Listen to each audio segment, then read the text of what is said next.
born, we all get to go home. You need to decide right now who you are. This place, it doesn't give. It takes. Are you okay? No, I don't think any of us are gonna be. You said that you weren't going to let this place break you. This place is one.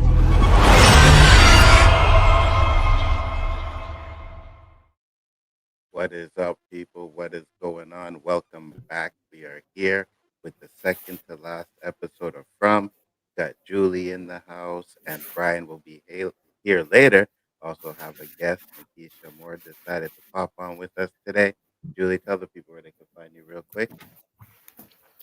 Hi, it's Julie B Deep Dives, and right now my schedule is a little bit different than usual. I'm doing my Wednesday night From live at the usual time, 10:30 Eastern, but I'm going to be moving my Thursday one to Friday, just make it a little easier on myself this week, and do it at 10 p.m. Eastern Friday. And I'll be doing I'll be releasing a theory video tomorrow, and then my episode breakdown hopefully by Friday. Excellent. And Nakisha, thank you for popping in. Appreciate it. Tell the Thank people you where for they can find you. Sorry, I spoke too soon.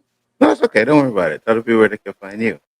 I was just thank you for letting me come in. I'm happy to be here. Y'all can't find me nowhere except this comment section. And we appreciate it. We appreciate it. And we are going to get into some serious talk in this episode. Daryl Seymour is in the house. He said, I loved at the end how Tabitha was telling Julie at the end, don't touch me. And she went to go touch Victor. So good. Henry telling Jade Tabitha has her own kids to worry about. Great foreshadowing. Yeah, we're going to get into That's really good. I didn't even pick up on that. That's really good.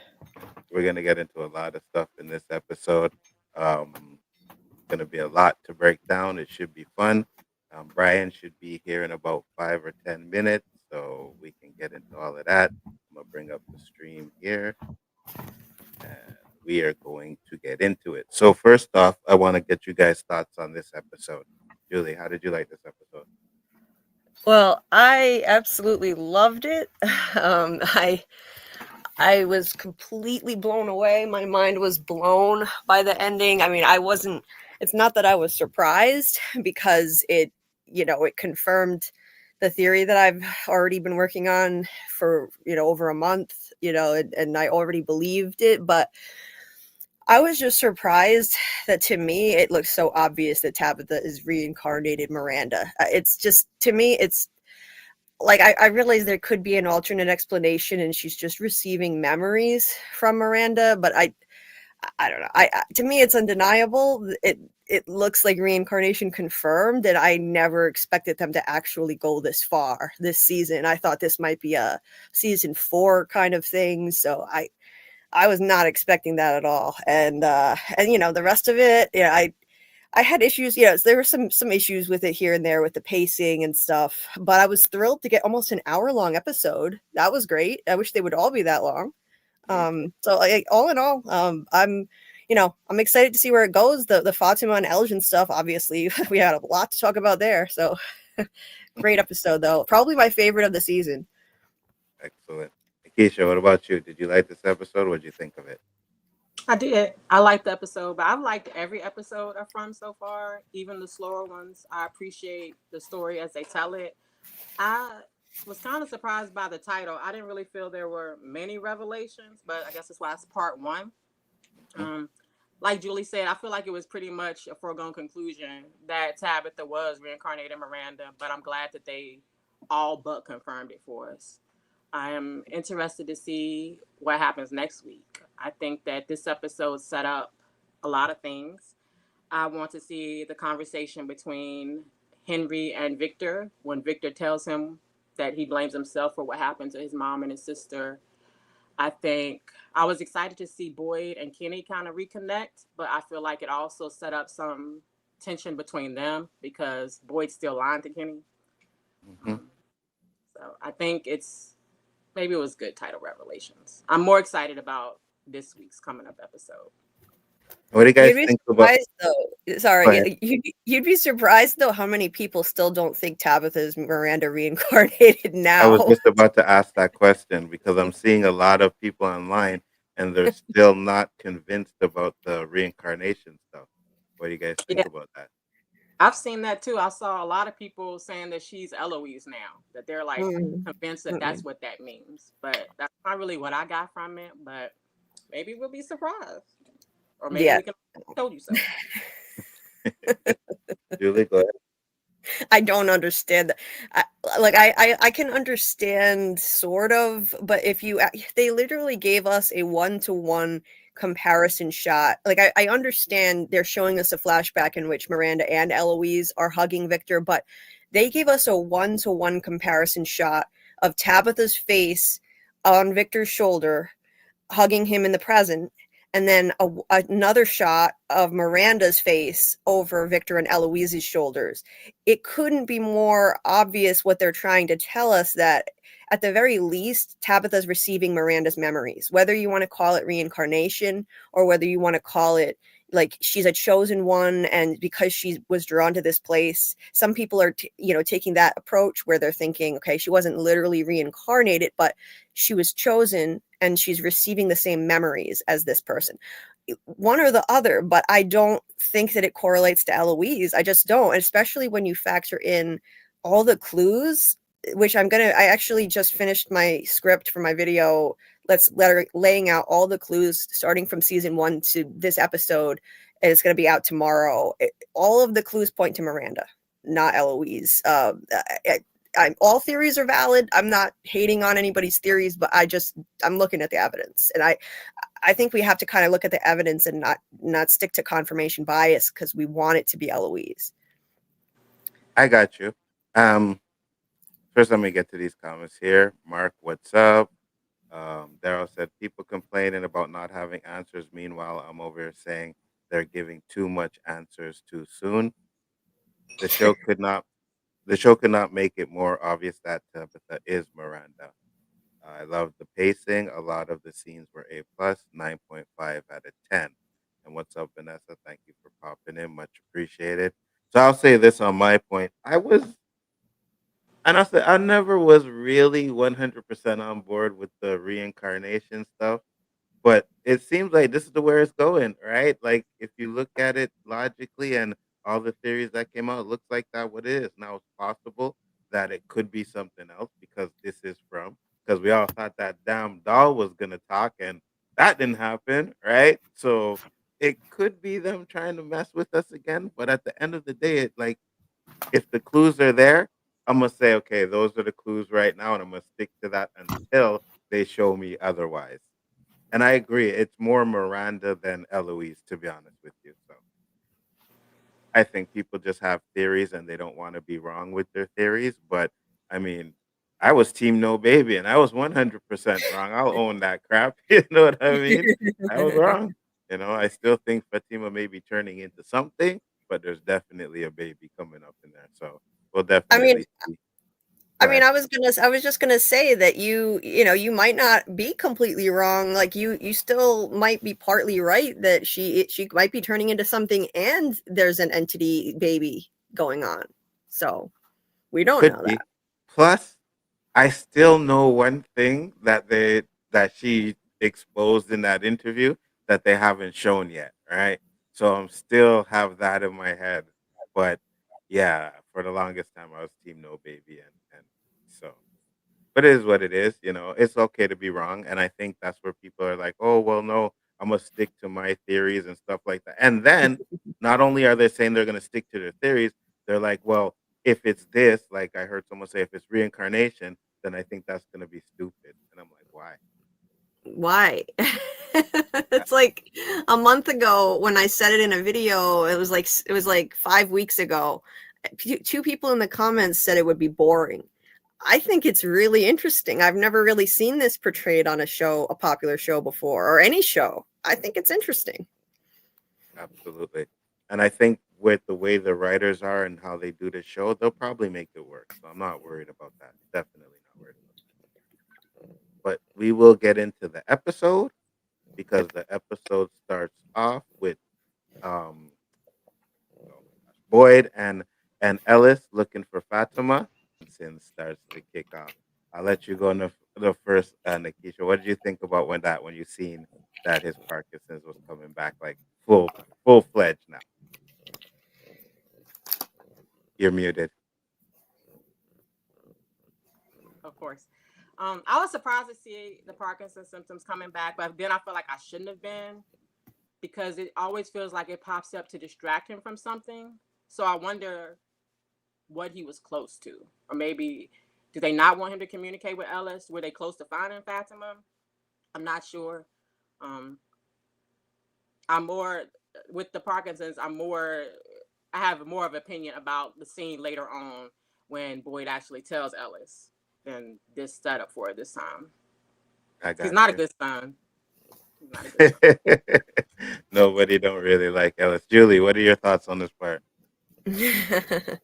Yeah, Ellis is you know, he's a man child in his own right. I mean, Victor is the man child on the show, but Ellis is forever like a little kid. You know, I can't even believe he's a married man. Like, really, he doesn't act like it. But you know, I was surprised to see this suddenly flaring up again with Boyd. I wasn't expecting that because they haven't really been portraying this as a big issue. Although I've been watching though, like his hand was shaking at the beginning of the season, and then people noticed that. But there have been other signs. I've been watching. He's been holding his hand weird at different points during the season, and I don't think everyone has noticed that because it wasn't actual tremors. But he'll just walk around holding his hand in a weird, awkward looking way. And he even was holding his gun weird in one of his scenes. So I wasn't completely surprised, but I was a little surprised to see like his leg go out from under him. Like that was an extreme new twist. That's not good. I don't know where this is going to go next season. Is he going to be limping around? Like he needs to be on his game. So this is not good. Hey, So, Brian. What's up, Brian? How you doing? Thanks for coming What's in. up? Tell the people where they can find you, sir. Hey, I'm Brian from the Spoiler Kings. Unfortunately, I'm late because I was coming from the city of Chicago and our traffic sucks. So 3 hours of traffic got me here. I'm here with you guys, but man, boy, did it suck. It's okay. You didn't miss much, brother. We just started. Let me get to this comment here real quick. He said they're saying that because they don't understand reincarnation. I think it's a wonderful topic to explore. And then he said, "Hello, everyone. Glad I found this stream, and we're glad you found us as well. Thank you for popping in. Much appreciated." So, Brian, I asked the panel what they thought about this part with Boyd and his Parkinson starting to come back. So it's interesting things that you guys kind of brought up. As far as Ellis goes, I feel like any male that has his father in his life has a hard time not being that boy when the father's around.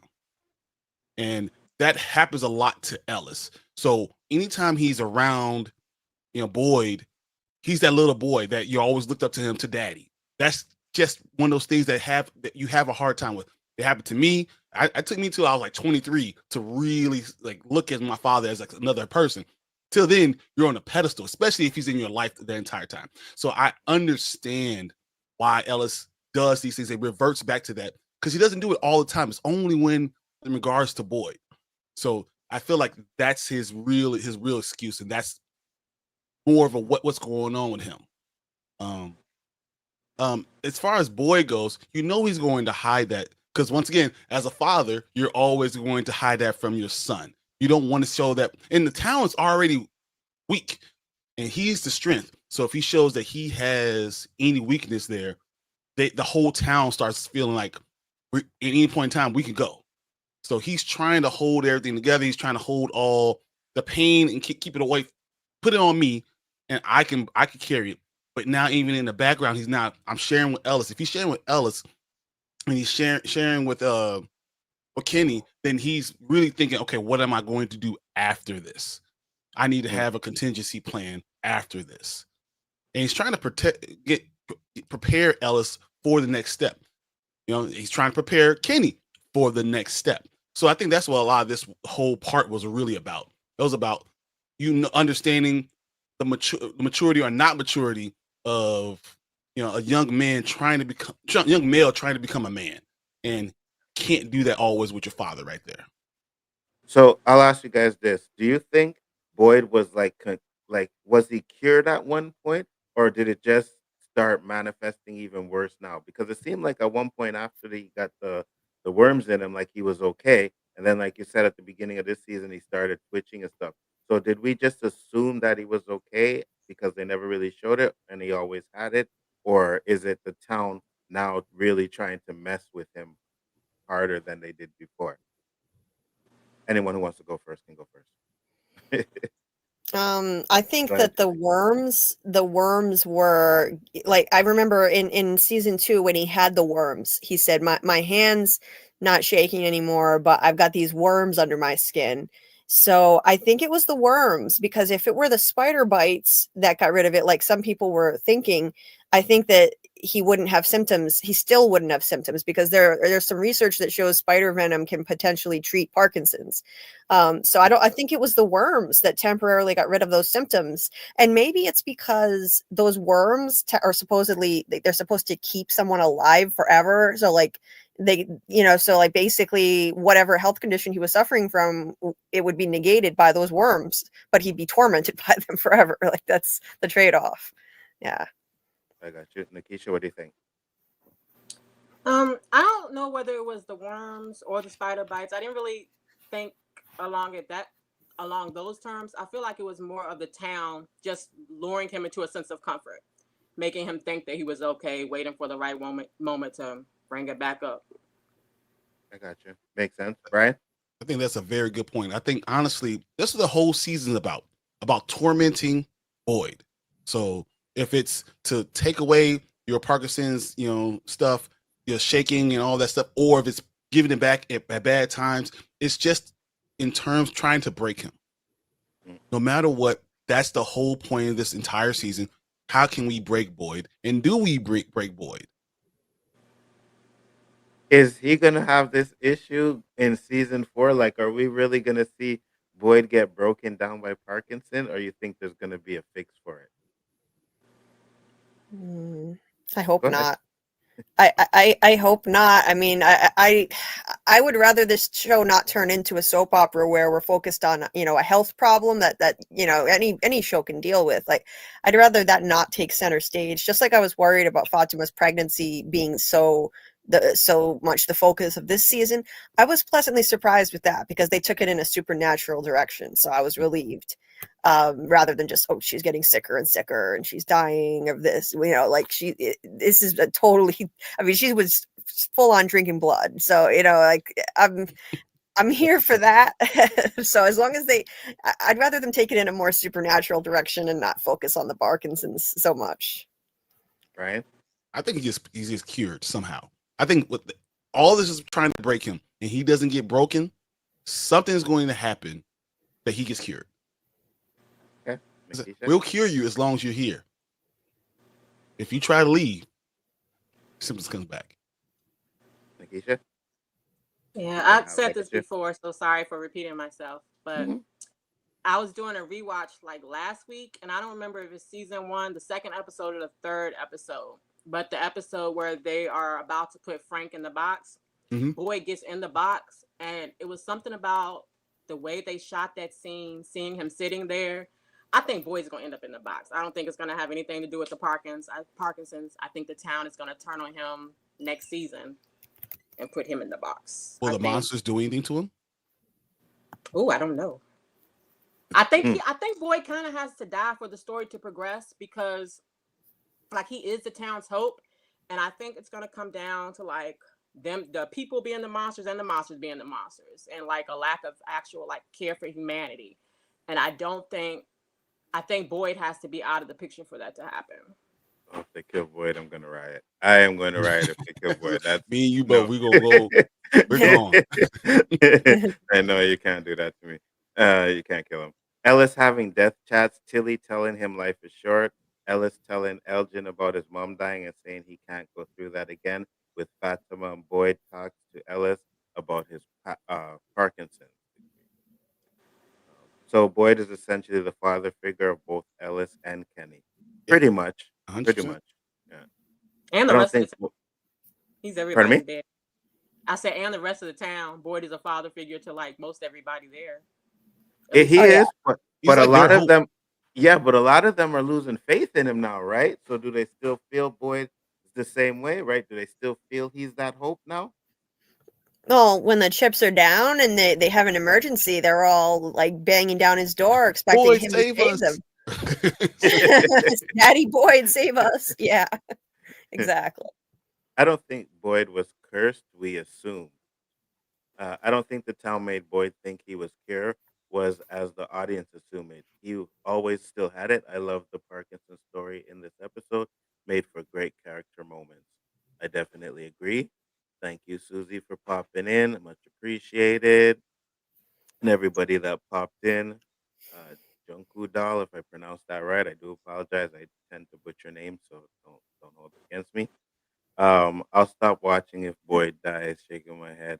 I don't know if I'll stop watching, but I'm pretty sure I won't have as much enjoyment with the show. Like, no more cursing, no more Boyd. You know what I mean? Tell people to shut the F up. And no, I can't. We can't have that, man. We can't have that. I love Boyd. I think They he's the surely star. can't. He's the star of the show, right? Yeah. You know? I think Yeah, he took a back. I think he took a back step this season to a lot of the stuff that was happening, but it still revolves around Boyd. Like, The whole season revolves around it, yeah, like you said. yeah, Yeah. I agree. They Yeah, surely they can't trust can't the go on Costa without to him. keep them safe.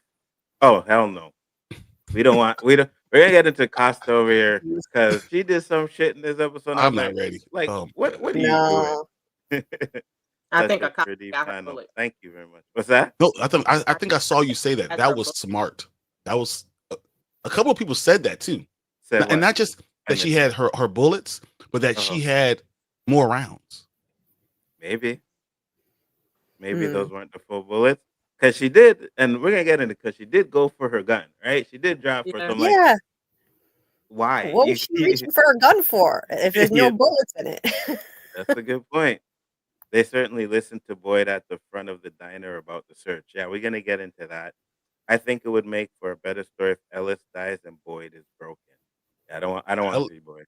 That would break Boyd. That'll be it. Kenny or Ellis, that's it. Absolutely. So now we get into this. I got you some things to help you get a little more comfortable. This dude, boy. Please. Just let me go. You're not a prisoner here. I told you, this is for your own good. So you're not a prisoner here, but yet you can't get out. Like anytime you try to leave, I'm grabbing and pulling you back. Now that seems like a prisoner to me. What do you guys think about Elton in this scene? Brian, you go first. I hate Elgin. Plain simple. He's the type of dude. I read this. Like, he's the type of dude that'll steal your money and help you look for it. Yes. Yes, you would. I am Well said. done. Like, Well you're not coming to cookout, man. You're not coming nothing. You can't come to church with me on Sunday. You're not even allowed to say your grandmother's name. The dude is doing so many drastic things. I've never seen someone like that. Why would you try to manhandle a woman like that too? And she's pregnant. And he's doing it over and over again. So I am so done with Elgin. And he's getting to a point where if he died, I'd be like, oh man, that's messed up, bro. Yeah, he's gonna die. I'm 100% sure he's gonna die. They need to kill him right away because he Don't set be us surprised back if Ellis millions kills. of years. I am not happy with Elton. Nikisha, what do you think?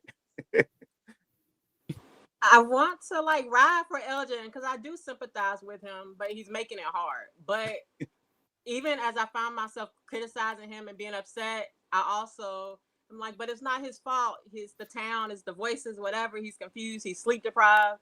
And I just try to look at him with the same grace as I do Sarah. And Sarah did way worse stuff so far. So I don't know, man. I'm hoping What you do with a some pregnant woman, redemption. that's messed up. Yeah, but she killed people. Yeah, but I can understand why everyone is so hard on him. I'm watching the same show y'all watching. It's just that like I want better for him. Yeah, I know we do want better for him because when he came in, he was this nice, happy. Oh, Elgin's a nice guy, and he switched up. And not only did he switch up, I'm sorry, but he's listening to like she's rotted, her face is all messed up. That's what he's listening to. It's not like it's some you know, because when the guy simped for the girl, at least she looked good, right? He Yeah, opened yeah. up the window because there is nothing that looks decent about the kimono lady. And I'm Like she's sorry, literally I a don't trust nightmare you. all the time. In fact, I don't trust you at all. Julie, what do you think? Yeah, I look at it actually I look at him just as harshly as I look at Sarah. I don't give Sarah any breaks at all. I don't care. You slice and dice a guy, I'm not going to forget that. I don't care if it was the first episode. I don't care if no one ever talked about him again.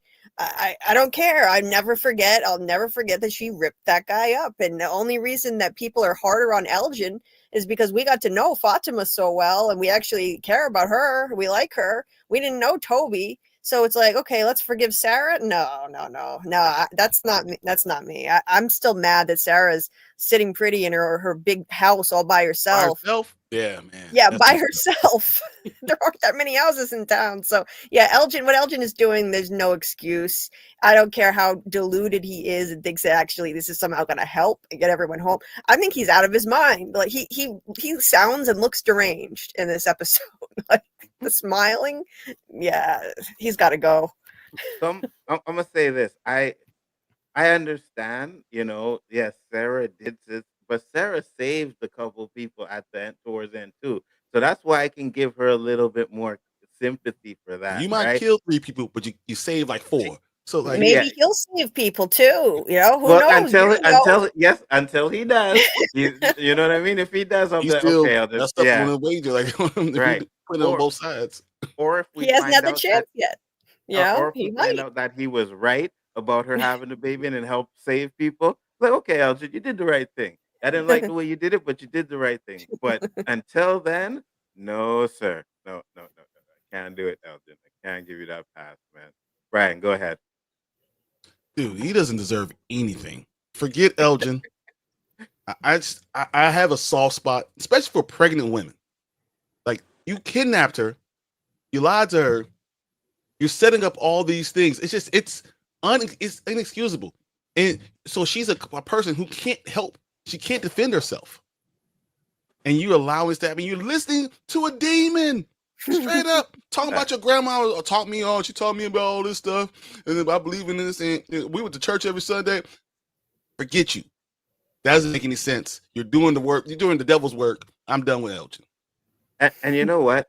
I was thinking, well, before I was like, okay, when we're going to do the show, I thought about this part and I started thinking, and it's something that we never really talked about from last week. But when Elgin said that you're having a baby and it's not your baby, the first question that would have came out of Whose my baby mouth is, is it? you know what I mean? Like she didn't even ask that question. Like it was nothing like that. And I'm like, okay, I get it. Maybe if she asked the question, then Elgin's gonna give information, and then it's like, oh, okay, we have what the story's going on, right? They want to keep a mystery. But you could have cut it out, but at least have them ask the right questions. I'd have been like, then whose fucking baby is this? You know what I mean? You tell me it's not my baby? What?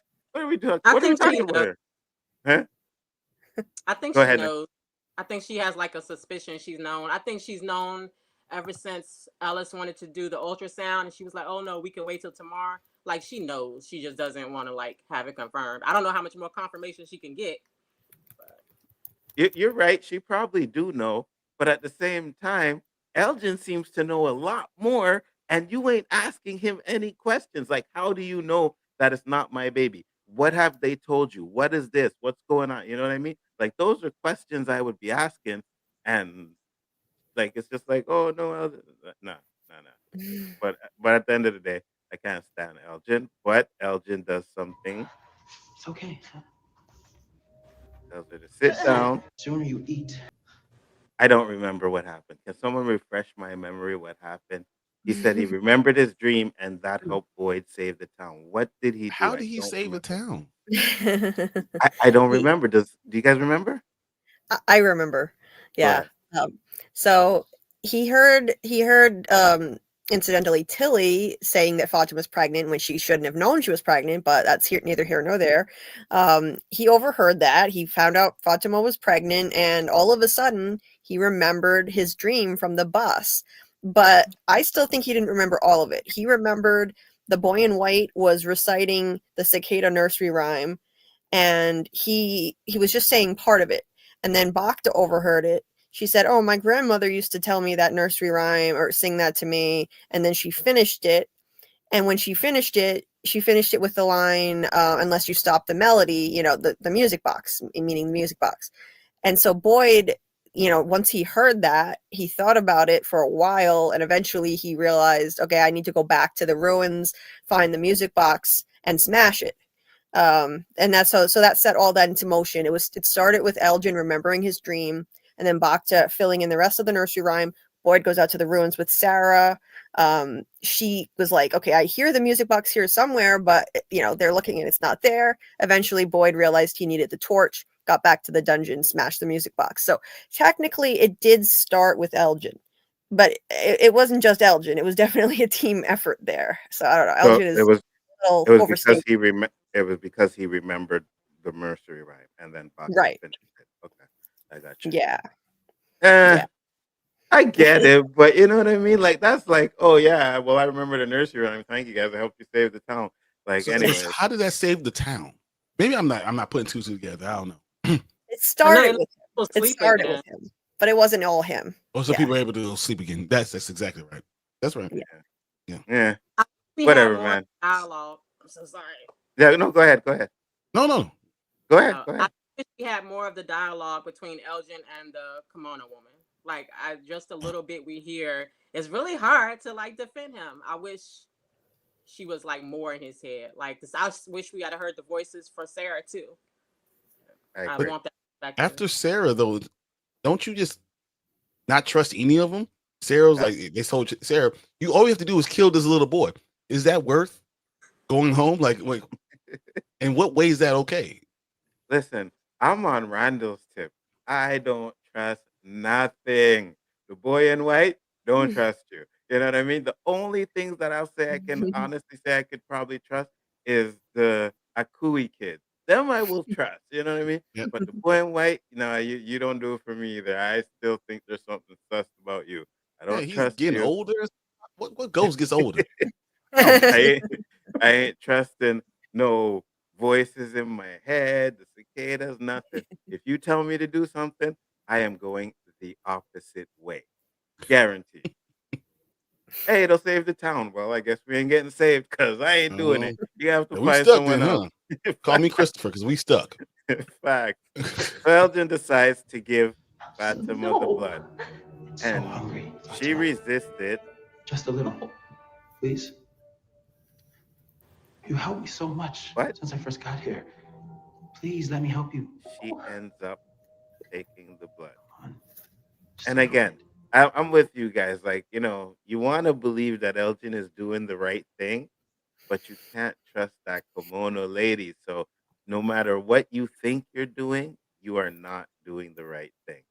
Go ahead, Nikisha, your thoughts. I think it's gross. I know. I still feel bad for him. I think I've dug my heels in and I want to defend him. But, his judgment isn't sound. But like he was willing to drain his own blood because he thinks it's the right thing. So I really think that he believes he's doing the right thing, even though we know it's the wrong thing and it's going to end poorly and probably in his death. But I still don't think that like he is evil. But he might be possessed by something evil.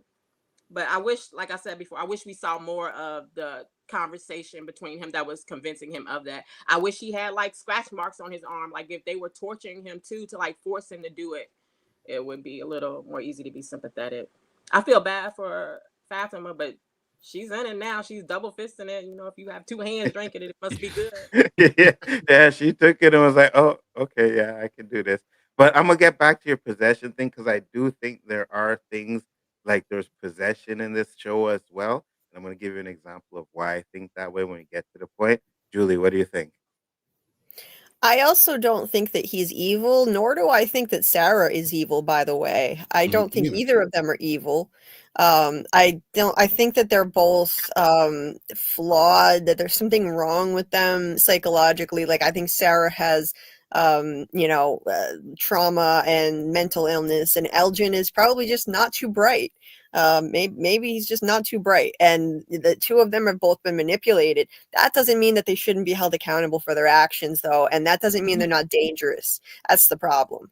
That's why I've always said keep Sarah alive because she's useful, but keep an eye on her. Don't let her just go off by herself in her house all alone. I've always said she should have to live at the sheriff's station, live in that little room that Frank had to live in, and stay there because she can be useful. Keep her around, like treat her fine. Like I don't think she's evil, but like she also, you can't be sure that she's never going to listen to those voices again. I don't think she is, but how do we know? And with Elgin, it's the same thing. So I think that they both felt like they were trying to help. They thought that they were going to save everybody. Elgin thinks he's going to get everybody home. He's just being an idiot. He's believing this corpse looking thing, like this shriveled up prune corpse lady. I mean, he's stupid. That's all I can say about him. Right. I think it's a little bit different with Sarah. We heard her talking to her screaming as the voices in her head are telling her to do something. You see the physical manifestation on her arm, so you see how she's being dealt with it. Elgin's just going along with it. He's just like, okay, let's just go do this, and then it's just because he has nothing that he's pushing back for. It's almost like he has no home training. He has nothing about him that seems like he has something inside him. And I actually think he's dealing with white knight syndrome. When you've been bullied and picked on a lot, you always want to be the person that's the hero. So I feel like that's something that he wants to be that hero. He wants to be the one who can figure this stuff out. And that's why he's listening to her, even though what he's listening to is a nightmare. Then also, I still blame Elgin because he never got rid of that camera. If a camera took a picture on its own and want me to go look at, I'm throwing the camera as far as I can. If the camera came back, man, okay, man, maybe you won. But I'm getting rid of the camera. There's nothing I have to go look at this picture. Oh, I'm gonna go to this point. No, there's nothing that's gonna make me have to do that. So like he's too willing to do these things.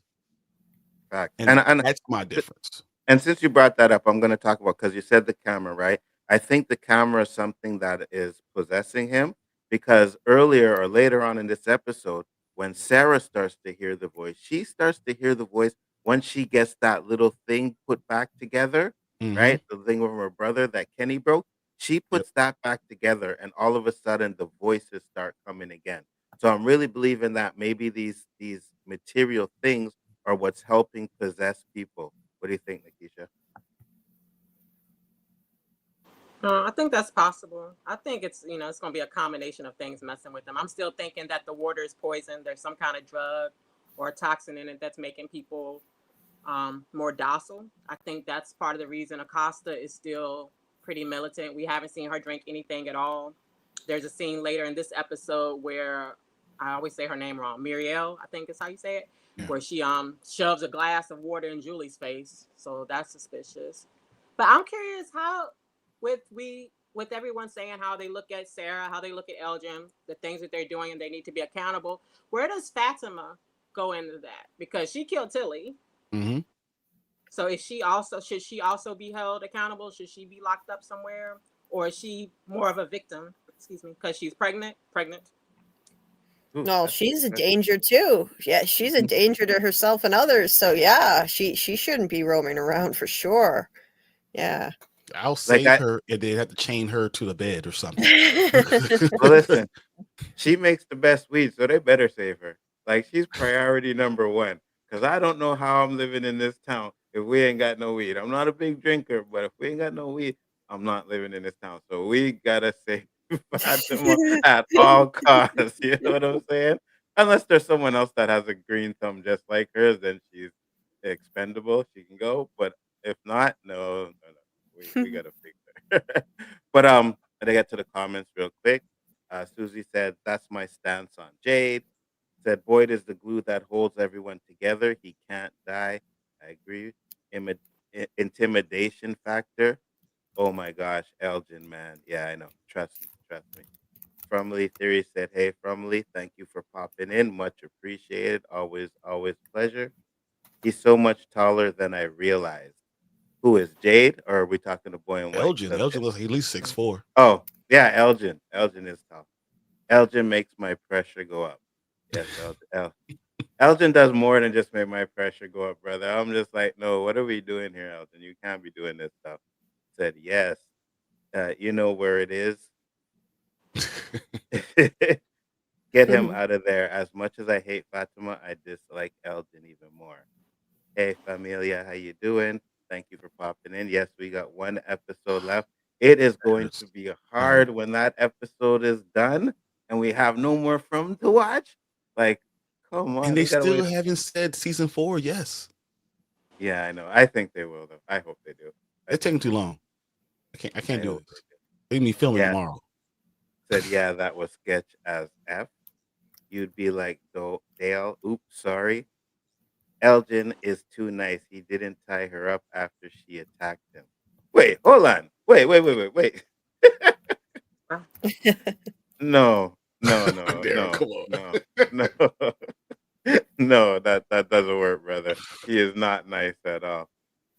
Look what happened to The Walking Dead after Rick Grimes, Andrew Lincoln left the show. The Walking Dead lost popularity after that. I agree. I know what you're saying, and I don't think you can just kill off Boyd like that. No. Yeah, Sarah was way worse. I think Sarah still is, but Elgin has no redeeming factor to him. Not If that yet. makes sense. I'll agree with Julie. Not yet. It's been 2 seasons. There's nothing to him. Well, he did.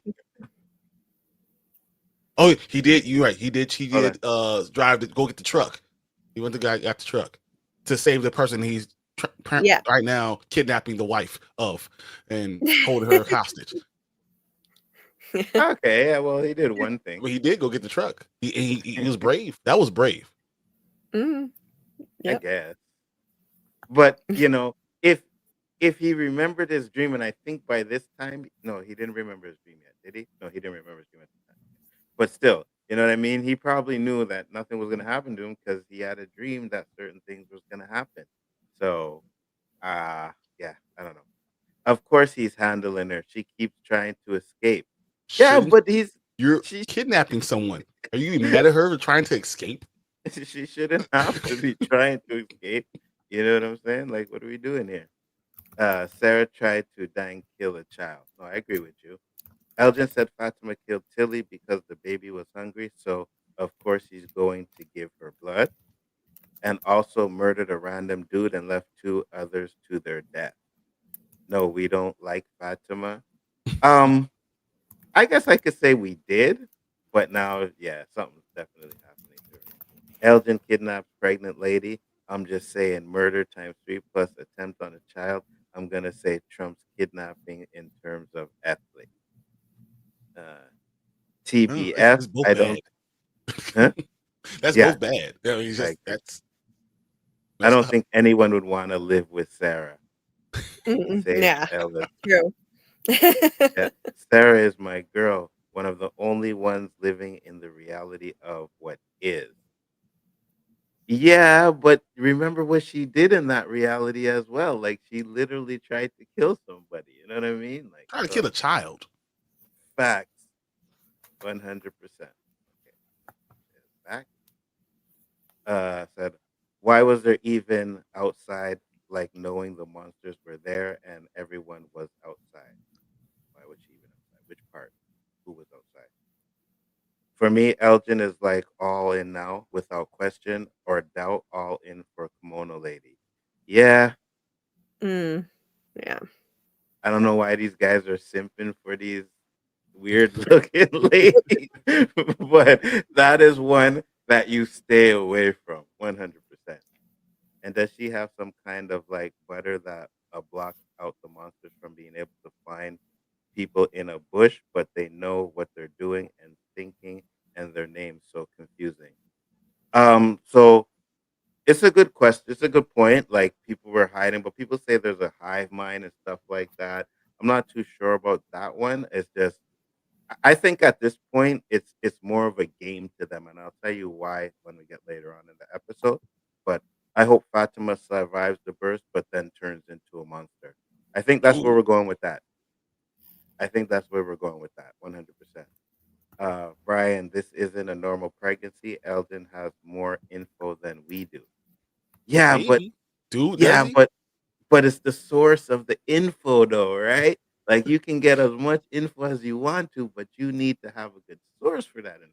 I'm just saying the devil in the Garden of Eden said, "Hey, you can drink that, eat the apple." God don't know what he's talking about. Depending on who you Facts, listening to. I'm just saying. facts. So we have this. What do you guys think of Victor blaming himself for his mother dying? Julie, you go first on this one.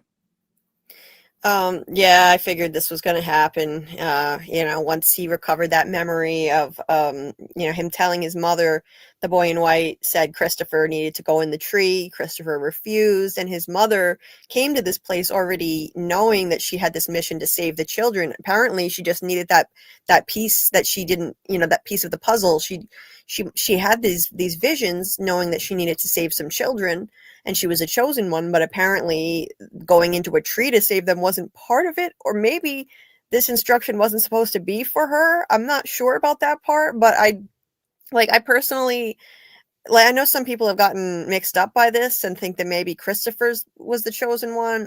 I still say it was Miranda. I don't think we would have gotten that long expositional monologue from Henry about Miranda's visions and all the chosen ones she saw before her if that wasn't going to be true. I mean, Henry is no Victor. Henry is reliable as far as we know. So I think Victor is going to take this hard. He's blaming himself because he's realizing, yeah, if it wasn't for him, she wouldn't have known to go through the tree apparently, and she wouldn't have left them that night. So yeah, and now it's understandable why he blocked that out. The guilt was too much for him to take. So yeah, I'm not surprised at all he's having this reaction. Absolutely, Keisha, what do you think? Yeah, I'm not surprised that he. Can you hear me? Yeah, I was just having technical difficulties. yeah. No, go ahead. I'm not surprised at all that he blames himself. I think that there was a behind the scenes thing that aired a while back. I don't think it's any spoilers, but the name of it was like "To the Victor Goes the Spoils," and it made me think about that expression and the reason his name is Victor, and also think about when we saw him when he was with his mom and his sister, and he was clean, and then when he came out, he was all dirty, and I just feel like we're missing something, and I think maybe Victor should feel guilty for something. Maybe there's another piece that we don't know about. That's I very don't know what it interesting. is yet. I'm I agree. excited to not excited. I'm interested to see the scene where Victor tells Henry that, to see how Henry reacts, if he reassures him or if he, has a moment where he blames him too. That's going to be an interesting conversation for sure. Hmm. But we know from they probably might not even have that conversation because nobody in this damn town. Brian, what are your thoughts? I think it's very makes a lot of sense of Victor to blame himself because that's what a child would do.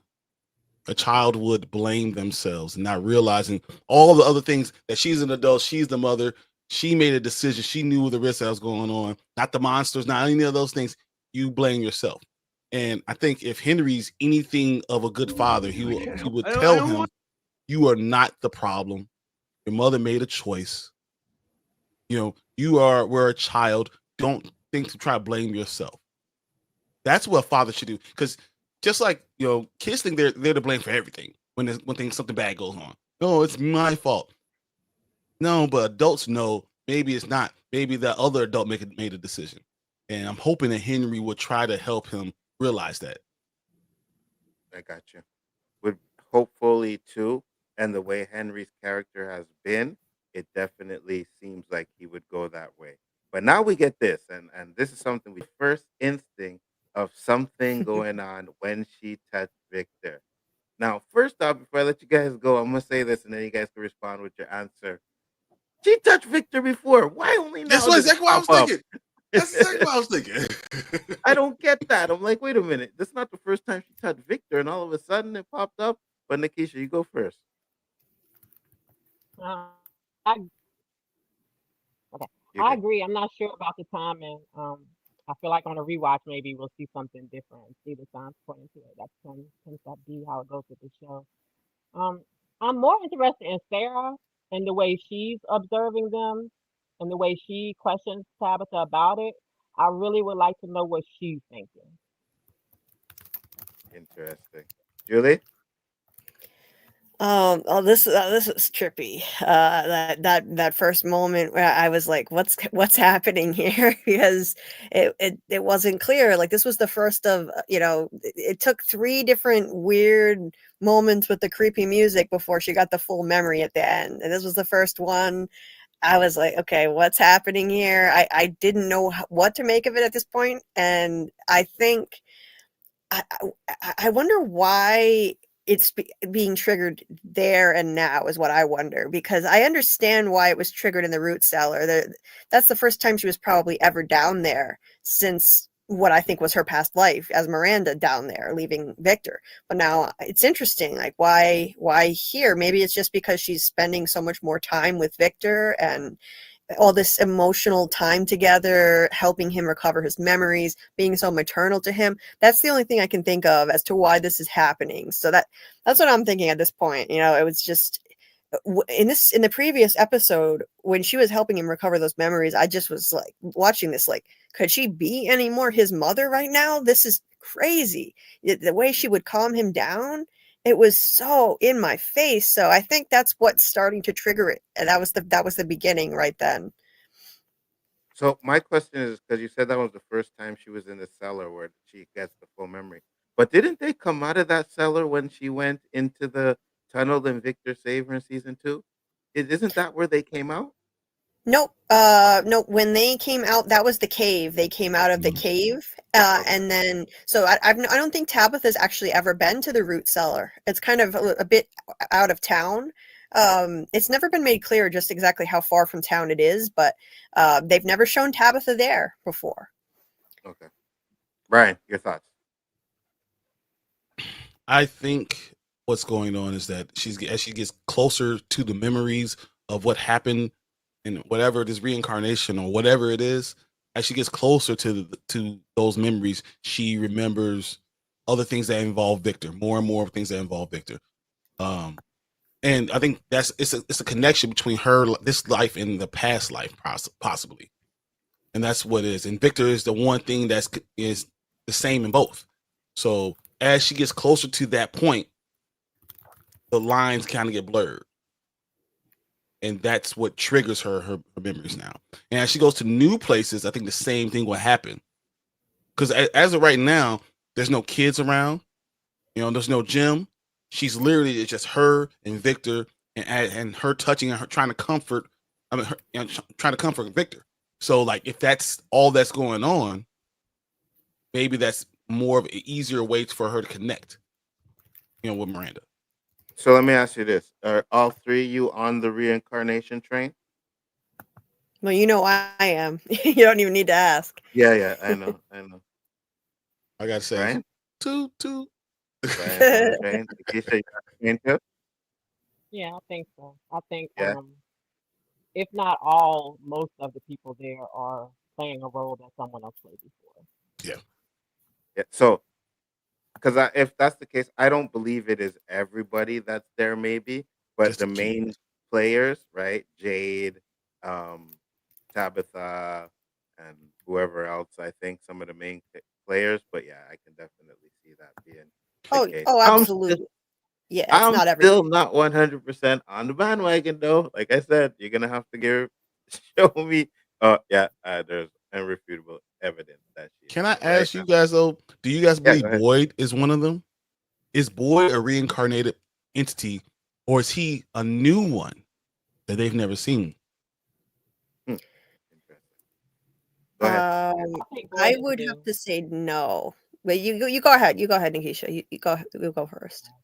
I think he's new. I think he's someone like they've never seen before. I think that's part of the reason the town hates him. I think Abby was supposed to kill a bunch of people, and him stopping Abby started something. And I think that's part of the blame for him, why they hate him. I don't know what was, I guess, beyond her killing a lot of people, I don't know what was supposed to be next. But I think his presence and his action disrupted that chain of supposed events. I gotcha. Julie, go ahead. Yeah, I think that it's more likely that Abby was reincarnated because everyone always points to this example where when she was losing her mind before she committed that massacre, she said to Ellis, she was just kind of doing that long creepy stare down the street and just saying, I was just remembering this dream I had when I was a little girl. And she never said what the dream was, but now that we know certain people have had dreams before they got here, Tabitha had a dream of this place as a little girl. So I think Abby may have been reincarnated and Boyd was just along for the ride. And maybe that's why this place is just giving them all it's got, because it wasn't anticipating Boyd. Boyd is a threat that they were not prepared for. So if you think Abby was reincarnated, do you think it was Jade's reincarnation or do you think it was Miranda's? Because remember, she went off and killed people, right? And so far, we don't know if Charles, Christopher, Yeah. I don't know. Yeah, Christopher has something to do with it, right? So if that's the case, then do you think that maybe Abby was the reincarnation of Christopher and Jade and all of that, or Miranda, or I someone think else? she's somebody else. I think she's somebody separate. I think that there are probably a pretty good number of major players in town who are reincarnated from like the original townsfolk who committed the sacrifice of the children. So yeah, so like, maybe Fatima, like Donna, certain major characters like that, and probably Abby. And or it's possible that the whole Abby dream was a red herring and it doesn't mean anything, because we don't know. A lot of people are assuming she dreamed of this place as a little girl. I always took it to mean at the time that she had one of those dreams where when you die in your dream you wake up, and she was shooting everyone trying to wake them up.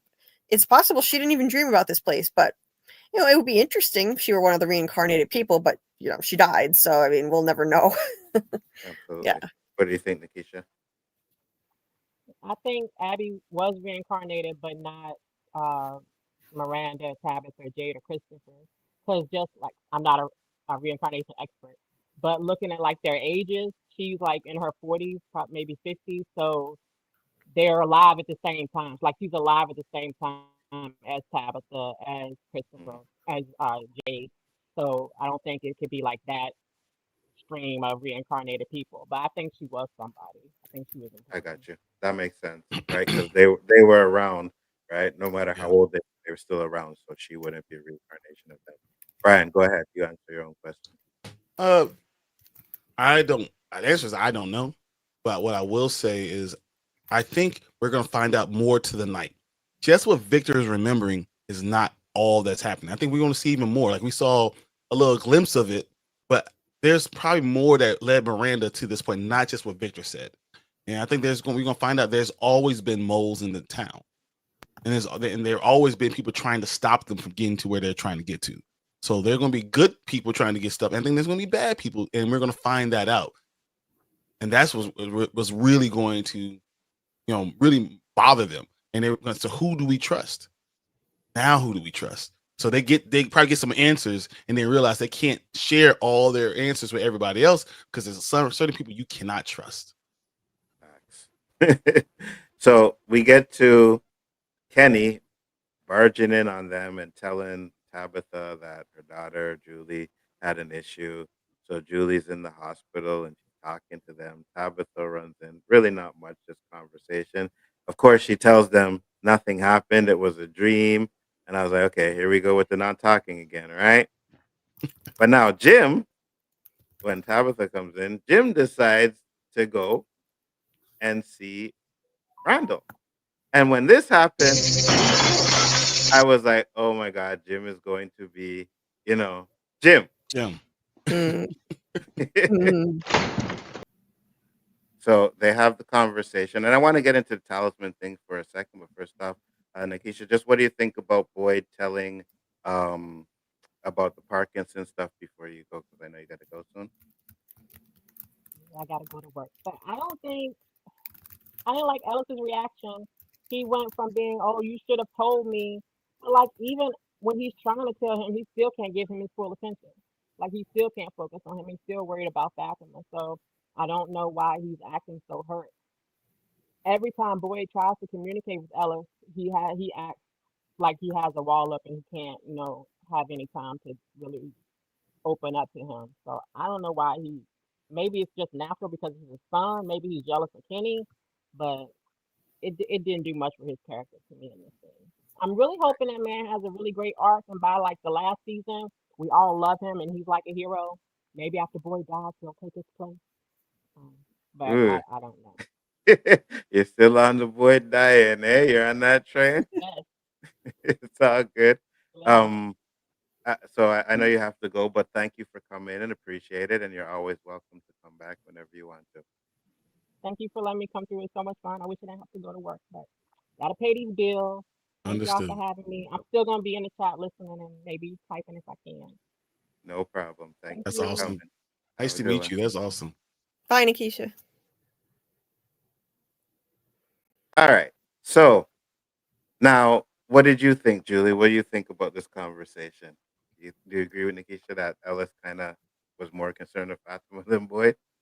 Yeah, kind of. I felt bad for Ellis in this conversation. Honestly, like I felt bad for him because like this is the conversation where he finds out, like Kenny not only did okay, I can understand him Boyd telling Christy about his Parkinson's, she's the medic, but he told Kenny and not him. And Kenny is like another son to him. It's like, but Ellis is his real son, so it's Mhm. I felt bad for Ellis, like that that must have been hurtful, but Boyd was trying to protect Ellis. I think this is part of the problem. Maybe you're shielding Ellis too much, and this is why Ellis is not developing the kind of strength that he has.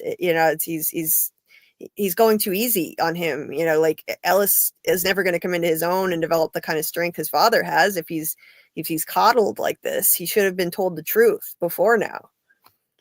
I agree. 100%. First, before I let you go, Brian, I want to say there's 66, 67 people in here watching. Thank you guys for coming in. Much appreciated.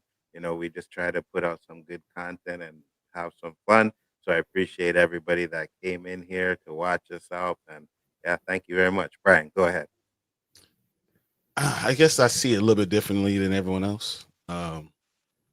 So Ellis is married right now, right? Mhm. So as a married man, it's hard to think about a new family. But that's what happens a lot of times. You think about a new family, you have to think about a new family. So I understand him thinking about his wife, number one. Okay. So I didn't have a problem with that. And then as far as your father's mentality or mortality, I don't think you ever take that information the right way. Ever. So I don't think anything else would have happened that made sense. Like, I'm gonna be upset. First thing you do when someone gives you this terrible information, I'm gonna be upset. How dare you not tell me? But then I also remember that Ellis wasn't talking to Boyd for like the whole first couple of seasons. Like they had no conversation. So when was I going to tell you? Like that's that conversation that needed to be had. But I understand both sides. I understand why they're doing these things. I got you. And I got you. We get to some of these comments real quick. He said, yeah, and Sarah is still on the hook, and Elgin dragging a pregnant woman down the stairs is violently insane. If Fatima wasn't a killing machine, I would disagree with what Elgin is doing. So because she's a killing machine, you agree with what he's doing? Okay. This is why I don't like Fatima. She's fake. All that fake love for people, and you can't see why you need to be honest about what's happening because it endangers so many others' lives. Well, I agree. She still hasn't told. Well, she hasn't told anybody about the drink in the blood, right? At least she came clean with the rotten fruit, but the blood thing was still something that she kept to herself. So, Elgin, creepy as f. I know. Trust me. She's always been selfish to me. What up? Thank you for popping in. Much appreciated. The music box made this dope ass spot on the wall, and my cat will go up there and chill and sleep. Good for you, brother. Grandmas play a big role in this. I just noticed. True. I believe they do. You're 100% right. But Elgin ain't listening to his grandma. So grandma He forgot his absolutely elders. fact. I rewatched the scene and he barely dragged her downstairs. It was a slight pull on the leg. People over exaggerate. No, no, you, no, bro, you don't do that to a woman. I'm sorry, brother. You just don't do that. What's the consequences of not listening to the kimono lady? Now, that is a very good question. What is the consequences of not listening to the kimono lady? If it was me, we're gonna find out. Cause I ain't listening. So whatever the consequences are, now you could say, well, maybe it's worse if you don't listen, but I Mhm. don't trust this baby thing, right? I think this baby thing is going to be a lot worse. I think this is like, nah, nah, that's a demon baby. You know what I She mean? should be in. She should be in jail watching her. Watching what's going on. They should have bars or whatever locked up, watching what's going on. But you don't necessarily need to like. It should be with her. Okay, this is what they did to all first timers, right? They strapped them down. They locked them in. That's what you should be doing at every night. You don't get to be around people every night. They should strap her in and just make. And we all understand. Let's see what the hell's going on. But you don't need to be dragged down into a cellar where you don't know what's going next to a dead body and being haunted by this demon thing. No, that's just too much. That's a little bit more than I'm ready to go. And it's like, here, drink this. You know what I mean? And it's my blood. It's a I'm giving blood you juice my blood. box. Yeah, no. My blood. What? It's showing you the baby can manipulate memories. Yeah, it's possible, 100%. I'm not saying that the baby doesn't have anything to do with it, but you can see that Fatima's fighting it, right? She's Mhm. fighting the urges to drink the blood. She's fighting the urges to eat the food. So even though it does manipulate, she's still fighting it, which is I think is the right thing to do. What Elgin doing, I think, is the wrong thing to do. People don't like what Elgin is doing, so they're calling him creepy and stuff. Yeah, I think so. Hey, Tamika Den, how you doing? Thank you for popping in. Much appreciated. The boy in white will turn into the man in yellow. Hey, It's already I happening. I see it coming. 100% agree with that. I 100% agree with that. Oh, shoot. Okay, hold on. Let me send that link real quick while I get the comments on this one. Wait. I think Sarah killed her ex-boyfriend before she got to Fromville. Yeah, Did I she? agree. It sounds like it. It Okay, does. so what did I miss? Why do you guys think that? She when she was asked about how she got there, she said that basically her brother came and picked her up and took her to it was going to take her to live with him. She said that he quote unquote saved her. And when she was asked about her ex, she said she kind of hedged a little and then hesitated, said it's better that he's not here. So I think he was. A lot of us have inferred from that he was abusive. She also Mhm. exhibits signs of trauma. Mhm. So she may have, and also it didn't look like her first kill when she killed Toby. So a lot of people have suspected maybe she killed her abusive ex in self-defense, and her brother was coming to save her. Or he killed him. Mm. Or yeah, maybe. But yeah, like Nathan did not look surprised when Sarah came out of the bathroom and washed off all the blood. He was like, "What did Not you do?" again. He was like, not again. That's what it feels like. Good point. Good point. I remember that scene. Good point. When a character does something that people don't like, they nitpick everything they do as creepy. Nah, And dragging down women and kidnapping them. That's I'm going to label that creepy. yeah, I Seriously, think like I'm there's getting a little reason. worried about you, Daryl. Like Larry, I'm just gonna say no. That's bad. If I'm a bystander and I see that happening, you probably don't have problems. It's kind of a red flag. Sarah listened to the voices to save her brother. The voices told her that her brother would die. Yes, absolutely. And then the voices told her to kill the boy. And morally, no matter what, killing a kid is not sound. That's not something that you do. You know what I mean? So yeah, I'm sorry. There used to be, or still might be, a verdict in the legal world called guilty but insane. Yeah, Insane. Yes. Guilty by insanity, 100%. insanity plea. Exactly.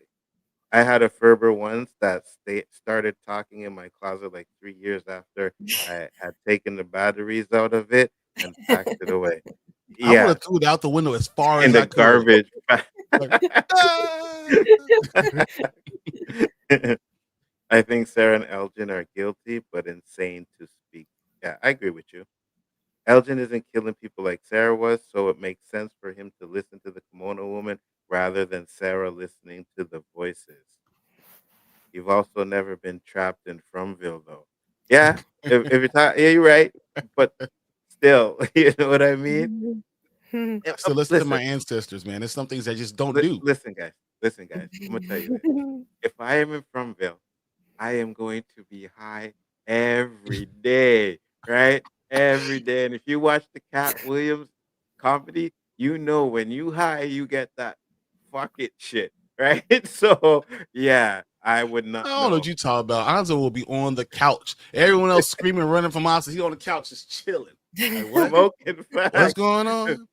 Facts. I'm going I to would just be sleep. like, is the talisman up? We good? All We right. good? Cool. Yeah, I'm out. No problem. Like, get up, do something. Nope, I'm good. No. Mariel drugged Julie with the water. Oh yeah, there's the water stuff. Absolutely. Yeah, Emma, it's easy for us to say what we would or wouldn't do. Yeah, it is, but I know me, right? I'm a good judge of my character, and I know that I would be too scared to even listen. Now, if he's possessed by it, or because I think the camera had something to do with possessing him, and that's why he's doing what he's doing, I'll say, okay, he was possessed. But if he's doing it out of his own free will, nah, sir. Mm-mm. There's things that I Fatima don't was like. being Anyone who knows me knows I don't do scary movies because I will fight a person. Can't fight a ghost. And I'm definitely not gonna have a conversation with a ghost. So it doesn't matter what it is. I'm not going to be going down that hill. That's just not. I'm not going over there. That's just not what's happening. facts. Facts. They have it all set up right. Like, what are we doing? Fatima said the pregnancy was making her angry. Yes, absolutely. Went why she killed Tilly, right? Because it was angry and Tilly was in the way. She's dangerous, but not by choice like the others. Mhm. Fatima is a whole cannibal now. That's what I'm 100%. talking about. You know what I mean? That's exactly what I'm saying. Yeah, Juku Dal Fatima is dangerous even though she can't control it. Yeah, but The you boy should in white. lock her up. This is what I'm saying. Lock her up, like, and let her understand why we're locking her up, so she can agree. Yeah. Yes. It's Elgin. dangerous, different than kidnapping. It's just- Exactly. Like tell her we have a secret. I found a secret room here where you can be safe and nobody Mhm. can get hurt.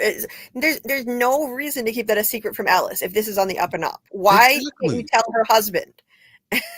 Facts. It's just doing way too much shady stuff on top of the stuff he's doing already. Like, yeah, you really messing up, man. Season 3 was announced 10 days after the season 2 finale. So Oh. hopefully we'll get that in after this one because they gotta give us. If they do not give us season 4, I will oh be my sick. Oh my god. I built my whole channel off of this show, okay? I don't know what I'm gonna do if they cancel this show. I am gonna cover other shows, but honestly, like this is where my heart is at. I will be lost. I'll be like, okay, now what? Facts. We're like the Truman Show to do in the bathtub. He was like, what do I do now? He volunteered as a major blood donor. Yes, he did. Do you guys think Elgin is connected to the crows some type of way?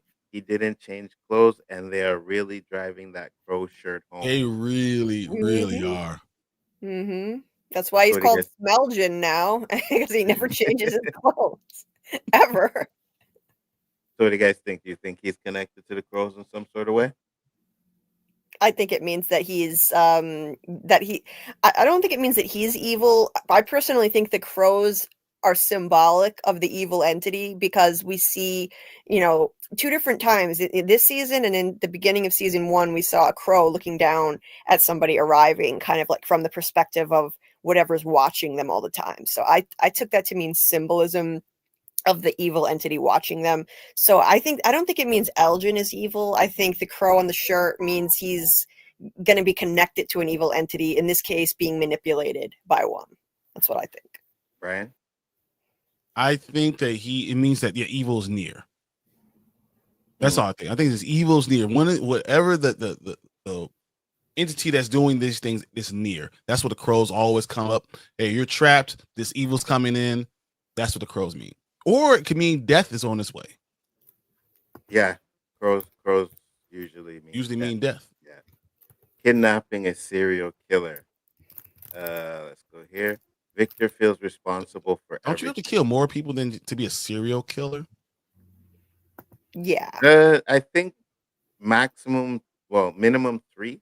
Yeah, like to What be do a you serial consider? killer, you have to Yeah. actually kill more than just one Yeah. person and by accident. Like, He's so emotionally stunted, it's not going to be easy for him to process stuff like that in a logical way. way. Yeah, I Yeah, know. talking about I know. Victor. I hope my comments are coming across as being mean. I know it can come across that way with. Nah, don't worry about it, Oh bro. Like man, I don't said, even worry about it.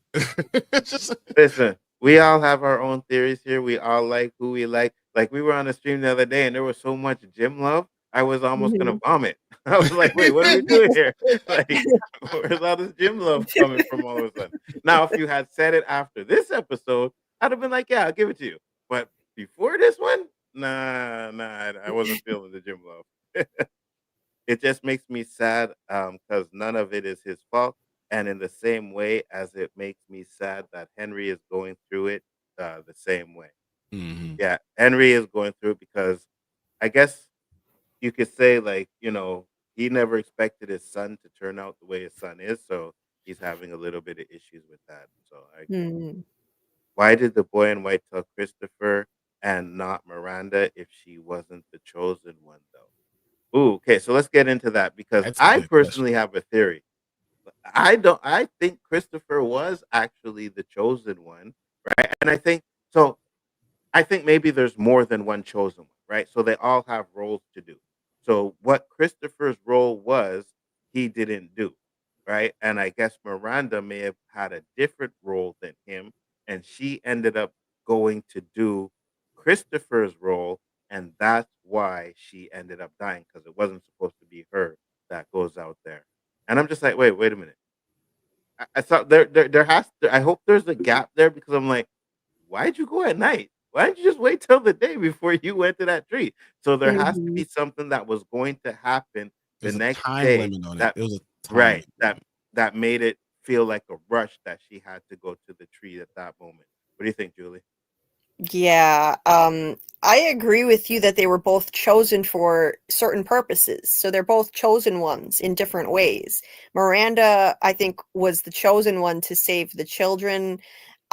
Christopher was definitely chosen for something else, and I've been racking my brain over what exactly the boy in white really wanted him to do. The theory I put forward in one of my videos is that the boy in white actually needed him to sacrifice himself to make it all stop, because maybe the original person that he was reincarnated from was the ringleader who was in charge of the whole child sacrifice, and Christopher got so angry because maybe the boy in white told him the truth and he couldn't handle it, like we saw in this episode. The boy in white told Victor, like, last time I tried telling Christopher and it didn't work. I think it's better if you figure it out on your own. And so maybe he told Christopher like his true origin, and Christopher couldn't handle it. Christopher didn't want to sacrifice himself, and so he refused to do it. And I agree, Anzo. I don't think that direction was meant for Miranda at all. I think it was a misunderstanding. So that's how she ended up dying. Right, because it would make sense, right? Especially if the boy in white is trying to protect the chosen ones. The fact Yeah. that she did something that wasn't her role is what ended up getting her killed, which caused whatever happens to kill everybody else in town, I guess, or something like that. But Brian, what do you think? I think you guys are making a lot of good points. I do believe Christopher was the chosen one or the one that was supposed to do it, but I don't think chosen one means to save the children. Mm. I believe Miranda was supposed to save the children, and Yeah. Christopher was supposed to do whatever it is to try to get them out of there. That was his job. She didn't save the children. She went to try to save the town, and that's why she was killed. And had to reset everything because now all the pieces went to the wrong place. So now we have to reset everything. Which hence means killing off everybody in the town and And starting starting over. over. I'm starting to wonder yeah, if that like something more will happen. Something more happened with Eloise. Yeah, we're gonna get more information on that because, like Julie said earlier and before, that we just got one little comment about her, but nothing else. We don't know if she died. We also have the she's good at hiding type of thing, so there may be more to her than that. We still have to Or what's that entity that's out there by the cabin? yeah, exactly. It could be her. Noir, or maybe Jade is Christopher reincarnated, so maybe Jade needs to go through the tree. Well, Yeah. here's the thing, and I think that's one of the reasons why the reincarnation thing like is sticking with me a bit is because of the way they did it. Right? They kept showing Christopher and to Jade. They did it like a couple times, boom, boom, boom, and then we see what happens at the end with Tabitha. So it's like, okay, so Jade is Christopher and Tabitha is Miranda. At least that's my logic on that one. Hey, now if you keep saying that there's gonna make us watch them explaining something we already know for like 30 minutes again each episode. What's up, Cassie? Thank you for popping in. Much appreciated. Always a pleasure. I think it's because they were in the location of the cellar, saying why she That's remembered. why.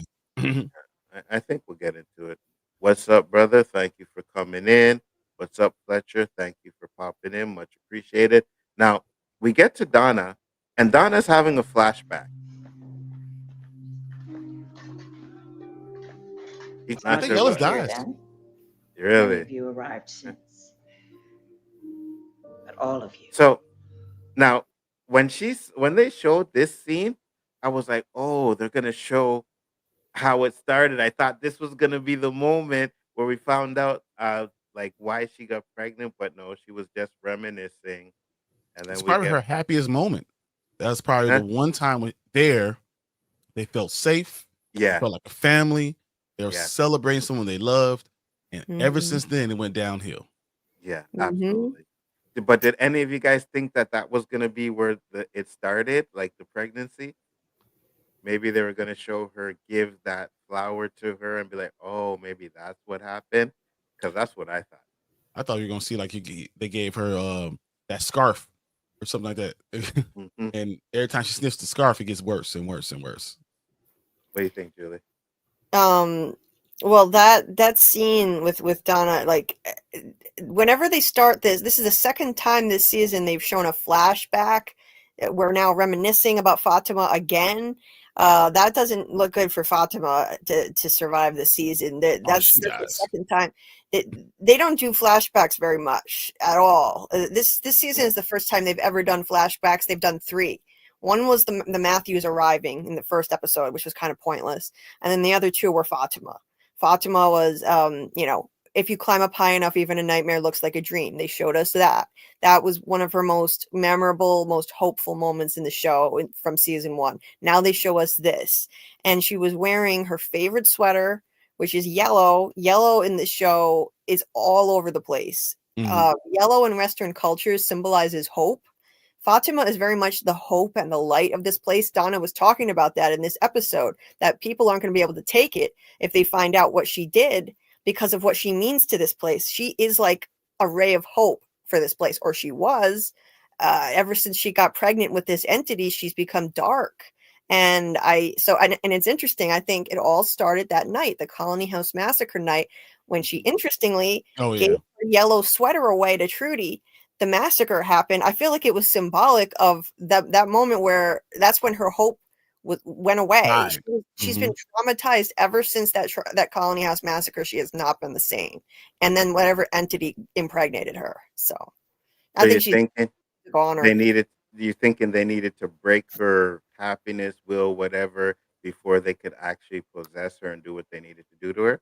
I think so. Yeah. Yeah, I think so. And by doing this to her and targeting her, they're killing a lot of hope of the people of this town if She they carried all the hope. Yes, yeah, exactly. That's exactly it. yeah. Yeah. So that's what you think too, Brian? Yeah, I thought that she carried all the hope. And so I think killing her, doing the sacrifice, killing her killing Ellis.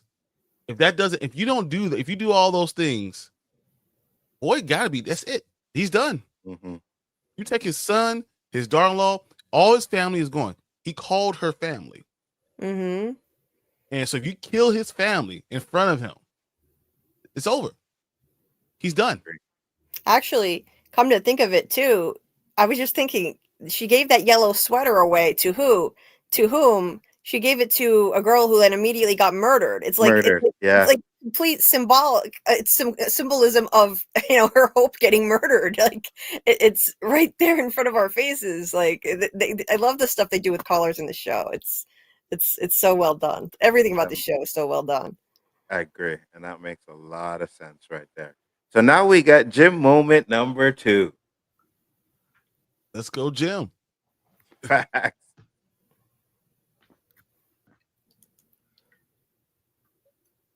And if there's even a chance that it could lead us home, then I'm in. All the way. About damn More fucking second guessing. time. Right? A little late, Jim. Little too late. You know what? No. I'm not gonna say too late. I'm gonna say, Jim, you can redeem yourself, right? And Nah, you're he starting already too, because at least, and this is why I like it, is because he took what Henry told him and used it. You know what I mean? He didn't just brush it off or anything like that. Henry said, "Listen, man," and he actually took the experience of someone who went through it and said, "You know what? You're right. I don't want to be like that." And he switched up his whole attitude. So this is win number 2 for Jim, which means Is that not the bye problem? bye, though? Jim. Yeah, exactly. So Exactly. you did the right thing with your daughter. You did the right thing with your wife. You're going to sacrifice yourself for your son. Ooh, Mhm. that's nice. What do you think, Julie, about this scene? Yeah, exactly. I say too little, too late because it's not too late for him to be redeemed, but it's too late in the context of the show because I think that he's a goner. I think that they're setting him up. There are way too many touching family moments all of a sudden where he's being a better husband and father in this episode to both his kids and a better husband to his wife. I'm just seeing the writing on the wall here. This is what they do. They set you up. They set a character on a sudden redemption arc out of nowhere to make you feel something for them and make you like them, and then they're gone. Goodbye. Yeah. So here's the thing, right? Because we still think we're gonna get a beloved death, right? And okay, Jim's not beloved, so you can say like he's not right. Jim is one of the you're gone, but you're not beloved. So I don't think it's gonna be all of them. So it's either Fatima, it's either Donna. It's definitely not. I don't think gonna be Victor anymore. So when it comes to beloved characters, I think it's one of those two. I don't think it's gonna be both.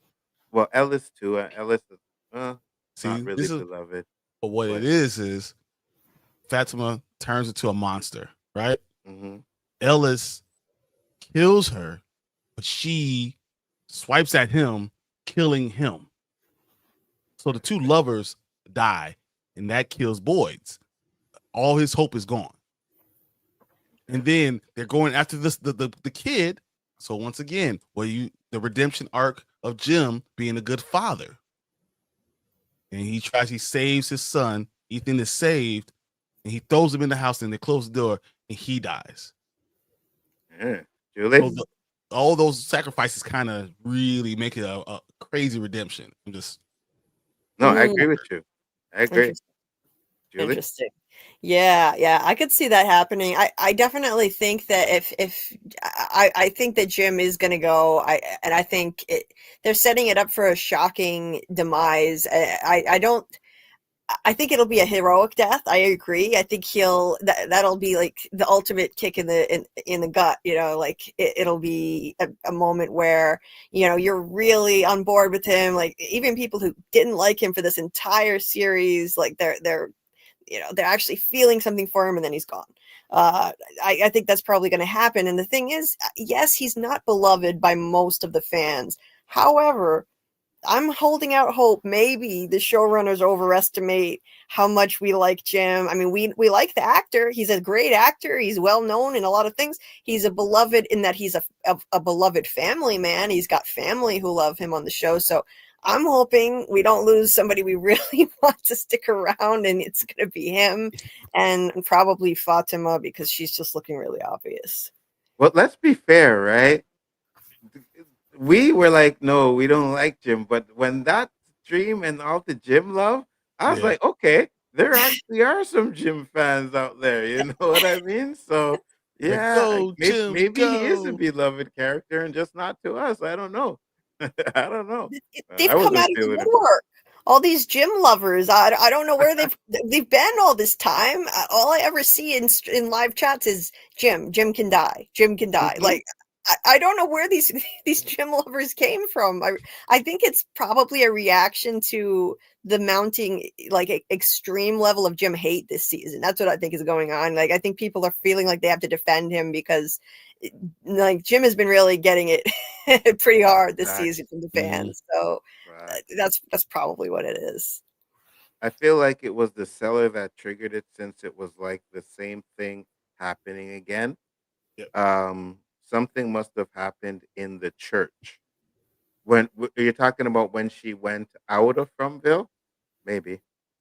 Exactly. Susie said only Julie said, I don't think it'll pass. I don't think it's past life, but a memory. I got you. Okay. Could be. Welcome back, PM. Yeah, that could be another interpretation, like it not Mhm. literally a past life, but her memories, Oh, kind of pouring into Tabitha. Yeah, I could yeah. I could see that too.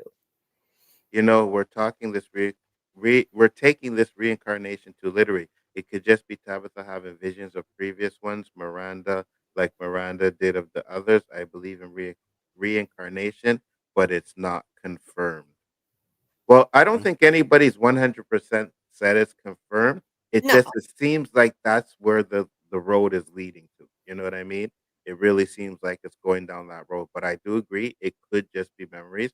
And I think we'll find out more information in the next episode for sure.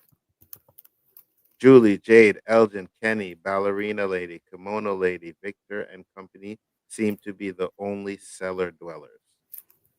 Interesting. She remembered so she could comfort Victor and help ease his guilt and help him heal. Interesting. Remember to choice to keep it all the same. Oh, jackpot. It could just be a soul reincarnation like Wheel of Time and not literal reincarnation. No, I get you 100%. And like I said earlier, I too personally wasn't 100% sold on the reincarnation stuff, but it feels like that's the way it's going. So that's what I think about it. The girl from Tabitha's dream must be the original Miranda Tabitha. I think that's where they're going. You're always here in spirit, PM. Yeah, thank you for popping back. Much appreciated. I want to know who Acosta is.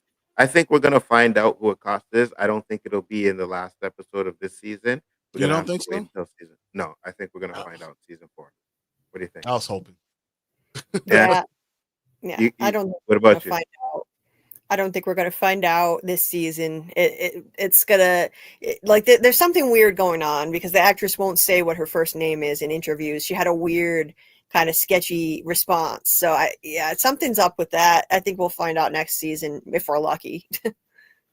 I agree. But she was in Victor's and Eloise's room with Henry, and that didn't jog her memory. What's up, Doug? How you doing? I believe the one I do drinking blood is OG Jade. The others are previous Jades, also Cellar Guy, Civil War Yep. Soldier, Christopher. So Christopher is destined to do bad stuff in the end. So you're 100%. thinking 100%. so you're thinking Jade is destined to do bad stuff, or is he going to be the one that breaks the cycle? Go Or ahead, is he their chosen one? That's what I was wondering. I wonder if he's From's chosen one. So like we have two destinies going. Yeah, they're the one where the people that are of the town, their hope, and then you have the monsters chosen one to reset everything, and one of them is going to win at the end. So it might be two opposing teams going against each other. Yeah.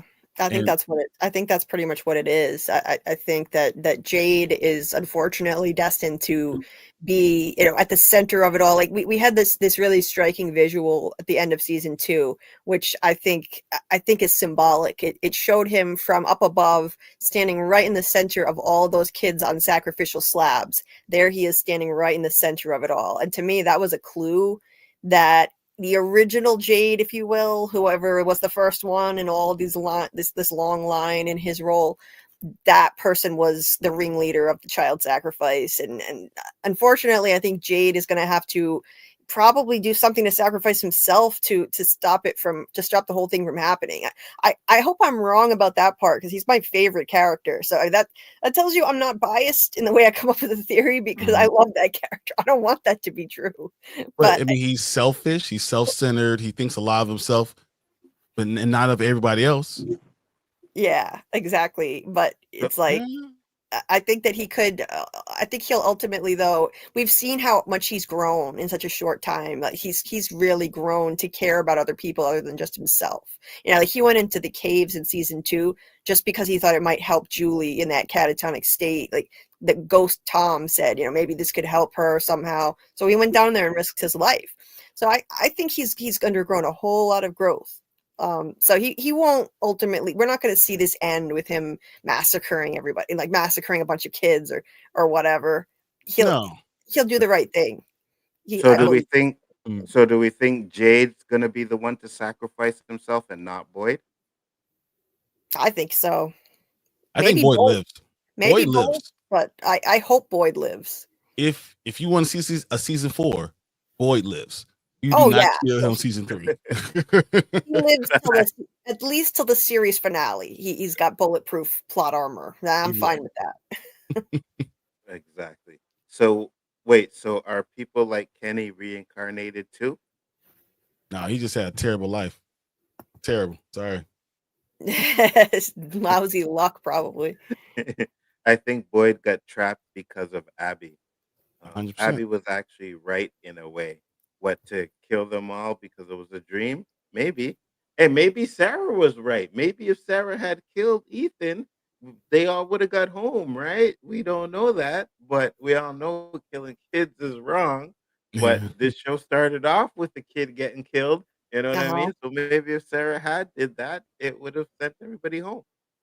Because if the town is after Ethan, which I'm not sure that's the case anymore with this new baby coming along, but if it was, then yeah, you kill him and that stops everything, right? But then again, that maybe also starts a massacre and then they have to reset again. So it could be that as well. Not sure. What do you guys think about that? Go ahead, Julie.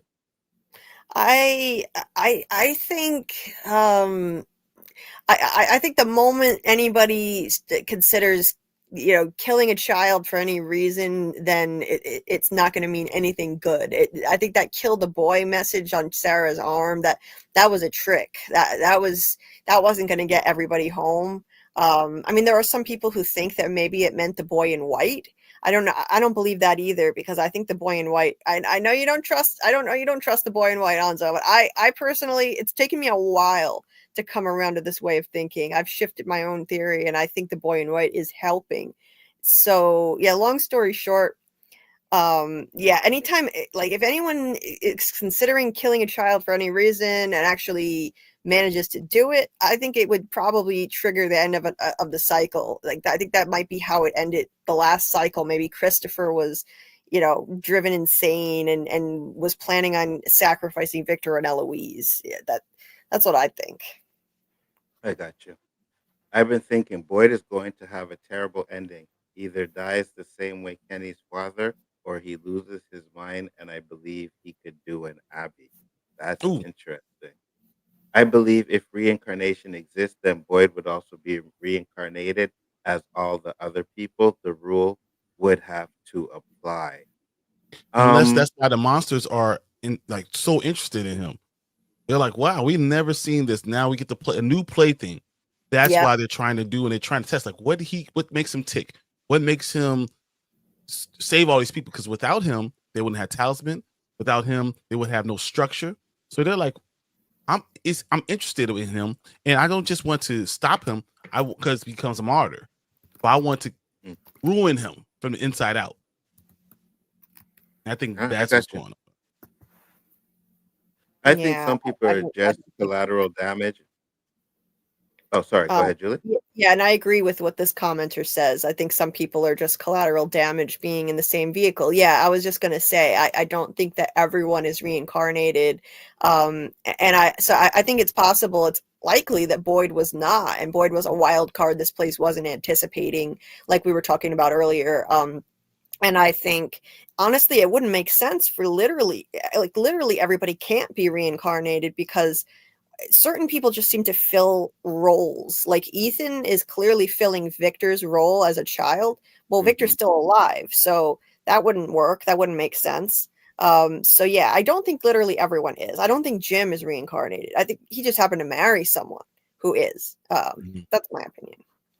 Yeah, I if got you. Boyd No, was that there, makes sense. they would have more of a sheriff the entire time. They would have. He's a natural protector. That's what he is.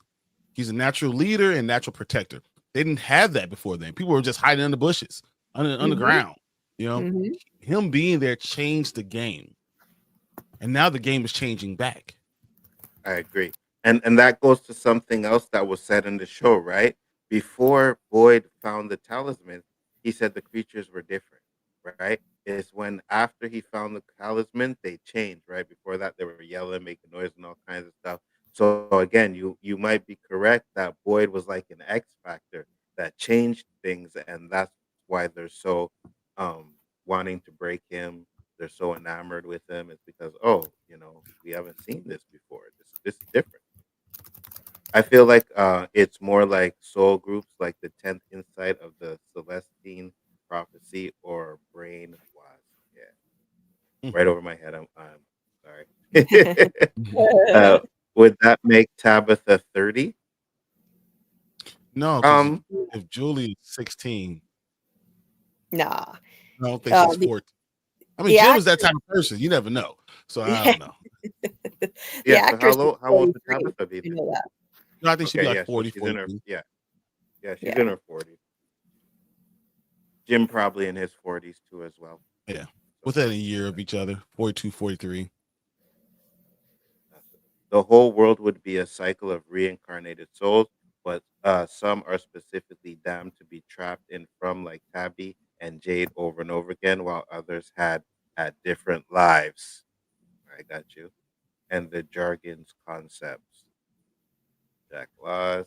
There's some kind of manifestation of the collective conscious or something. Oh my gosh, there I'm giving up dyslexia. You in today? Susie. Yep, debunked right there. Okay, let's go to here. You should think of from as a place in someone's mind, in the big other, a stage we created in our subconscious and transported our archetypes to in order to perform for the big other and get surplus joy. Uh, okay. Miranda Interesting. died in ninth. Go ahead, Brian. So what that would mean is basically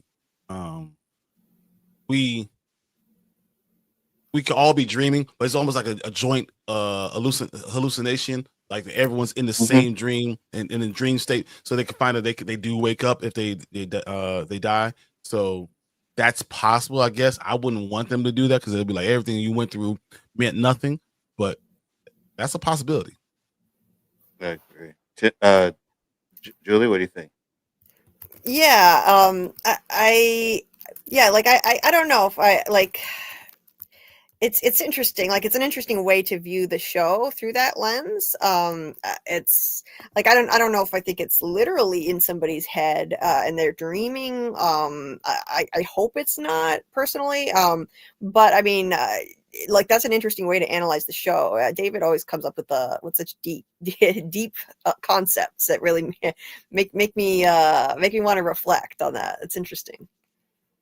Very interesting. Miranda died in 1978, right? So Tabitha was probably born that same year. Her soul found a fetus to go into. That's possible. Oh, absolutely. That's Yeah, the right time.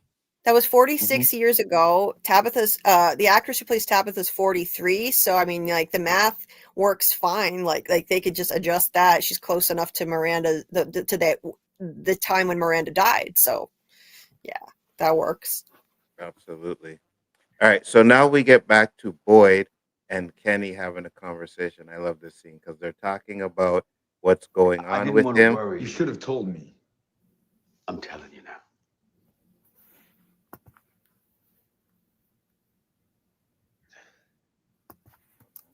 Nothing else I need to tell you.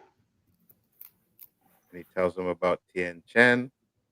And then she starts hearing the voices again. And this is where I say that I think it has to do with, possessing personal possessions of people. Mhm. And then that's where they start to hear the voices or see things. Because with Elgin, I know it was he said the kimono lady before the camera, but I think it's once he got the camera, that's when he was really like possessed. Because before that, he didn't want to do it. He wasn't feeling it. You know what I mean? He didn't want to do anything to the kimono lady. Then after that, now it's everything is like to protect him. So I think him having that camera probably helped possess him. And I think that's the same thing with this thing here is that once she put it together, they were able to possess her again. What do you guys think? Go ahead, Julie. I think that's a really interesting idea. I hadn't thought of that, and it's possible. We've seen this theme this season of personal possessions having some kind of significance, the relics. Like Victor, the boy in white told Victor to collect something from each of the dead bodies when they were massacred back when he was a kid, and bury them in a suitcase. There had to be a reason for that. I don't believe it was just in memory of them because he couldn't bury their bodies. I think there had to be some kind of energy connected to those items related to those people. So that's an interesting idea. I like that. And just another comment on the snowman thing. I love the symbolism of this show, like the way that they use broken things and broken glass to symbolize the way this place is trying to break everyone. And that in particular, Sarah in season 1, she talked about this story about a girl who was trying to put together a bunch of broken glass and she couldn't put these pieces together. It symbolized herself. And then this season we have her smashed ornament. And she said, I loved this quote, she said, I don't think I'll ever be able to put it all back together, but I like to try. And that symbolized herself. And now look, she managed to put most of it back together, but there's a hole where the heart should be. I mean, yeah, you could say it's a little corny, but I like the symbolism of that. I think that's really powerful personally. And she'll never be completely whole again. It actually makes me sympathize with her. I do. I'm hard on her, but I sympathize with her a lot. Absolutely. Brian? I agree 100% with Sarah. I agree with the objects, the idea of the objects. If you break that object, maybe it breaks the hold on you. Is it possible that once again, that scarf with Fatima, is it the same thing? Is that, the scarf, her personal project, her personal thing is what's kind of getting her possessed by something that's in it. I was able to enter her because she had a personal project, personal property. Is that what's going on with anyone? They had personal property, and instead of getting rid of it, this is what possesses them. Facts. Now we get back to this. I'm trying not to curse, guys, but every time Elgin pops up on the screen, I just want to call him. You know what I mean? Yeah. Back. Okay, so Fatima is breaking the bed to try and get away, right? Which she does.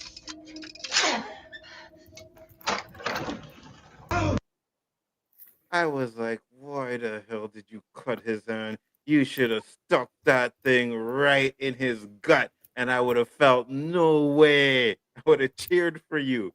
You know what I mean? Like, but that's because she's not a killer. Only the baby's a killer. Yeah, herself is not a killer. She can't do it. She should have learned. You know what I mean? She should have learned from that moment. I'd have stabbed her right in the gut. Julie, what do you think? Yeah, I mean, I was frustrated with that. She pulled that thing off, and all she managed to do was just slash Elgin's hand. that thing she ripped off.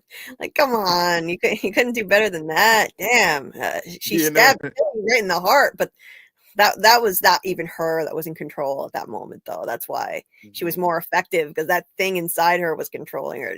Oh man, that was perfect aim, right on target, right in the heart with Billy. So maybe if she hadn't have drank the blood, then she would have been able to stab him because the baby would have been mad, right?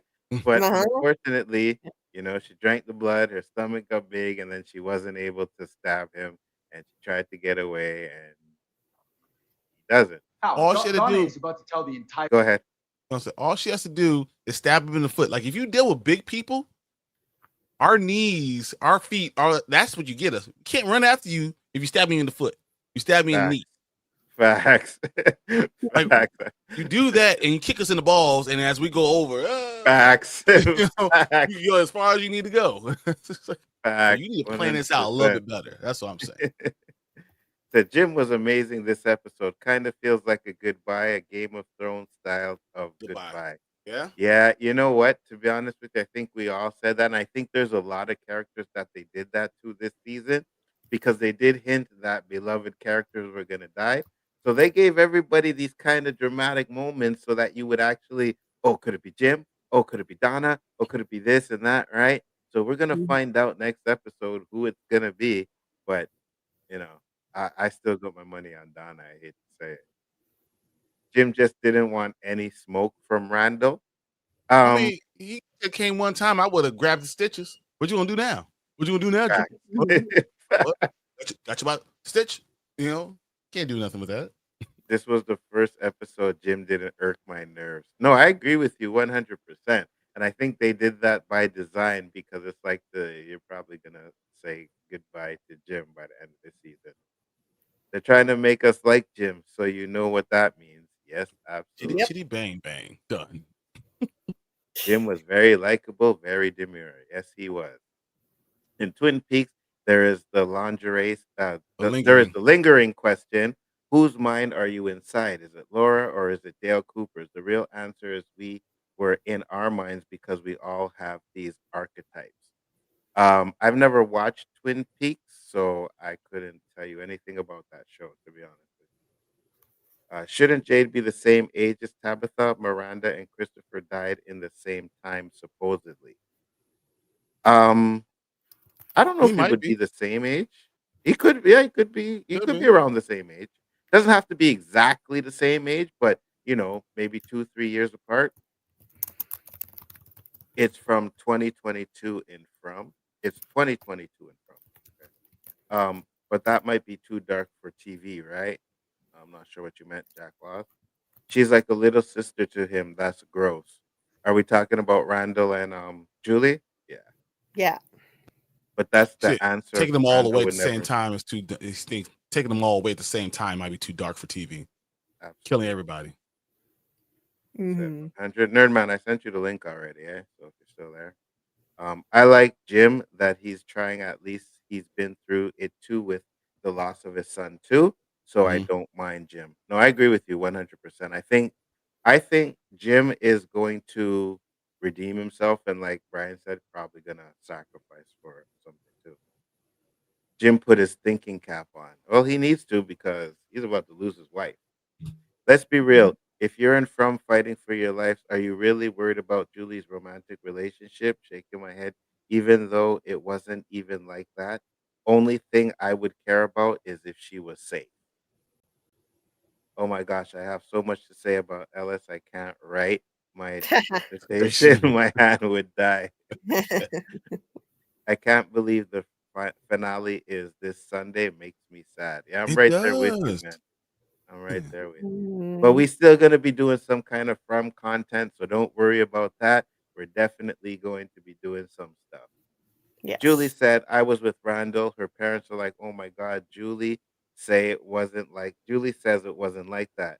Call back to Julie saying I was in Victor's room. Parents were like, oh my God, Julie said it wasn't like that. Yeah, yeah. Plus, they might not ever get home. Randall might be the closest to her age if we're gonna die. As long as she's happy and he's protecting her, I don't care. Only in From world. I mean, Elgin's probably close to her age, but he didn't want Yeah. to deal with him. Yeah. Don't want anything to do with him. At least we Yeah. have a lot of theories to go off of. Ellis is concerned about Fatima and his dad, as he should be. It's Boyd's fault? Ooh, what's Boyd's fault? Period. Everything, Period. because yeah, everything. True. I don't feel sorry for Ellis. They have been in a life in danger situation since they arrived. Holding on to some mediocre BS is not what it's not what it is. Ellis needs to grow up. His Ellis, mom shot and killed people, and his dad Mhm. had to kill his mom. That's a little bit more than some small BS. It's a lot. That's a lot to deal with, bro. and then now his wife is lost. Pregnant with Damien Demon and baby. come on. Yeah. Everyone hit like, because why wouldn't you, silly goose? Appreciate it. Thank you. The big other is the agency of all social norms, rules, and appearances. In a daydream, it forms everything to participate and navigate. And if we play along with the rules, we created to govern us. I don't see anything wrong with how Ellis is acting. Oh, he's still on that, eh? Only 12 Mhm. likes. Slap that like button like Boyd slapped Frank in season one. Ellis is acting fine for the circumstances. Let's get them likes up. Thank you, everybody, for appreciating and getting people to hit the like button. I do appreciate that. Boy and White said Tabitha to the railroad so she would discover that she was Miranda. So I agree. maybe, so you're thinking maybe that's why she had sent there to see the paintings and all. Yep. Makes sense.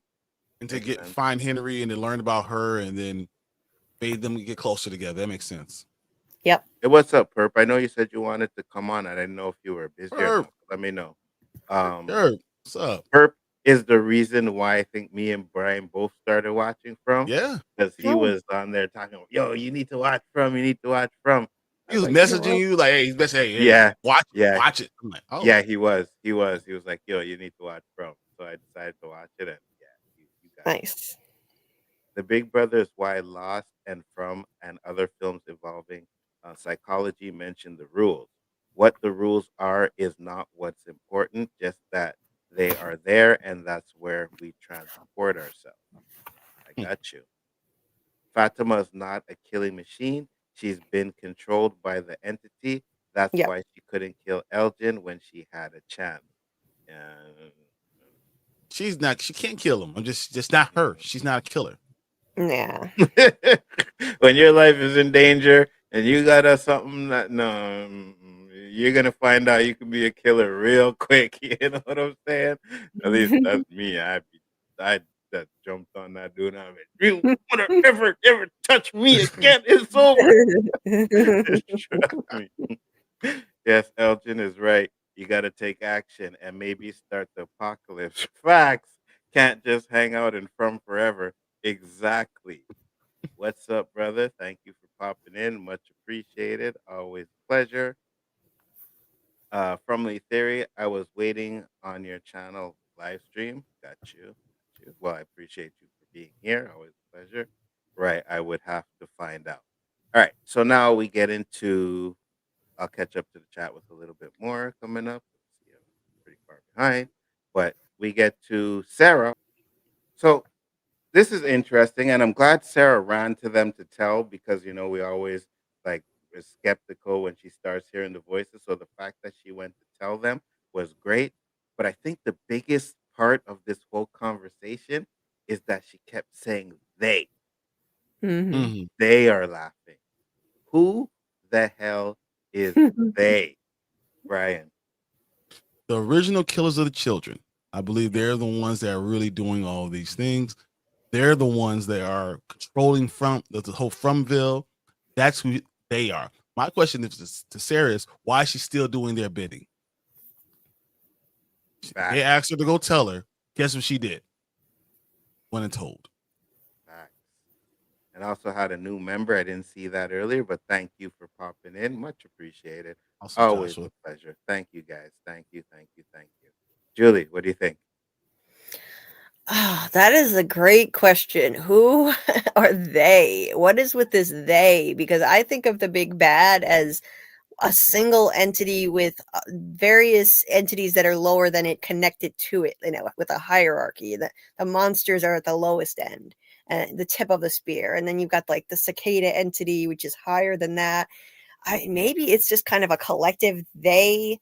It's like, the big bad is not like a he or a she, it's a they. I don't know. Like, that's a great question, and it's one that I haven't really nailed down. I mean, to be honest, but I think that it's the big bad. It's possibly manifesting as more than one type of voice to confuse her. And possibly, like the souls of the dead, like some of like the evil ones that have lived here, like maybe that some of the people that sacrificed the kids, that could be too. That's possible. Yeah. That's what I'm going with. When they said they, I'm like, okay, so maybe it's like Brian said, the people that sacrifice the kids, right? Which would mean that that baby or whatever Fatima is having is something that they want and need, and that's why Mhm. they're laughing at boy, because they know they can't stop it, right? They know that that baby is going to be born, and I think that's what needs to happen, and I think that's the reason why. So I agree. I think they is maybe the baby is the big bad entity, right? Maybe Mhm. that's it. And the people that did the sacrifices, they're laughing because this is what they've been waiting for, is that Mhm. baby to be born, which could be, like you guys said in the last stream, the Antichrist Mhm. kind of I just thing. think So they just seems more menacing, just like, they just means like you think of like almost the Trinity, the Holy Trinity. So that the opposite of that's mhm. messed up. Yep, absolutely. So now we got Jade. Not Jade, sorry. Victor, and he's throwing down stuff, and of course, Clara walks in. Sus Clara, who is there at every Again. single moment when some stuff is going on. And I know it's not my theory. It was someone else's theory where they said she was sus. And I'm like, you know what? Maybe she is, right? Because She's always there. Oh my God. you think she's sus, Julie? I think that she's a bit sus. I think she's. I wonder if they're trolling us again now. I feel like they're trolling us because they've heard that we were like, people were already thinking she was sus in season 2, so I feel like they might be trolling us with her because she keeps popping up at all these interesting moments. Yeah, she popped up right before or after, or possibly both, at when Elgin saw Kimono Lady and she whispered in his ear, "I can save you. I can save all of you." She just pops up then too. So I've got my eye on her. I don't know. They're either trolling us, or maybe she's connected to the entity in some way. Some bad things happens and she's like, "Hi guys." Like the next scene, always after something evil is going on. Hey, how goes it? Uh-huh. Why are you Absolutely. here? um, Brian, I know you got to bounce as you said you'll be back, but tell the people where they can find you real quick. Hey, I'm Brian the Grizzly, 1/3 of Spoiler Kings. We are 4 away from 1700, so I'll be Nice. remorse if I didn't say help us get to 1700. But I'm gonna go do my sports show because I'm unfortunately a Bears fan and have to talk about this stupid stuff. But I will be back. Yes, Trust me. sir. And we'll go through the comments while Brian's gone. And by the time he gets back, we will continue the episode. So it gives me a chance to catch up to the chat. See you in a bit, Brian. All right, see you guys. See ya. Excellent. All right. So where were we now? Yeah, the chat is killing it. Wow. Like Yes, they are. You this guys is are always doing great. yeah, Go ahead. 68 right now that are watching. That's fantastic. Always, always a pleasure. Let's see. So will birth be a full-born monster? Ah, I think so. Hmm. I think so. I don't think it's going to be a human baby. What do you think, Julie? Definitely not a human. That's for damn sure. I'm hoping maybe something different. The thing is, I can't picture what that could be. If it's not a monster, then I don't know what it could be. It would be really interesting if it were some other kind of creature or entity that we haven't seen yet. I would enjoy that, something original. And I like the idea of the big bad wanting some kind of a, you know, not a human form, but like a physical form. I feel like right now the big bad controlling the lower entities like the monsters doesn't have a form. Mhm. And it might want one, and this could be a way to get one. What it would look like, I have no idea. That's where I don't know. I really hope it's something where it's like, oh, like I hope it just looks like some crazy ass monster baby or something, you know? Mhm. Comes out with sharp teeth and green looking or something. That would be cool. The Kimono Lady definitely seems mad strong, though. I would be terrified. I agree with you 100%. Ellis is the lover archetype, fears loneliness, lost mother, seeks intimacy. Fatima wants to be attractive physically and potentially can lose their identity. Hmm. It should be a foregone monster. I agree with my brother here. I would just have to find out because I'm not listening to the Kimono Lady. Yeah, 100%. Not doing that. Sorry, Kimono Mhm. Lady. You know what I mean? I pop on my headphones and play some music, close my eyes, and smoke some weed. I ain't listening. Till they remember not to be. I think only Jade and Tabitha are cursed to return to Fromland repeatedly. They are the only ones who have hallucinations that were memories. Well, maybe, but Elgin had dreams, right? So they may not have Mhm. been hallucination, but he had dreams of the town before there. Um, Mhm. Abby had dreams of the town before there. So go Right, ahead. and there's been some question as to whether Elgin had the dream once the bus had already arrived in Fromville or if it was before. I've always believed it was before, and then he had a piece of dialogue in this latest episode where it actually it implies that it was before. He said that, you know, he said something about that dream. I had a dream on the way to town. Mhm, So that to me, that hints that it was before he got here, which like suggests, yeah, he was handpicked to be here. I think other people were handpicked to be here, and whether that means they were chosen for certain roles or they were literally reincarnated, I don't know. We don't have enough evidence. I focus mostly on Tabitha and Jade because we have more evidence for them, but mhm. it could be more of them. Absolutely. I figured out the show. It's so simple. I can't believe I didn't see it until this episode.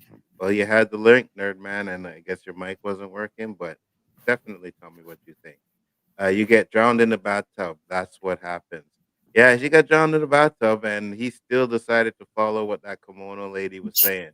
Nah, absolutely not. Thank you so much. That's great to hear. Let's petition Real to have me on regularly. Ha ha ha. I agree with my brother here, though I would. Okay, I read that one already. My bad. Boyd never had hallucinations of past memories. The entity talks through Ghost, Abby, and Katri. So that's another thing too, right? He may not have had hallucination, but he is seeing Katri. Mhm. He's seen Abby. Um, someone else seeing somebody too. It's just slipping my mind. But yeah, what are your thoughts on that, Julie? Yeah, I don't I don't think that means that he was reincarnated or anything like that. I think that they're I think all those are all part of the big bad that Abby and Kotri. I think that they're sent there to mess with his head. That he's not hallucinating, and I don't think it's part of his subconscious either. But I know that's a heavily debated thing in the fandom. That's just my opinion. No, I got you. No one has tried to drive away from the town ever since it started to change. Example, weather. What if the loop has been broken and they can just drive away now? You know what? To be honest with you, I'd probably be trying every day. I'd get in that car and try every day and be like, shit, not today. All right, we're gonna try again tomorrow. I agree with you. Hmm. Why did she kiss him, Toby? Yeah, right before she killed him, Sarah. Oh, I Yeah. don't know, you know. I found that kind of weird too. It was bizarre. I remember watching it the first time, like, what the hell is happening? I don't know what is going on.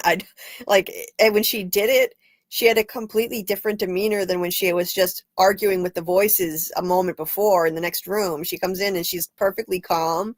It's like she was possessed.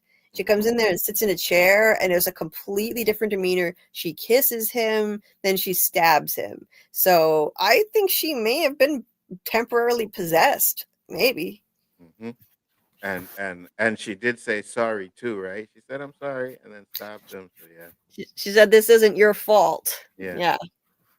Yeah. Is she Toby reincarnated? Probably not. Finally, the red jellyfish is Smiley. She kisses him because she wanted to. Yeah, I guess so. Boyd never had hallucination password. Enter talks to voice. Okay, I read that one, or did you do that? I'm not sure. I'm ready for Fatima to give birth to Virgo the Capricorn. I swear it was relevant at the time. Don't worry about it. And drink. Anything goes in from, no judgment. Yeah, yeah. And I'd be doing anything. The boy in white is the self or the unconscious self. The man in yellow is a motif of the sun and Amun-Ra, which is reborn at the winter solace, which coincides with the great ordeal and Fatima's man child. Interesting. Hmm. And that's when your ass would get killed because you too high all the time. No, no, I wouldn't get killed because I wouldn't be going anywhere, brother. I'd be chilling on that couch, you know what I mean? And if I'm in the colony house, which is the orgy house, I'd be chilling on the couch with one of them chicks in there. I ain't worrying about what's going on out there. That ain't got nothing to do with me. Nothing to do with me. I would probably be one of those guys who was happened to be, the ride along, like you said, just in the wrong place at the wrong time. And you got good weed, I'm gonna make the best of it. 100%. Christopher's role in the massacre has not been explained yet. It's probably why the boy in white is mad at the town. I'm starting to relate to the monsters. I mean, you can just shut a ghost out there, out through really. Hmm. Jim did the right thing asking Randall for info that Julie is hiding. Yeah, I Yes. agree with you. He did the right thing. He didn't go at him. Because remember, when he went at Jade, he went at Jade hard, right? Maybe if he Mhm. had went at Jade with the kind of way he went at Randall, the conversation would have been a little bit different. So I think Jim has learned his lesson. But at the end of the day, I'm with you guys. I think that might be the end of Jim, to be honest with you. Mhm. Elgin is a character that knows more information than the audience. This is a common trick in films to make the audience jump to the wrong conclusion. Elgin is protecting Fatima because of the motif. I'm Hmm. sorry, but no, I don't care what anybody wants. Listen, guys. Hey, if I'm wrong, I will come on here and say I was wrong. Yes, Elgin was protecting Fatima, but how can you be protecting her when you know, or at least we know, that the kimono lady is not, she's not good. That's evil. That is definitely evil 100%. So even Mhm. if he thinks he's protecting Fatima, he's really not, especially if that creature is evil. What do you think, Julie? Absolutely. And if he were protecting her for real, then there's no reason not to let Ellis in on it, because Ellis would be all for having a secret place to hide her out. They were going to live out in the woods, out in the cold. This would be a whole lot better. So bring Ellis in on it. At least let him know that she's there. That's why I don't think that this is helping. It makes no sense. I agree. If Elgin told people, I don't think they would listen to him. No, but I think maybe Ellis would, right? Especially if you're Mhm. telling Ellis, "Listen, we need to protect Fatima. Things are gonna happen." And he didn't necessarily have to tell the truth either. He could have just been like, "Listen, I've had these dreams, and I know what's gonna happen. We need to protect Fatima, and I know a place where we can take her to protect her." Right? And he could have Mhm. done it that way, but no, he tricked her to go there and then kidnapped her and everything. Said Mhm. 3 is minimum for a serial killer. That's what I thought. The man in yellow is future Rondo. I'm telling you guys, they have the same scar on their face. Well, we haven't seen the man in yellow. Mm. But are you No. talking about the picture? The picture had a scar on his face? I'd have to go back and see that. I think there might be some kind of mark on his face, but I'd have to go back and look. Yeah, me too. A potential serial killer. In Norse mythology, Odin's crows, Hugin and Munin, are deeply symbolic and represent key aspects of Odin's wisdom and power. Hunger means thought, and Munin means memory or mind. Okay, so how does that pertain to the crows in the show, though? I'm not sure. Do you know what he's talking about? I don't know. Maybe he's suggesting that the crows are a positive thing. I think that people who associate the crows with Odin think that the crows are good. I know in mythology, like they are, generally considered good. I just think in the context of this show, they're using the crows as symbols of the Watcher entity, just based on the way that they've positioned the crows. Like you see them up on a branch looking down at people right when they're getting stuck. Hmm. Right from the perspective of somebody watching them, you get the sense right away that they're being watched. Who's watching them? We know the big bad is watching them all the time. That's why I think, like, regardless of whatever mythology might say about crows, I do think that the show is using them in this particular way. I think, especially when you see in the cave, uh, like you saw rats eating a crow. Jade compared everyone to rats in a maze. The caves are a maze. The rats are the people. They're eating the crow. I think it kind of symbolizes the people triumphing over the big bad. So that's what I think the show is doing. Personally, it's just I my opinion. agree.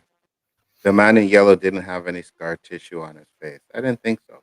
The crows are the guardians of the threshold. Eldon is the angel that whisks away the woman clothed in the sun. He represents Michael, the angel that protects Virgo. Hey, listen, I hope you guys are right. I really hope you guys are right with Elgin, right? I hope Elgin ends up being the protector to where I can come on here and say, thank you, Elgin, you did the right thing. But right now, I am not on that boat yet. I am not on that boat of Elgin trying to do something good. And especially if we see a demon baby, you helped kill a demon baby and you did the right thing. No, no. I think Elgin, what he's doing now is going to be very detrimental to what happens going forward in the Fromville. I don't Uh-huh. think it's there to help. I really don't. I first No. off, I don't even trust the boy in white. So you think I'm gonna trust this kimono lady? No way. No. No. And Victor, let's not forget. Yeah, I trust Victor. I think that Victor has good instincts. He's been there the longest. He instinctively didn't trust Elgin. As soon as he Fact, met him, he knew nothing about him. fact. So I believe Victor. I don't think this is going to lead to anything good. And it was something that at the time we just brushed off. It's only when Elgin started doing funny stuff we went back to him and like, oh yeah, Victor said he didn't trust him. You know what I Mhm. mean? There's a reason why Victor didn't trust him. You know what I mean? So, but Mhm. that would show me that maybe Victor is a little bit more connected to this town as well. Maybe you're right. Maybe he is a protector or he Mhm. was being protected or something like that. And he knows certain things. And that's why Yep. he didn't trust Elgin, you know? Mhm. Maybe he's seen someone come into the town to act like Elgin when he was young, right? Because Yep. there's people who are reincarnated. Maybe he's seen a person come in there that did some of the stuff that Elgin is doing, or maybe he didn't get to do it, or maybe he did, and that's Yep. why he's like, yeah, I don't trust him because I've seen this type of thing before. So That's exactly what I think. Yeah. me too. Have you have to understand the astrological motifs to understand the story and the narrative. It's all in the skies. I feel like Elgin isn't evil. He has gifts that make him more spiritual and tuned to the town, so he is easily influenced by the entities. I believe he actually thinks he's helping everyone. Yeah, he thinks that. I think he believes that, Me too.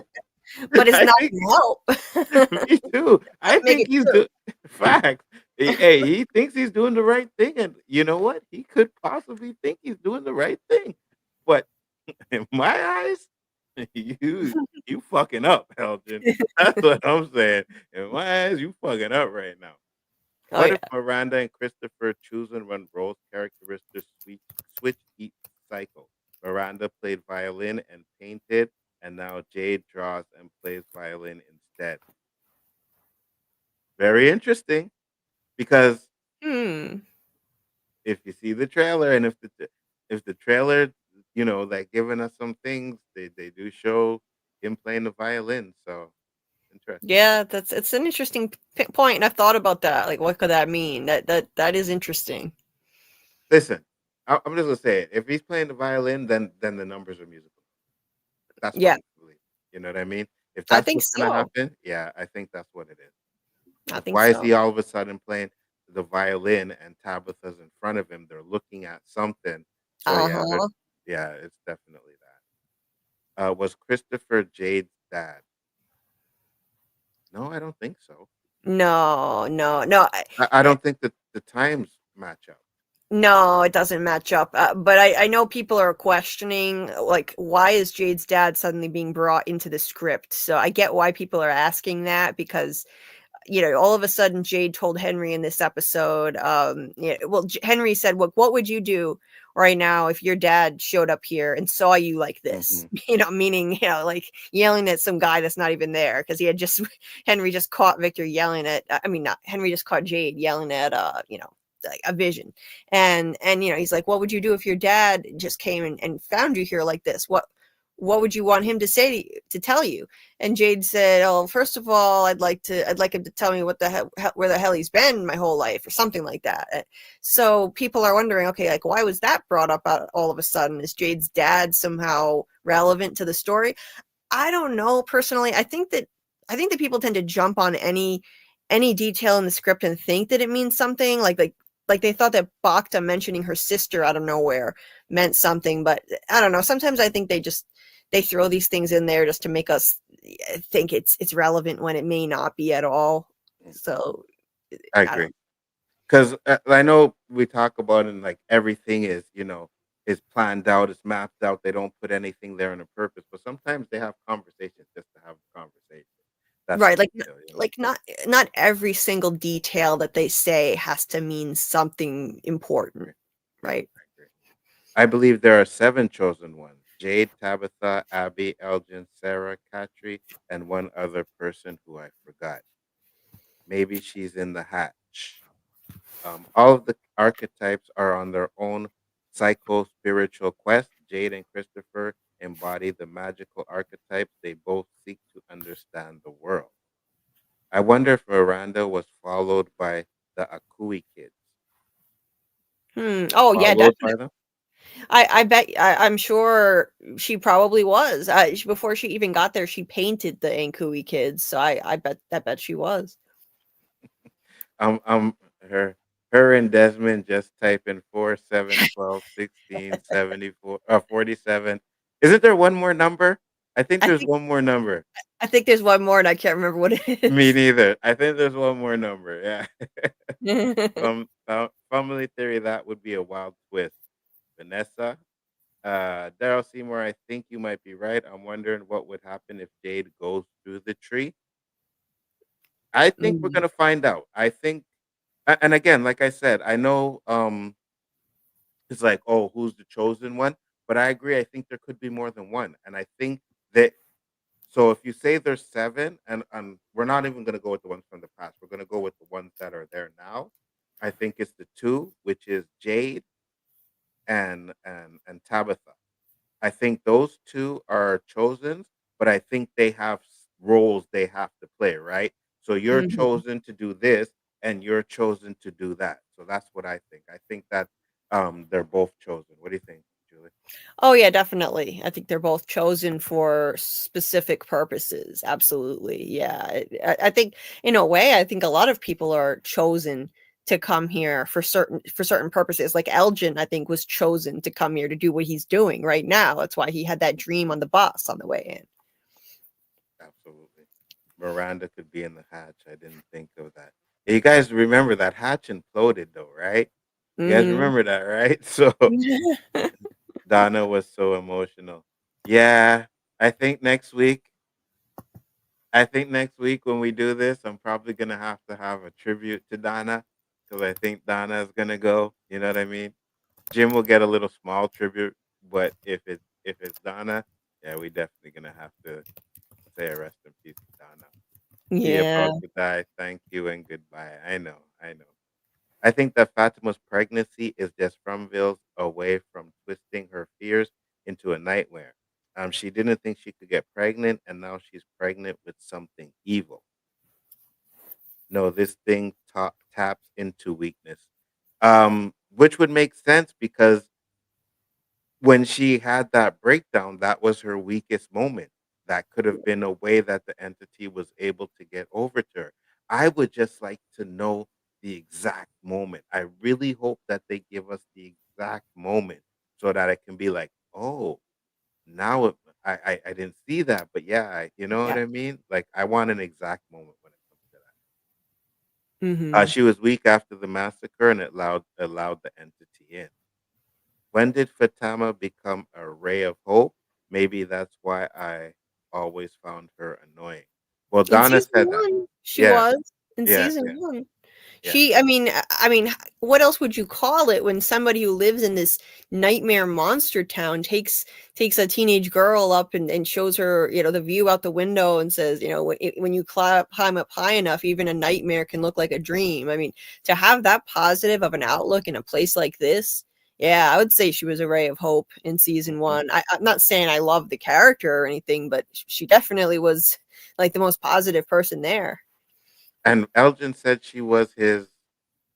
What's the word she used? Wasn't a muse. She was his proxy, right? Yes. Yeah, Yes. Yeah, just like she was for Julie. Yeah. yeah. I didn't realize how bad Fatima looked until they showed how beautiful and glowing Mhm. she was in the flashback. Yeah. Yeah, and I think they do that on purpose, right? To show Yep. you that she's actually going through some stuff, right? You had this nice, beautiful woman, and now she's, you know, pale, and yeah, I think that's to show you that there was something happening to her. Oh, 100%. That's what they were doing. The first time they showed the flashback of when you climb up high enough, a nightmare can look like a dream. They showed that earlier this season in the same episode when we saw her come out of the bathroom with blood coming down her mouth, looking like a ghoul. It was either that one or no, not that one. It was the one where she was in the diner, literally yelling at Tabitha, like completely out of character, yelling and screaming at her. And I think it was to show us that contrast of what this thing inside of her has done to her. It's made her angry. It's changed her personality. Absolutely, 100%. Because she was never like that in the first 2 seasons, right? And all of a Mhm. sudden now she's really being like, oh, angry and upset. So yeah, I agree with you. Archetypes are physiological patterns formed from our experience. They are the foundation of personality and units of the human mind. Why is it important to know these patterns? Hopefully you'll tell us. Fatima annoyed me too. Yeah, I feel you, Vanessa. I know what you're saying. I feel you. Oh, and now with this bullshit. Jim might be out of the house. Hey, Jim is going. Yeah. Jim is the second most annoying character from season 1 to 3. I was glad Henry told him to shut the F up and get on board. Facts. Thanks, Yep. Henry. I agree. Knowing the patterns and how the story ends signals to us what we can proactively change so the pattern does not repeat itself, to let go and end the cycle. Yeah, I think Jim is a goner. I know, right? Jim Yeah. acting like he has some sense means he's doomed. So everybody's on the Jim is gonna die bandwagon. You know what I mean? Yep. You know what? I'm there, but man, that would be devastating to them kids, though. You know what I mean? Like that Mhm. would be. And I don't know if maybe Yep. That's Jim the might be out thing. the door. Go ahead. That's the thing, as much as we don't like Jim, like I don't want to see like poor Ethan. I don't want to see him have to deal with that. Ethan was so devastated just to lose Tian Chen, who was, Mhm. she was kind of like a grandma kind of figure for him. This is his father. That would be devastating. Absolutely. Abby said that the town or the big bad feeds on hope, but I think the big bad is threatened by hope and fights harder against it. You know what? I like that. I do like that. I think it might be. It probably feeds on fear, but and I think it might be threatened by hope too, and that's why it's trying to break people's hope, right?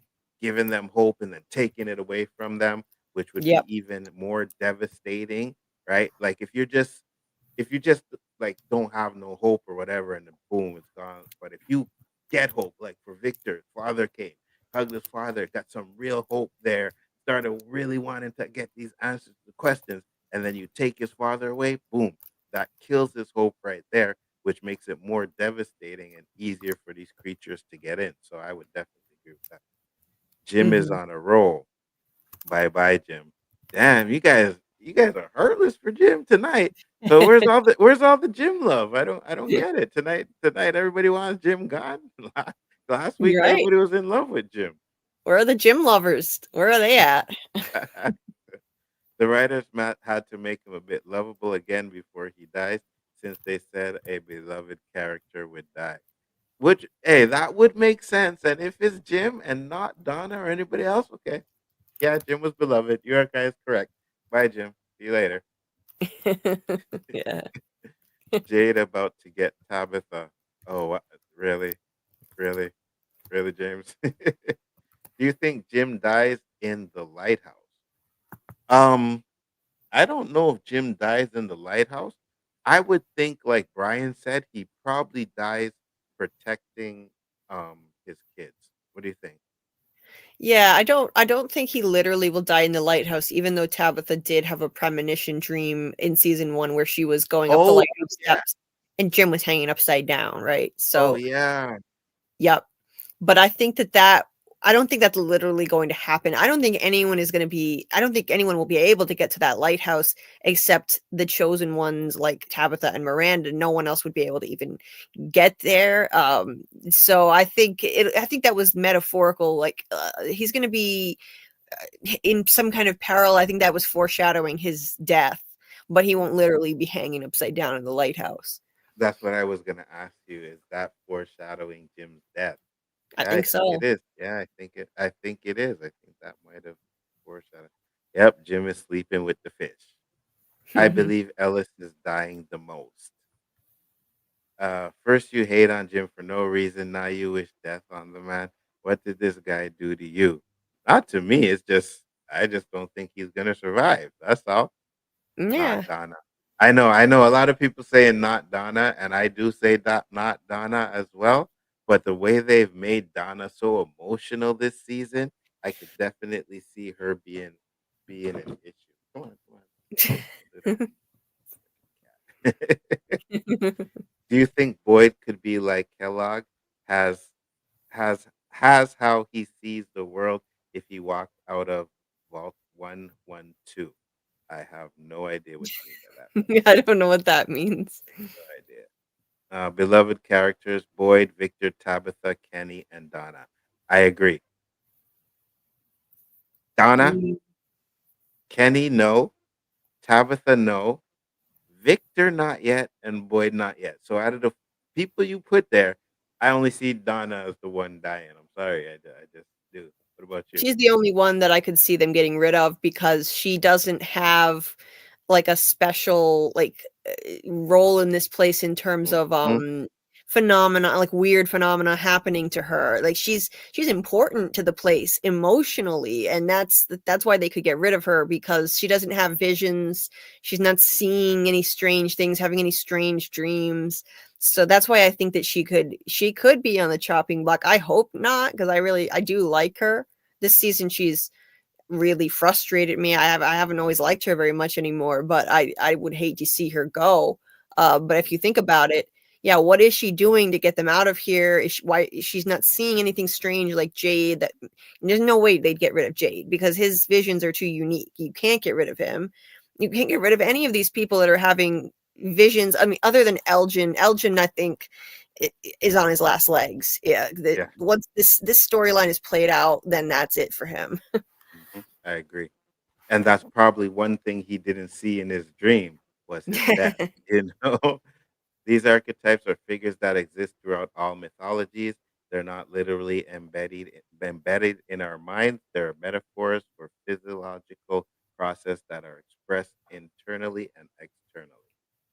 Got you. Also, the kid Ethan. I don't think Ethan's gonna go anywhere though. Ellis Nah. is beloved to me. Ellis is beloved to you? Oh, hey, Dara, I get it. You know, if I'm not mistaken, Okay. weren't you the one that had the same gym love the other night? Weren't you the gym lover? I think it Probably. was you. I'm not sure. I'm both afraid of the beloved character's death and being disappointed that no one dies in the season finale. You know what? I'm gonna be right there with you. If no one dies in the season finale, I'm gonna be upset. I'm gonna be disappointed. I want some death. As much as I say I like Donna and don't want to see her die, I want to see some death. I really want them to put more stakes going into the next season, right? And just showing us that popular characters can die will give us more stakes to going into the next season that anybody can die. Yeah, I agree. Boyd still has Kenny. He will pull through if anything happens to Ellis. Not so much Ellis has done nothing to win our hearts. You just feel sorry for that character, not you personally, but the audience. No, I agree with you 100%. Um, hold on. Hot takes Tuesday. Yeah, I know. Don't follow that guy. Don't listen to that guy. Well, Jim is the white male archetype in the story. Yeah, I'm just mad Jim took a drastic turn the past 2 seasons. Right, because I think Jim had a lot to do in the first season, and you're right. I think after that, he just became this condescending, and it could be what he went through, right? Because he thought he was doing the right thing. He did all of this. Let's get the tower, heard the voices, and then the crap hit the fan. So yeah, it's definitely possible that he's jaded from the stuff that he did. But at the same time, like I said, you don't do condescending stuff to your wife. I'll be right back. Okay. Yeah, no problem. Fatima is beloved by everyone in Fromville, so she can go. She probably will go, Vanessa. I just think if she does, it's gonna be turning into a creature. I'm still on that, but we'll see. I've always said beloved is subjective. It is because some characters we love, and then there's other characters that other people love. So I agree with you on that. They are bots feeding on toxic masculinity across the internet. Yeah, Don. Yeah, we know. Gym lovers feel like a slur. I'd be pissed if someone called me that. You know what? Yeah, I agree. I'm not a gym lover either. I don't mind Jim because I can understand what he's going through and been through. I agree. And I understand, but I think he should have been more because this is right? He's been there the same time as Tabitha. He's been through a lot of stuff. So you don't brush off what her experience is because maybe yours didn't work out properly. And I think that's what Jim was doing. And I know it was because, like Henry said, he was trying to protect his family. But when you're doing that, you're devaluing the stuff that Tabitha is going through. So I think that's where it was crazy. It Mm-hmm. is subjective. Let's go here. The Julie B type. There is 1% gym lovers at Daryl Seymour is the one. I thought so. I thought it was Daryl. I thought it was. That ending was too crazy for it to just be a memory. You guys are hilarious about Jim. Yeah, 100%. Yes, it is offensive to be called a gym lover. Yeah, Yeah.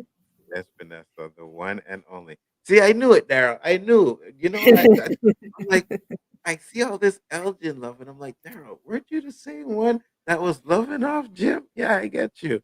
I get you. Mm-hmm. You're probably gonna be disappointed when when he dies. So I'm just saying, you know. Mm-hmm. I mean, love is love, but yeah, exactly. Jim was the man when he was making the cell tower, but that failed and he lost his essence. Yeah, I think it kind of broke him to a way where he didn't want Tabitha to go through the same things she was going through, so he probably um tried to discourage her, but I still don't think you do it that way. What do you think, Julie? Yeah, I think that Jim is just he's invalidated her feelings from the beginning, and like he's done that from the time that they got there, and it's like it's just crazy to me how he does this 180 all of a sudden. Henry tells him, you just shut the F up and listen, and all of a sudden he just does it. Like, and I find Mhm. it interesting. I find it interesting though, like look at where the source of that advice came from. It's Henry, who was married to Miranda, and now we're thinking Tabitha may be reincarnated from Miranda. It makes sense. Henry would have the kind of advice that could get through to Jim. So it's just too bad it's coming now, because Jim might be on his way out. It's a Exactly. little too late for him. Why are people trying to explain reincarnation with reincarnation, then saying it's not reincarnation? It's funny to me. I think people just okay. So some people that I heard that don't want it to be that they think would be stupid or whatever. I disagree with that, but I also think it's people who have said it wasn't, and then to be like, oh well, you know what? It's still not. I think they just don't want to be wrong. What do Hmm. you think? Yeah, I think in a lot of cases, yeah, people are very much attached to their own theories, and that's understandable. If you've held on to a theory for a long time, it's easy to get so attached that you don't want to look at other possibilities, and it's easy to get confirmation bias, and so you're trying to make what you see fit the theory that you already have. But yeah, I just go with what I see on the show. I think it looks like reincarnation to me, but yeah, like a lot of people just don't want to look at other possibilities other than what they already think it is. And it might not be literal reincarnation. It could be a matter of someone receiving memories from that person who played the role in the previous cycle too. Like it could also be that. Absolutely. Isn't soul reincarnation the same as literal reincarnation? Yes, it is. Come on, Jim was the dude that Jade brought to climb the tree. Absolutely. And then man the station. Exactly. That's why I'm saying folks don't understand the meaning. Damn. Don't get me wrong, though. I love climbing trees. It was one thing I didn't like about Jade. He won't climb trees with me, I guess. No, he probably won't. If Tabitha's picking up Miranda's memories, she could also pick up the memories from the other chosen ones as well. Um, so I think that's what they were showing with Jade. If the reincarnation stuff is true, I think that's what they were showing with Jade, with the man in the tree drinking the blood. Could it all be even the one in the cellar with the rock being crushed? Could all be former reincarnations of Jade. Do you agree with that? Oh yeah, Absolutely. I definitely think that every single one of the men in Jade's visions are past lives, and it fits because they all look like they're from different eras. So it could easily be that the Puritan, the Civil War soldier, the guy under the boulder could be maybe early 20th century, a little hard to tell, and then you've got Christopher. So absolutely. The theme of the episode was we don't have all the information yet, which caused us to jump to wrong conclusions. Except that flashback with Miranda to change. Expect that flashback with Miranda to change significantly. Possibly, I said this is from. You know what I mean?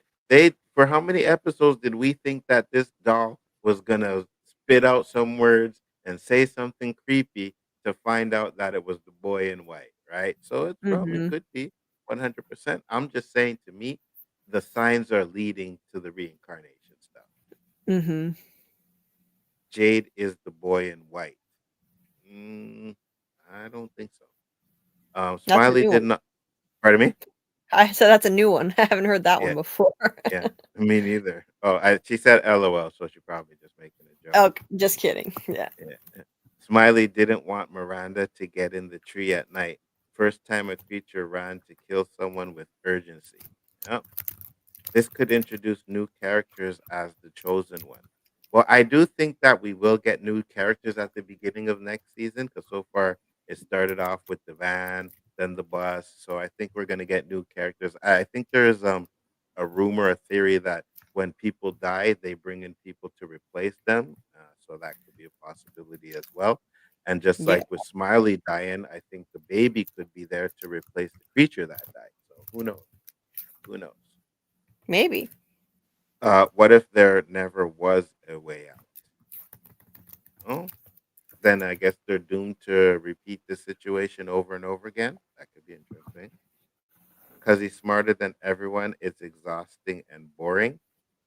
It was also a Revelations episode. Yes, it was. He's hilarious and very good looking. Jay in the beginning. The full story of what happened the night of the massacre has not been revealed yet. Absolutely. And I don't think we're going to get that until maybe sometime next season, to be honest with you. Said famous last words. Nope. Gar said Julie B. I don't think either of them are dying this season for sure.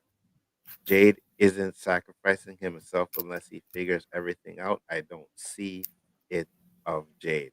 That's what I'm saying. I think if Jade were to do that, it would be in the last season, like last couple of episodes of the season, where Oh Jade yeah. would sacrifice himself. It wouldn't be now. Go ahead. It wouldn't be until the end, I think. Absolutely. They killed Kenny. Yeah. Hey, listen. If they do that, I'm gonna make a video with Kenny dying and then the little thing coming and saying that. Definitely. Yes. He gets reincarnated every episode. Boyd dies season 4. No, stop it, Nikisha. No, we're not killing Boyd. We're not doing that. Let's not put that in the universe, all right? Let's not do that. We need Boyd. We still need Boyd. Yes. Everyone there has reincarnated. This is my theory. Well, it makes sense. He's looking good now. Mountain man sexy. We're talking about Jade. No, that's you guys thing. That's a female thing. No, not doing it for me. No. Sorry. I'm not, Sasquatch Jade is not doing it for me. No thanks. Otherwise, it wouldn't be there in any capacity. No, I feel what you're saying, and it's possible.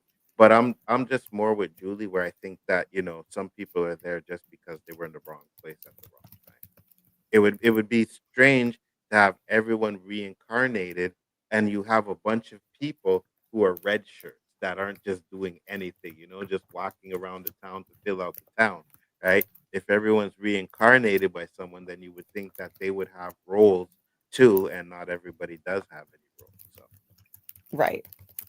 well, not everyone there. Some freshies sometimes.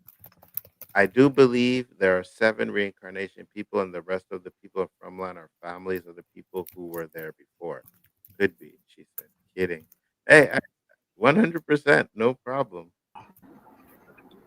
Hello, who we got here? Nerdman.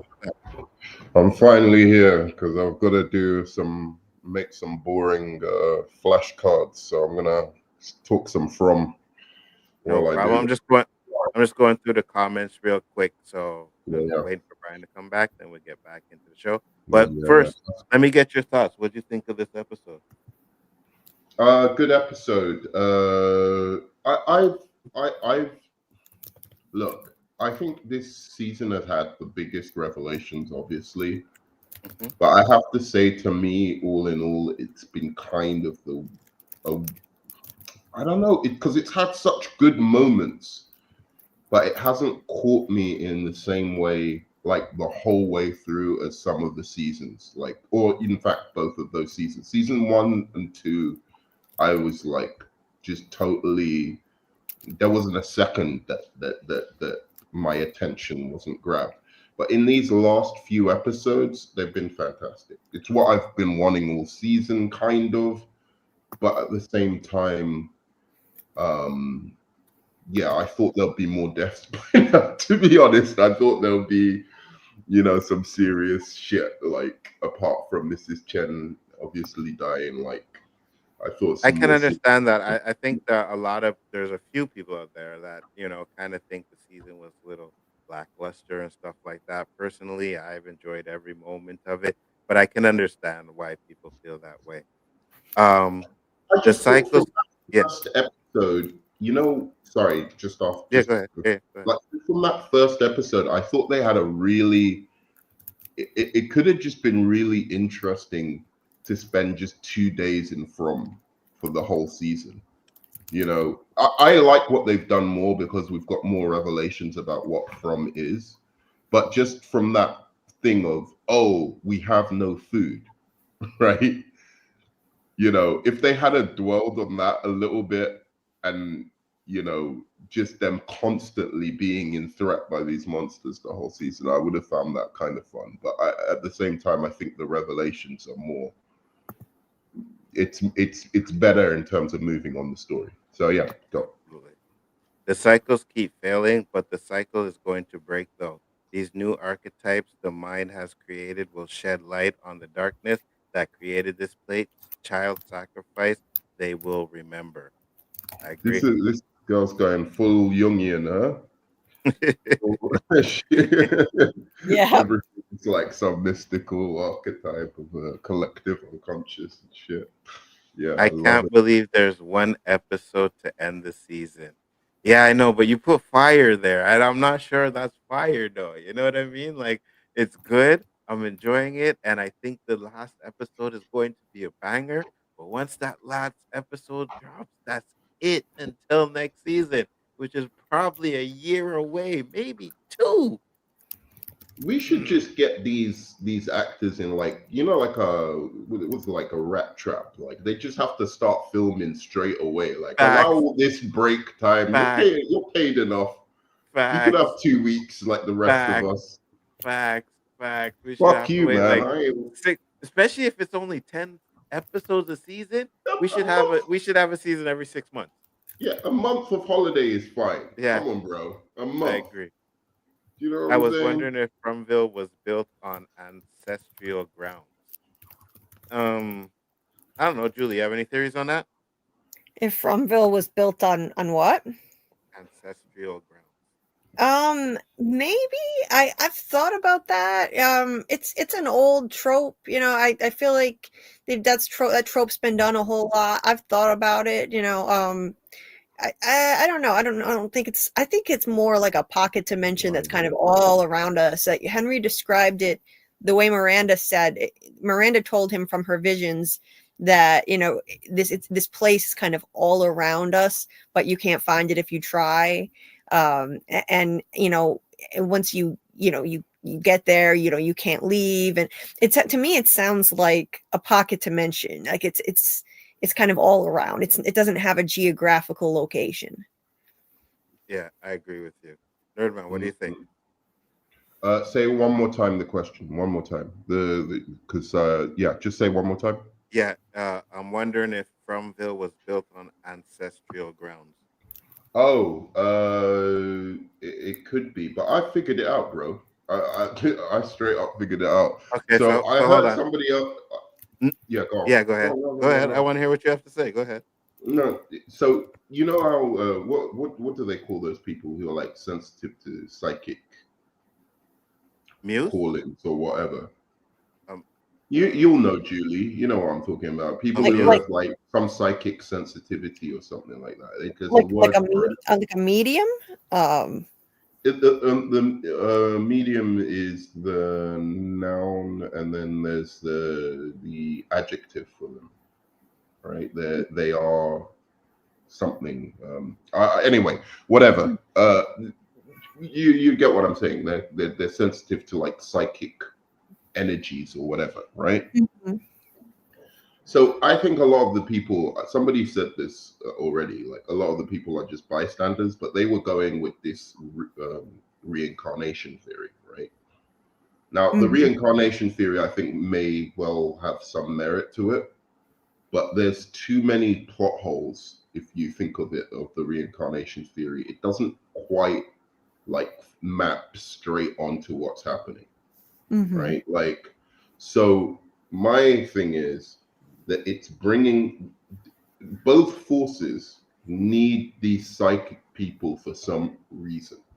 And the rest of the people in the car are just bystanders.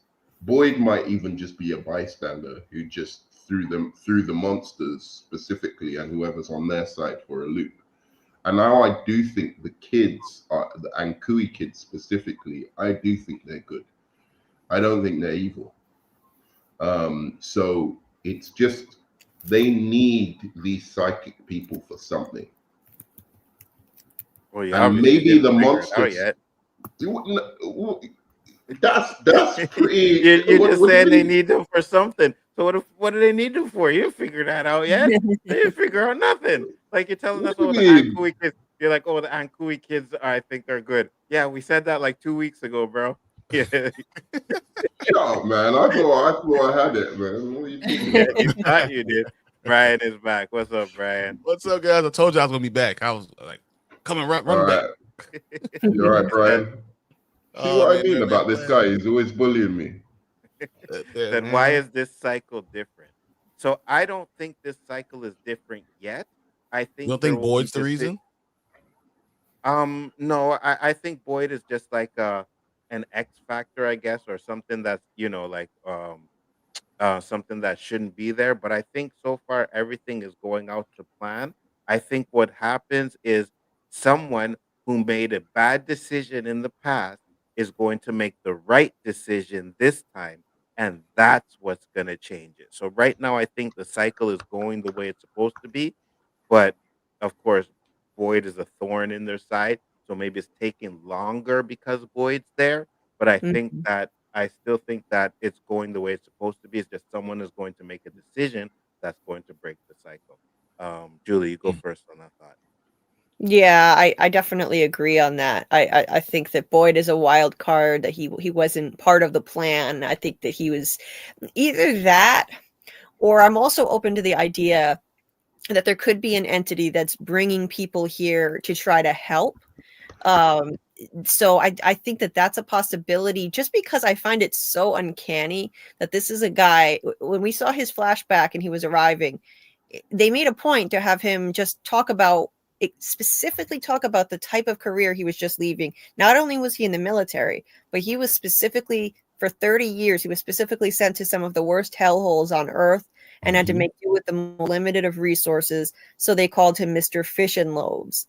And then he retires and he winds up here with the most limited resources in this hellhole. To me, that gives merit to the theory that maybe there is an entity bringing certain people here to try to help, and other forces bringing people here, for evil reasons. Mm. That makes sense, right? I think Boyd is like Neo. Like so in the Matrix, it's always the cycle of the one. But then there's this one guy who's a little bit different than all the other ones. So like I feel like they noticed that he is something different, and they didn't see him coming, but because he wasn't supposed to be there.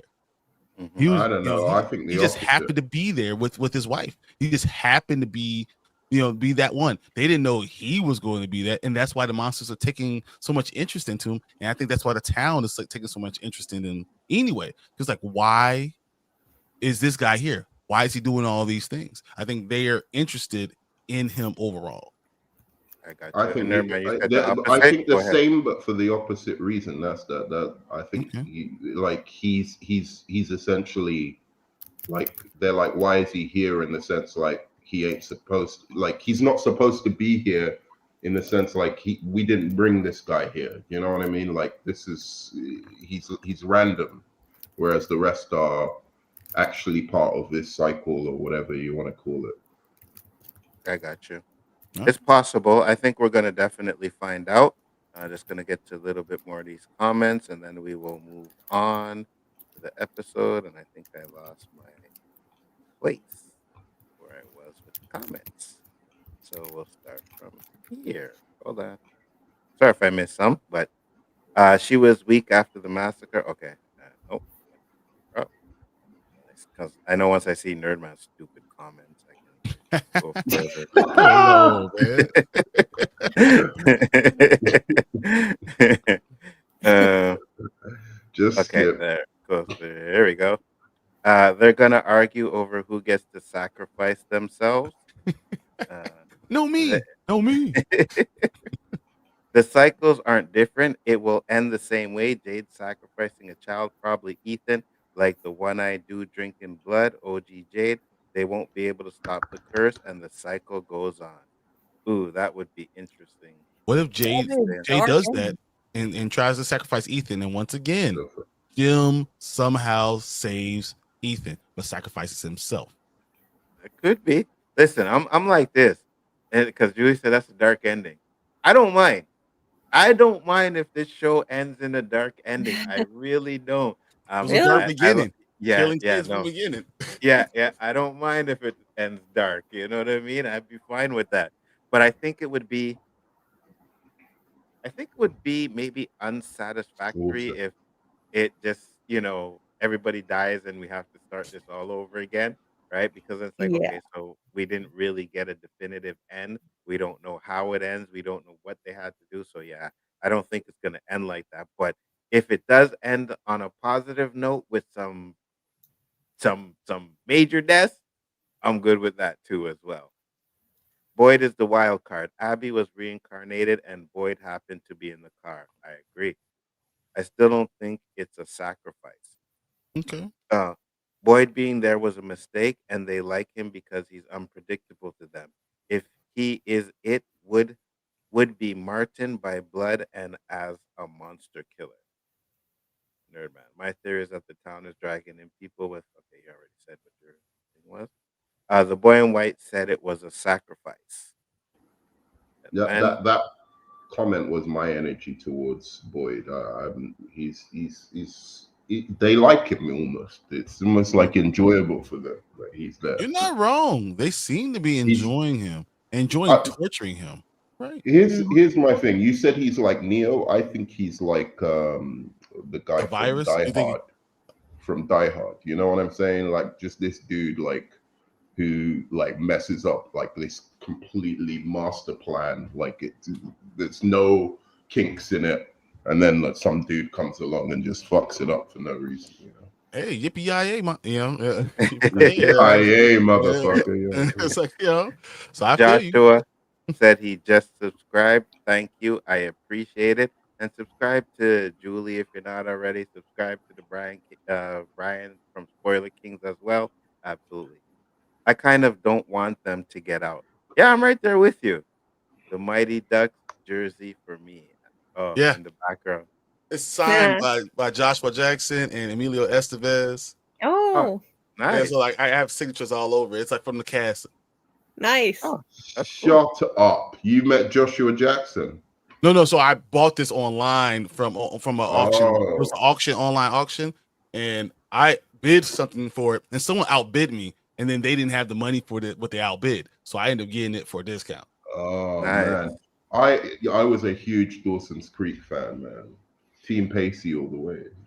I would like to say I'm not a Dawson's Creek fan, but I would yeah, be because I would you're be a dude. Oh, okay, you're right. I actually did like it. I'm sorry. The Man Who Would Be King, a You great cry when movie. Jen No, died? we're gonna get back to this. The Man Who Would Be King, a great movie, has all the same archetypes, including the one-eyed man. In Egyptian mythology, Ra loses one eye. He represents the sun at noon. I'm scared for this chick. I think you've cracked. Some of the stuff she says, really though. Yeah. No, she might be right in the end, but like, you know what I'm saying? She's looking into this too far. Hey, a lot of people are like, you should see some of the theories that are out there. It's like crazy. numerology. I literally watched Julie's. I watched 2 hours of Julie's stream. Left, went and had some dinner, went out to eat, came back, watched it again, and they were still theorizing about crazy things. And I was end up watching 2 more hours. I was like, wow, because it was interesting.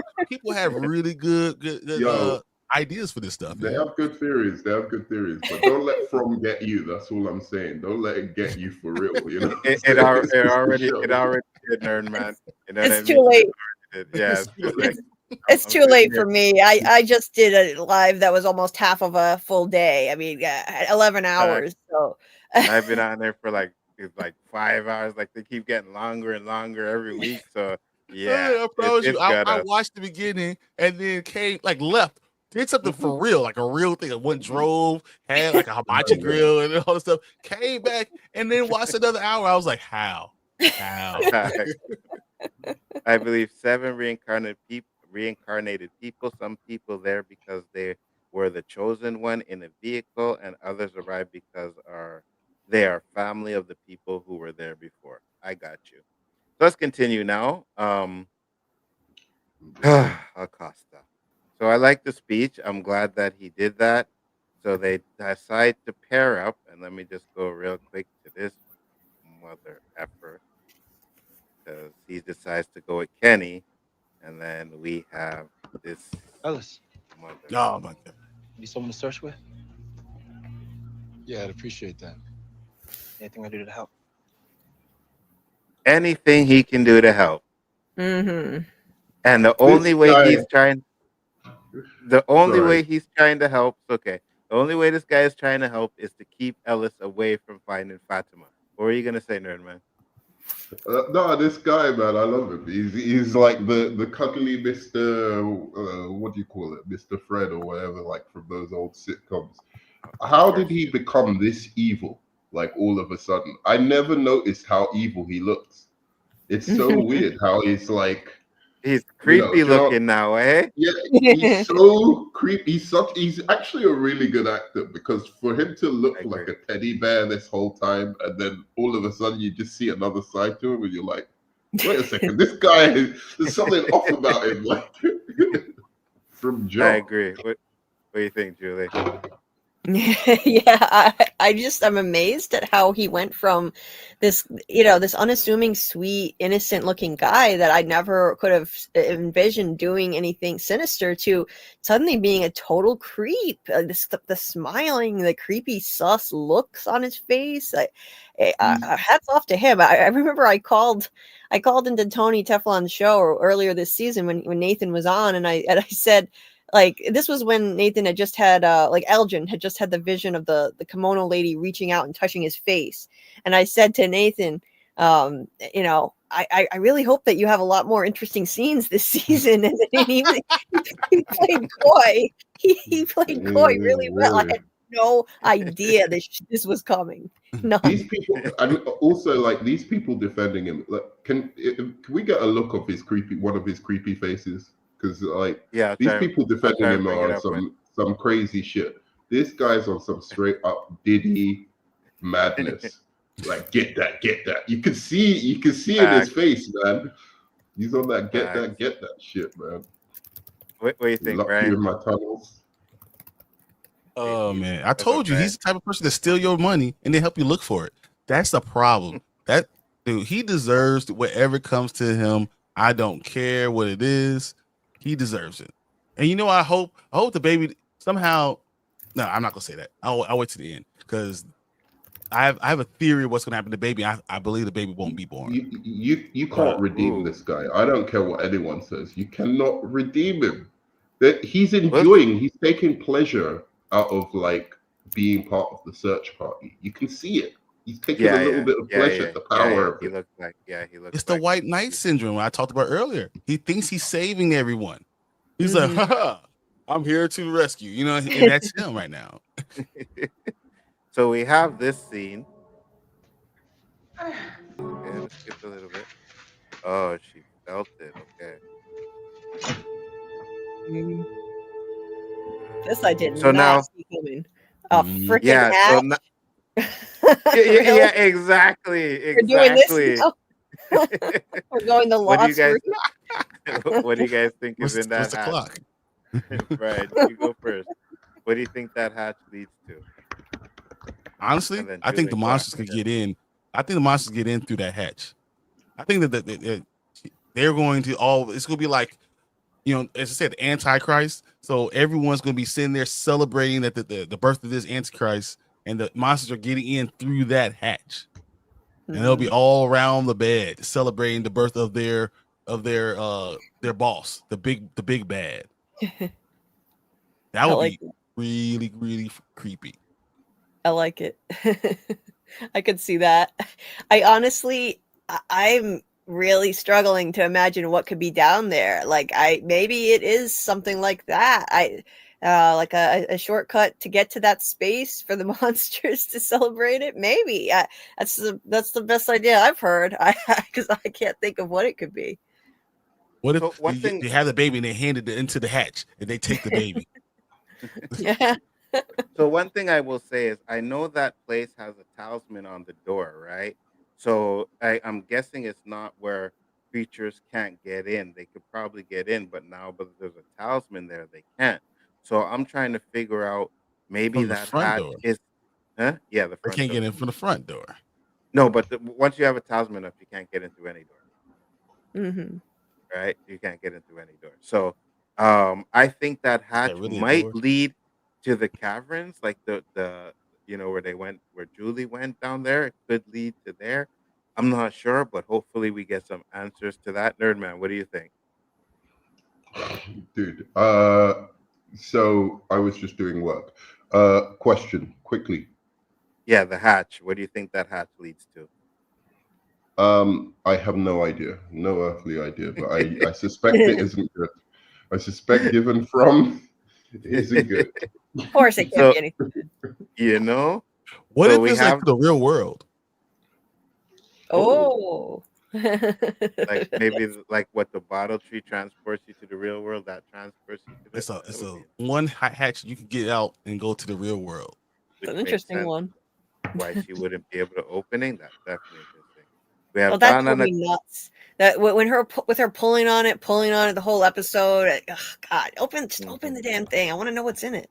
You know what I mean? That's what Ah, the show does. And then we're not gonna find out what that is until next season, I probably. swear to God, I was saying this on I'm saying this on another live. I was like, I swear to God, if they end this season opening that damn thing and peering down into it, pulling a Lost on us, and then roll credits, I'm gonna throw something at the TV. You might, they might. I could see them doing that 100%. So we It's get gonna Don and happen. Acosta, they're doing the surf, and then Kenny says, "No, I'm not gonna take your badge, but I will be your deputy again," which I am glad because I kind of thought that Acosta was gonna take that role, but the fact that Kenny's taking it back, I'm glad with that. What do you think of this conversation, Jill? I was thinking like it's about damn time. This should have happened a while ago. It seemed like they had already mended their differences, and Kenny was acting like his deputy even though he wasn't anymore. Walking around with his gun, which I don't understand why he was allowed to have, because they have a rule in this town: only the sheriff and the deputy can have a gun. Yet Kenny threw his badge away and he's walking around with a gun, and he's a loose cannon. He's furious at Sarah. That made no sense. But anyway, I'm really glad to see this. This was a long time coming, and I was glad to see them officially reconcile. It was nice to see. Does that worry you though? That they showed this, the penultimate episode, they showed Boyd and Kenny reunite. It's a little worrying.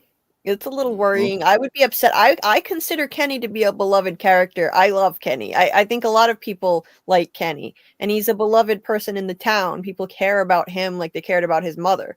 So I'd really hate to see him go. You can't kill the whole family. You I can't would kill hope the so. father, the mother, and the baby. Come on, man. Back. Somebody's got to be left there to suffer. No, they'll keep him. You can't kill everybody. Yeah. That wouldn't be any fun for the entity. No, you got to leave someone left to suffer. You have to. Someone got to tell the tale of how bad, how sad they are. Do you think there was a baby during the last cycle? I kind of wonder if Vic was in the cellar to remember, or he knows someone is behind that door. Interesting. Interesting. Not sure. We can affirm that the voices wanted Ethan dead. Kill the boy could be directed to the boy in white. It could be, but I just don't like. How would you kill the boy in white? You know what I mean? Like he's a Right. He's ghost, already dead. Like, and yeah, and most people only see him. Like not everybody sees him, so I don't know about that. But now we get this this little thing here where Jade is, and then he's gone. So for me, if we're going with the reincarnation stuff, then I'm like, okay, that's why Jade is seeing Christopher because he's reincarnated from Christopher. What do you think, Brian? who's the puppet then? Mhm. Is there no idea. something that's like that? That's a puppet for him that he's able to talk to, or is that something that's coming next? That's why I don't think Jade's going to die. I think something's going to happen where he's going to have his own puppet that's communicating with. Could it have been the radio? Could it be a telephone that he's having conversations with the entity? They see that as someone they can communicate with. He might have something happen in this last episode that allows him to communicate with someone else outside. Interesting. What do you think, Julie? Well, I just loved the sheer comedy of the scene where Jade literally just gets done saying, try something new because this isn't working anymore. And then the dummy literally does the same scream it did before, and he almost falls off the damn ladder from fear. So it's like, okay, challenge accepted. No, clearly this is still working on you. And I just enjoyed that. I kind of wanted it to be something a little more original, but I thought it was funny because of what Jade said. And it just creepy as hell. Christopher sitting up there holding the thing just quietly. Like Christopher, he always just appears there creepily, never says anything. This is the second time Jade has seen him. And I find him fascinating. I definitely think Jade is reincarnated from him. It's interesting that Jade doesn't use the puppet. I guess maybe every cycle is different. Not everybody who's reincarnated is going to be exactly the same. And Jade has a different personality. This is the way I explain it. It's the whole nature versus nurture debate. So like Jade may have the same soul as Christopher. That doesn't mean he's going to have the same personality. Jade was shaped by different circumstances growing up. We just found out that he didn't have a father. He never knew where his father was. Yep. He was raised by his grandma. We know that. She died when he was 12. He had to move to the States. This is why I think Jade is so antisocial, has horrible social skills, is not good with kids, versus Christopher, who probably was just raised with a different life. He made kids laugh. He used that dummy to make people laugh. So I think that could explain why their personalities are so different. But I do think it's the same soul reincarnated. Could it also be that he didn't have many friends and Jasper was his only real friend? So he didn't have a way to talk to anyone, and he was very antisocial, and his only real friend was this dummy that he created himself. And then use the dummy to talk to people because he couldn't do it. Because he was intent. Yep. That'd be interesting. What do you think, Nerdman? I'm surprised this dummy has come back again. It's weird. I thought like we were finished with it. Like, but you're not on the reincarnation bandwagon. That Jade is reincarnated. He's Charlie reincarnated. Christopher. Oh my God! Why I keep saying Charlie? Yeah, the third time. The guy who had the dummy. Yeah. You mean the ventriloquist? Nah. Yeah. No, I'm not on that. I'm not on that train. Not on that train. Okay. No, I think that's kind of where they're going with this. But again, I wasn't on the train too, but I think that's where they're going. So, anyways, Jade and Henry have a conversation, and Henry's pretty like hear the bell. Worried about. Yeah, I just was Henry, hoping we could talk about Victor. About Victor. Yeah. Now here we get to the big part. Victor goes to cut down the bottom tree.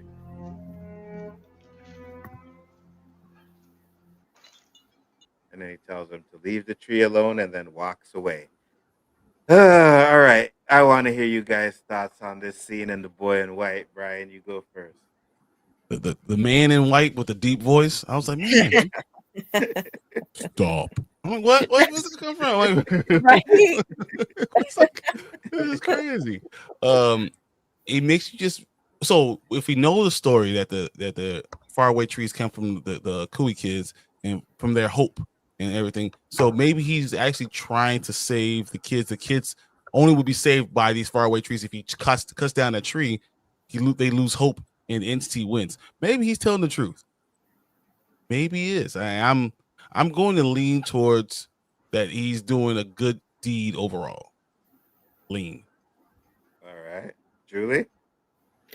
Yeah, I think that he is trying to help. I think that he must have.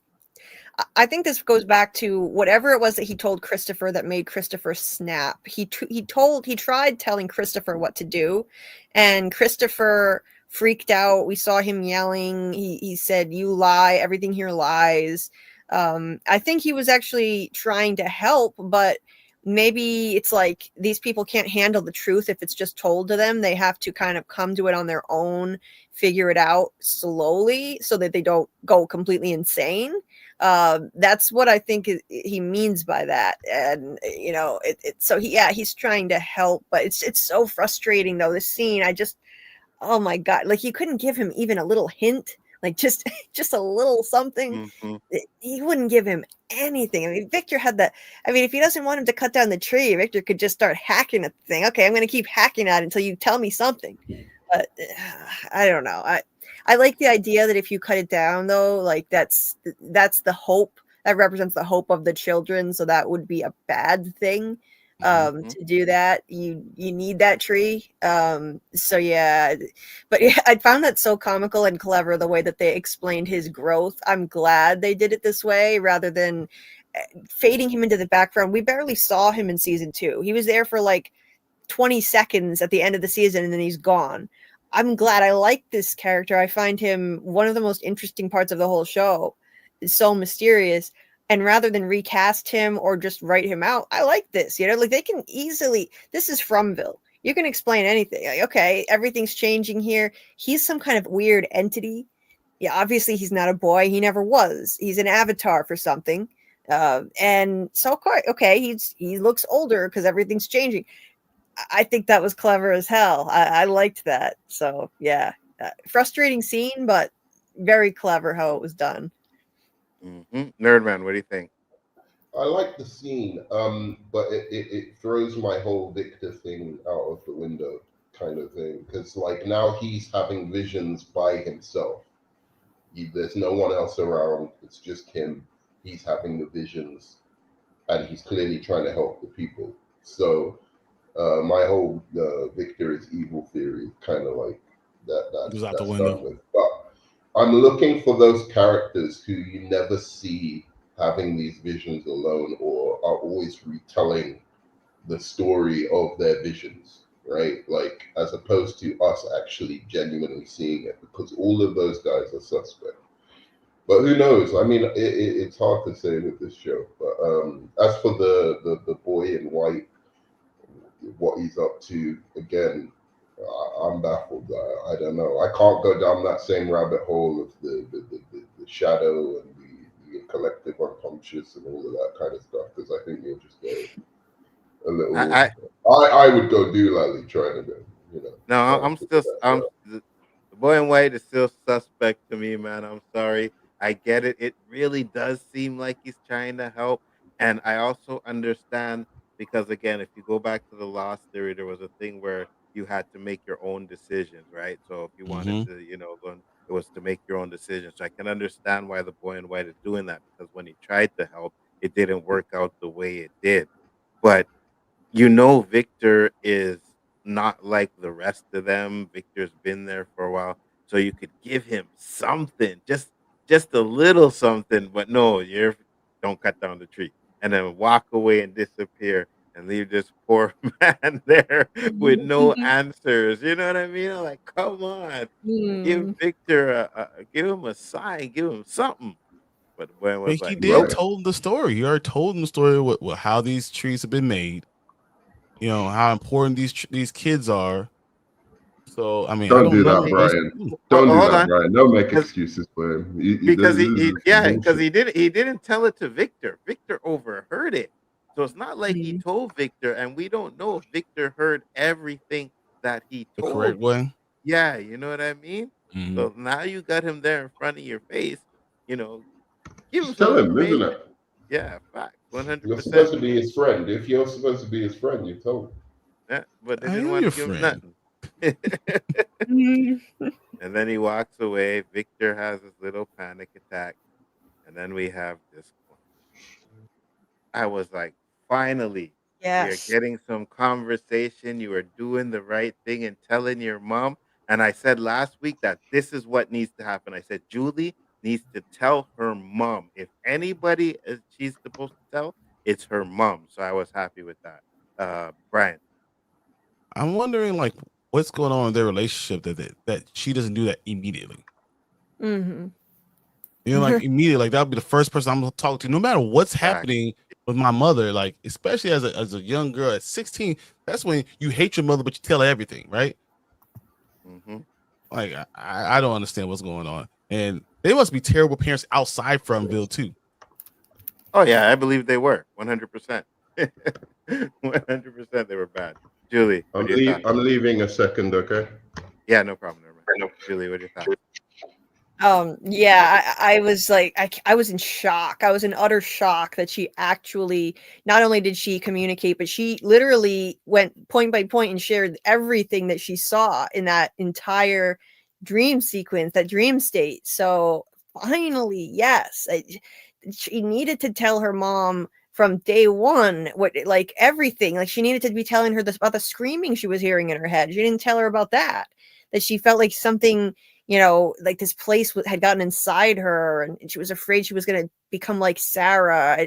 She was keeping all that to herself, smoking weed to dull all those effects, and all this crazy shit happened. And I thought, oh, nah, she's not going to tell her this either, but I was pleasantly surprised.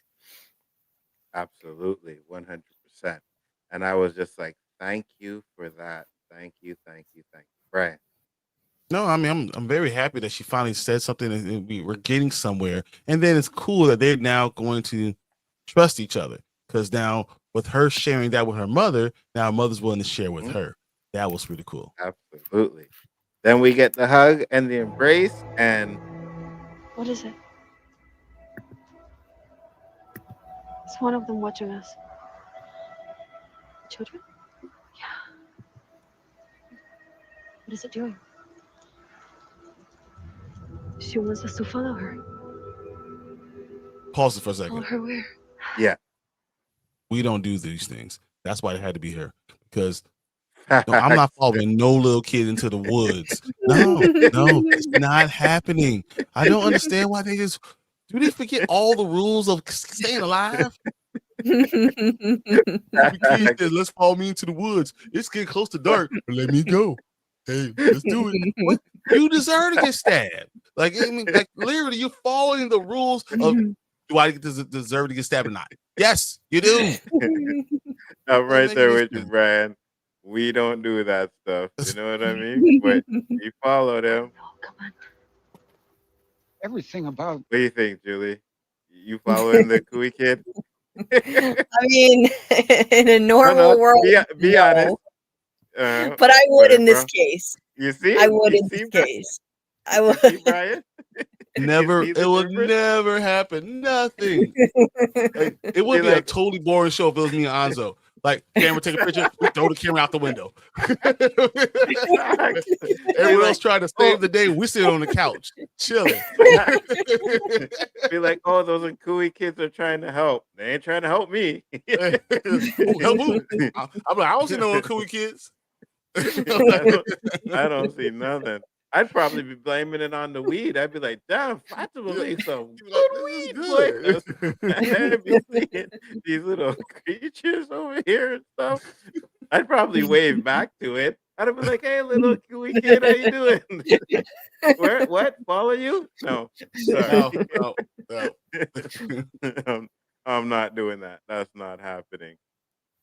But we got a good conversation here with Henry and Jade. Who Victor is now, what he's been through. And I like Jade's. I feel the like way I'm starting Jade breaks over it down with his a whole analogy. different person. This might be a good thing. Yeah. He gave himself away there. Yeah, How is this guy not like 100%? And I think That's Boyd. the face. Look at that face right there. Yeah. Boyd would have caught on to that, pulled out his gun, and been like, "Yo, what do you know? Talk to me now." I think Boyd would have done that. But what did you guys think? You think he outed himself on this? Go ahead. You Brian. better say something right now, or I'm shooting you in the face. Plain and simple. I can tell you know something. You're saying these things. You're talking about your visions. You sound like Sarah. I now know you know something. Facts. 100%. that was straight up like I can't believe he outed himself like that. He outed himself hardcore, bro. Like if you're gonna do that kind of stuff, you have to keep it under the manners, man. You can't be like absolutely. Anyway, and for me, that's where Ellis should have been like, all right, like grabbed him by his neck, you know what I mean, and be like, tell me what you know. You know, you had a dream, okay, and you think that this is going right, so tell me what you know. What do you think, Julie? Yeah, I didn't think that Ellis responded strongly enough to that. All he did was give Elgin a weird look. If you're right, if that were Boyd, yeah, he would have done a hell of a lot more. I mean, Elgin is sus as hell in this scene. He definitely outed himself. He definitely did. Like, what if this is a good thing? Your pregnant wife is out missing somewhere, and maybe this is a good thing. And like, no, dude, you've gone too far now. Yep, It 100%. deserves I at don't know the what he thought least. he was doing. Like, What did you say, honestly, Nerman? I was. Yeah, sorry, go on. No, what did you say? Oh, Go look. ahead. No, I was saying I don't know what he thought he was doing right there. I mean, like, not that I'm like in for his plan or whatever, but like, that was way too suspect. Like, if you're trying to plan something like that, you need to like really concern yourself with the information you have. Basically, I agree. Ryan, you were saying? No, just I just have a problem with all this stuff is going on. I think I would have punched him in the face, Elgin in the face immediately.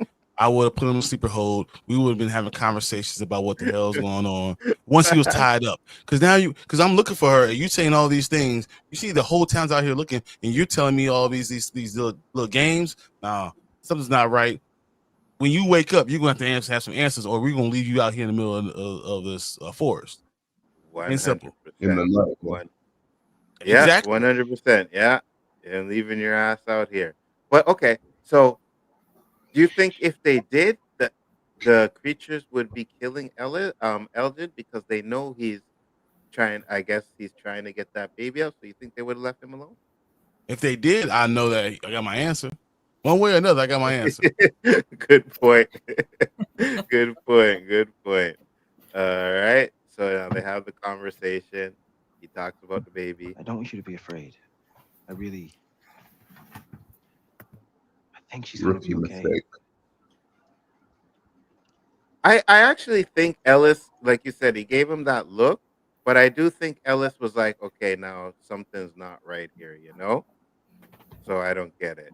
But now we have Fatima trying I to think it's open up. because that guy's been so innocent. Like, it's kind of like we're seeing it from our perspective because we know he's a wrong'un now. You know what I'm saying? But from their perspective, he's just been the nicest, sweetest guy the whole time. You know, like, so it's hard for them to imagine that he would like kidnap. Like, why would he do that? No, I agree with you, but it's still like you said, sus. You know what I mean? Like you giving yourself away with the kind of questions or comments you just made. It was a straight up rookie maneuver for a kidnapper. That's kidnapping 101, man. Yeah, 100%.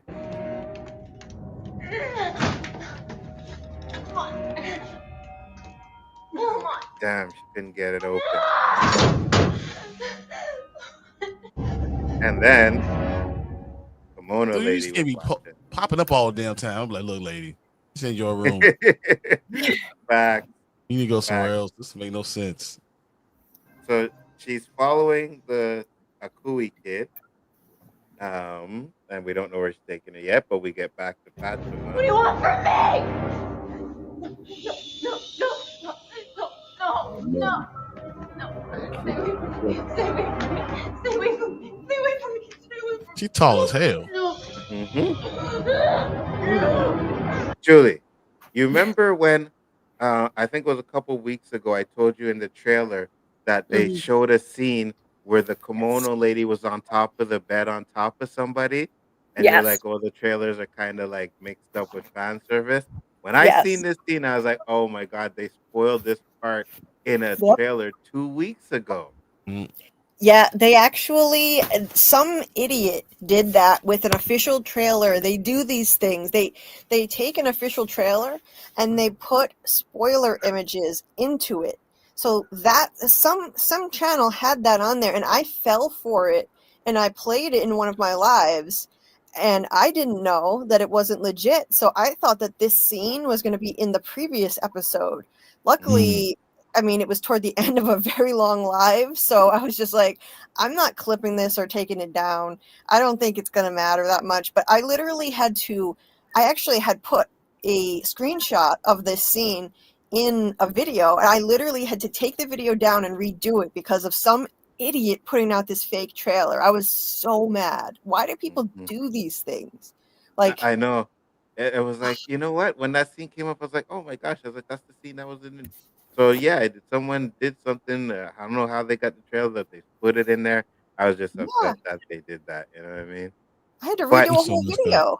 I had to redo a whole video, and I lost a ton of views on the original one that I had to take down. I was not happy. I wouldn't do it again. That's messed up. But we have the Cooey kid who took Tabitha to the cellar, right? So she gets to the cellar and she starts to feel something. Straight up ran. So we got a few things in that scene, which is Smiley running, which we haven't seen them do, right? And Miranda didn't make it to the tree. So what happened to Eloise? Because Eloise chased after Miranda. So what happened to her? Right? That's a question that I think we need to answer as well. But And Brad, what mother doesn't stop it when you see your child run after you? It wasn't like they were like right. She wasn't right behind her. She was right behind her. If you hear your child saying "mom" and running after her, why wouldn't you stop and get your child? Maybe she didn't. Maybe she didn't. Right? Maybe she didn't hear her. But or because the way my they wife show can hear my daughter in the basement through 4 TVs, like you hear a whimper of a scream. Yeah. Did you hear that? I'm like, how? How can we hear it? We're like eight houses away. She knows. So mother, but the way they show it, look, I'm young enough to have kids, you know. Right? No, but the way they show it is, it seems like she runs out right after. But I don't think it's right after she runs out after her mom. You think that it was like, oh, yeah, she stayed there a while, a and little then... time, yeah, and then decided to run after her. Julie, what do you think? Yeah, that's the thing that's confusing, because when we saw the flashback in season 2 and Victor and Eloise were standing there, it looked like it was right after Miranda left the root cellar that Eloise ran after her shortly after, but maybe that wasn't, maybe it was misleading the way that it was shown. I mean, it was one of Victor's memories after all. You know, we can't trust. Yeah. Right. And we don't know what happened to her in the immediate aftermath, what happened to Eloise. Maybe something got Eloise as soon as she ran out of the root cellar. And I mean, there are theories that Eloise herself died and was reincarnated as somebody in this town. You know, I'm getting more and more interested in the idea that it could be somebody like Sarah, which Tony Teflon came up with, and I think makes a lot of sense based on how sisterly she acts toward Victor out of nowhere. But as far as this Miranda thing, I mean, to me, it just couldn't be more obvious that the memories that she's experiencing are from Miranda, not Eloise. You know, she runs out of the root cellar, and you see Miranda running through the woods. It corresponds with that. You see, like, the moment when Miranda is killed by Smiley, that's when the memory stops and Tabitha screams. So it's like she's remembering Smiley killing her in a past life, and that's when the memory would stop because she died. It just makes sense for it to be either Miranda's memory, you know, either it's reincarnation literally, or she's receiving Miranda's memories. To me, it's got to be one or the other. Absolutely. And before I let these guys go, can you just do your gloating right now, because you called it months ago that it could be reincarnation. So just let the people know that you called it like how many months ago? Was it episode 3? It was episode 3. Yeah, I did say I did say that I thought it was reincarnation in a theory video I put out in the week of episode 3. It was it was a theory. It was like a theory video all about Tabitha and what I think is like a mirror world or a pocket dimension that mirrors the real world. And then it was based on her finding the bracelet. Tabitha found the bracelet in Henry's glove compartment, and I thought, this could be, I looked at all the other clues leading up to this. It explains a whole lot why she could create the same bracelet as Miranda if she was Miranda in a previous life. And that's why I felt so personal to her. Yeah, that makes sense. Yeah, and you know, so like I started thinking about it more, and I made a couple more theory videos, and I put all the clues together, and it just fits. Like she, you know, she found some kind of weird, like I don't know if it was a wedding dress or kind of bridal lingerie in a suitcase down in the cave when she was down there with Victor, and it was really old. And she picked it up, and she's like, "What the?" Like she recognized the thing, and it's old as hell. Like, how does she recognize it? Well, we know the monsters take people's stuff. Maybe that belonged to Miranda and it was down there. Then there was this crayon holder she picked up in Victor's room, and she was like, I remember this. That was also in season 2. And so, like, the clues keep on piling up. And then you had the bracelet. And, okay, Miranda's favorite song was Joni Mitchell, Blue. That's Tabitha's song with Jim. Well, that's a weird song to pick for a couple's song. It happened. She's sitting in Henry's car and Blue just starts playing on the radio. So that was the week, that episode 3, when that song came on and she found that bracelet. I was like, okay, I think it could be reincarnation. And that was before the leaks came out. There were some leaks that came out apparently a couple weeks later, maybe pointing to what we just saw here. And I was saying it before that. Unfortunately, I got falsely accused of having seen the leaks.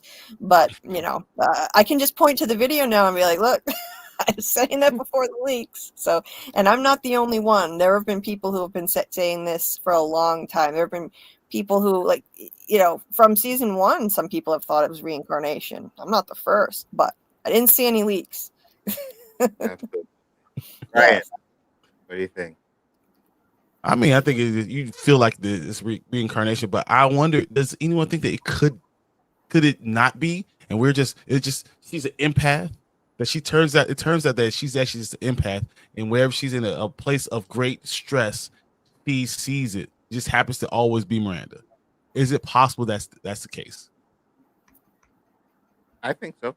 I think it's possible that it could be something else. I'm not 100% again, I said I wasn't 100% sure on the reincarnation stuff because this is they'll make you think it's something when it's not, but the signs are there. Like when I see it, and the minute that happened, I remember we were on stream and I said, okay, so then that's why Jade keeps seeing Charlie, because he's a reincarnation of Jade. So But like Jade also saw the bartender. Yeah, but I think the bartender is like Khatri, right? Like Father Khatri. So I don't think it's the same thing. I think he sees because he knew the bartender, right? He didn't know Charlie. So I think Charlie keeps showing up to him because he is reincarnation of Charlie. At least that's what I'm thinking. What do you think about what Brian said, Julie? Yeah, that would also make sense too. You know, like that's another possible explanation. Yeah, I think it either points to what's going on here. Like it's either reincarnation or like she's filling the same role and receiving the same memories as the person who came before her. Oh, and there's another thing I forgot too. Like the dream she had when she was a little girl, and it looked like she was wearing a cape and an apron, and she even referred to that little girl as herself when she told Jim about it. That was another sign. Okay, when I saw that was the clincher for me. That was the week I was like, okay, now I'm completely married to this theory. That's it for me. And I don't usually do that. I usually, like, I don't cling on to one theory too much, but I'll never be one of those people that won't let it go if I see conflicting evidence. So if I see something that changes my mind, I'll change my mind. But for now, yeah, I'm sold. I said all that, but I still think it's reincarnation too. What if it's like Tabitha said in the beginning, and they aren't crows, they are ravens, and therefore a kindness. You see, I would think that, but then again, like if once you see the tree, the crows are there, so it's too late. You know, I'd figure if the crows were like kindness, they would try and stop you from getting to that tree in some way. So I don't know. But Nerdman, what do you think about the reincarnation stuff? I mean, again, I think it's a valid theory. I do. I do think that they're aware of this now, though. You know, they must be aware of this reincarnation stuff, like the writers. And I don't know if that's necessarily like where they're going with it. I think that it might be like kind of like it's something like that, but there's a little bit of a red herring there. Maybe there's aspects of it, but then I also think it might be to do with these people's sensitivity to, as I said, like psychic energies. You know, like that's what's drawing them all to this place. And then there are like specific special ones, you know. So I don't know, like it could be a little bit of a troll even this scene, like, oh yeah, like this basically proves our theory that Miranda was the reincarnation, but it doesn't all work out, you know. Like what, Eloise is much younger than the daughter, clearly, of Miranda, right? Yeah. It's not like a one-on-one thing that it just easily, neatly fits together. It's just something like, you know, once you have that theory, your mind like starts forcing you to look at the evidence like that. So what would you think if it's Know not the evidence reincarnation? that is pointing other ways. If it's not reincarnation, what's your theory then? I'm telling you, I think that these people are like, I think Miranda, maybe Randall, this evil guy who's kidnapped people. I think they're the ones who are being brought there. The rest of the people are they just happen to be on the bus, or they happen to be in the car, or they happen, you know, like they're bringing those specific people to this town because of something, like some secret, some thing to do with the Ankui kids. I know this is how the episode ends, and if you watch the stream, I think me and Brian were like quiet for like 5 minutes. We were like, "Wait, what? That's it? Over?" Like there was nothing. It ended, and it was just like. I was waiting for this. So you're just gonna stop right here? This is what's gonna happen right now? See, no one's reacting right now, but watch when my theory turns out to be right. Okay, so no one's reacting, no one's saying anything, no one's like engaging. See, here's the thing. No, I think all this is believable. I mean, I'm not gonna say anyone is saying anything that doesn't make me think, oh, that could be it. I have no idea where the hell they're going. You know, it could be exactly like we start the next episode and we see Randall, you know, kill, you know, someone, you know, he leaves the door open and kills. All this is all on the table. Nothing is off the table. So I listen to what all you guys say. I think all of it's possible. Me too. Like I don't shoot down anybody's theories because this show anything is possible. So I'm like, oh, yeah, that sounds interesting. No, I'm not too sure about that one, but I ain't shooting it down because I was like, it's possible. You know what I mean? So, and I think that's what the best part of the show is, that with all the theories out there, some are going to be right, some are going to be wrong. So I won't knock any of them. No, What if all the song- theories are valid. All theories are valid. Like I will never be one of those people with confirmation bias saying, oh, I've got to fit everything on the show to fit my conceived theory. That's not me at all. So if I see evidence that points me in a different direction, I will go in a different direction. Like I've shot holes in my own theories already this season multiple times. Like I didn't think Tabitha was going to be back in the ambulance in episode 4. I thought the ambulance was going to come with Acosta and she would tell everybody that she met Tabitha on the outside. But then I looked at different evidence. I looked at the episode descriptions and the titles. I listened to Tony Teflon's theory and I said, you know what? I agree with him. I throw out my own theory. I thought Fatima was going to have, the monsters rip her baby out in the barn scene when I first saw the teaser. Eventually, I threw out that theory too. So, yeah, that's not going to ever. That's just not my thing. Yeah. I get what you're saying, but like, I think that's happening to me as well, because I've also had the reincarnation thing. I've also had I now have this telepath thing, or sorry, this psychic thing, right? I think the writers are very aware of our theories and they try and feed into that.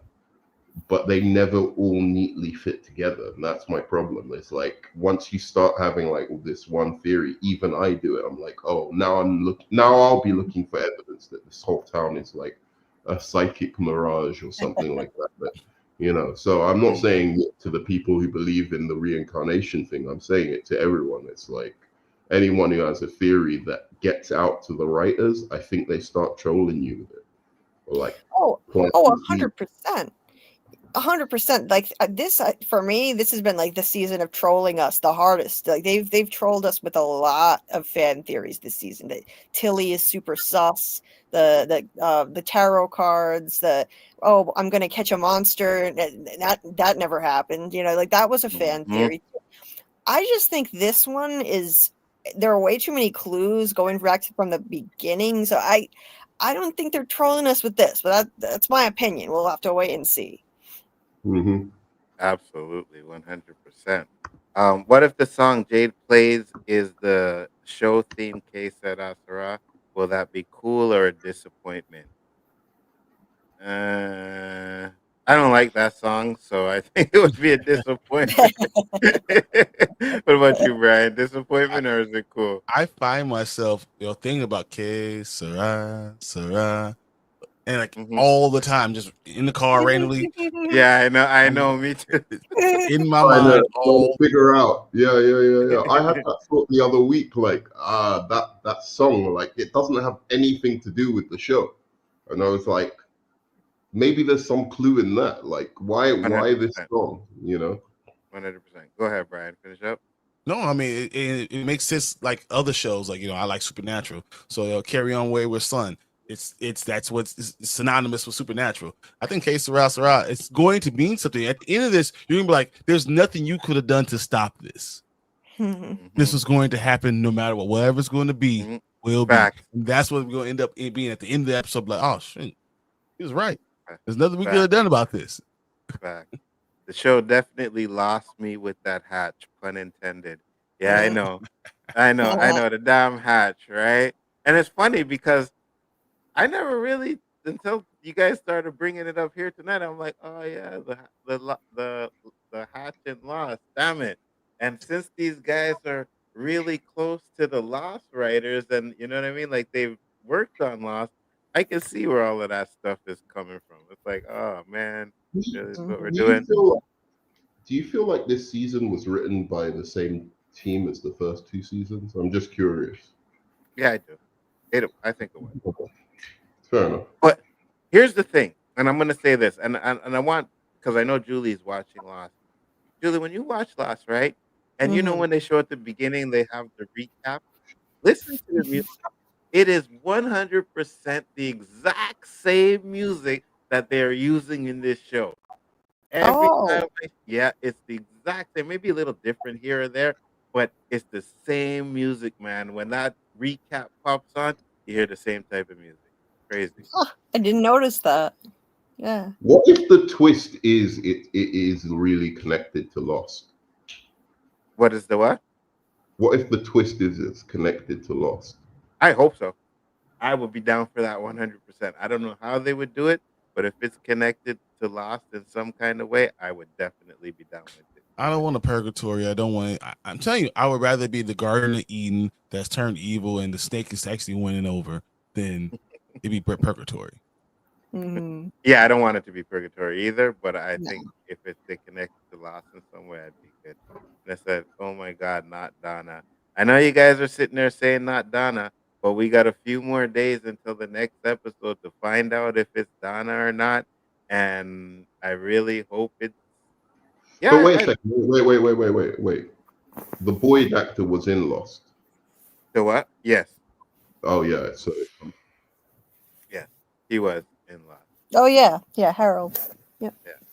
The final needs to be 2 hours to answer our questions and kill people. I'm afraid they'll only do 1 or 2 great reveals, then hold us hostage until season 4. I'm good with that. I don't want them all. I don't want all the answers because we got shows we got to want to plan for now until next season. And if they give us everything, then what the hell are we going to talk about? You know? We're like, well, we were going to talk about this, but they answered this one, they gave this one too. They gave us that. So we know all the answers already. So now we can't be doing that. I'm gonna go through some of the comments real quick so that we can close it up tonight. We've been doing it a while. I may have to skip a few guys because you guys were in here on point tonight, Yeah. and I appreciate it 100%. But man, like I'm like 2 hours behind, and to get through all of them, I do apologize. I'm gonna go through as much as we can, and I'm gonna start off with my good friend over here, Fletcher. He said. Lucky handkerchief was given to Fatima by Ellis, right? Funny thing, Henry found Miranda's handkerchief in the tunnel this season, right? That is correct. Yep.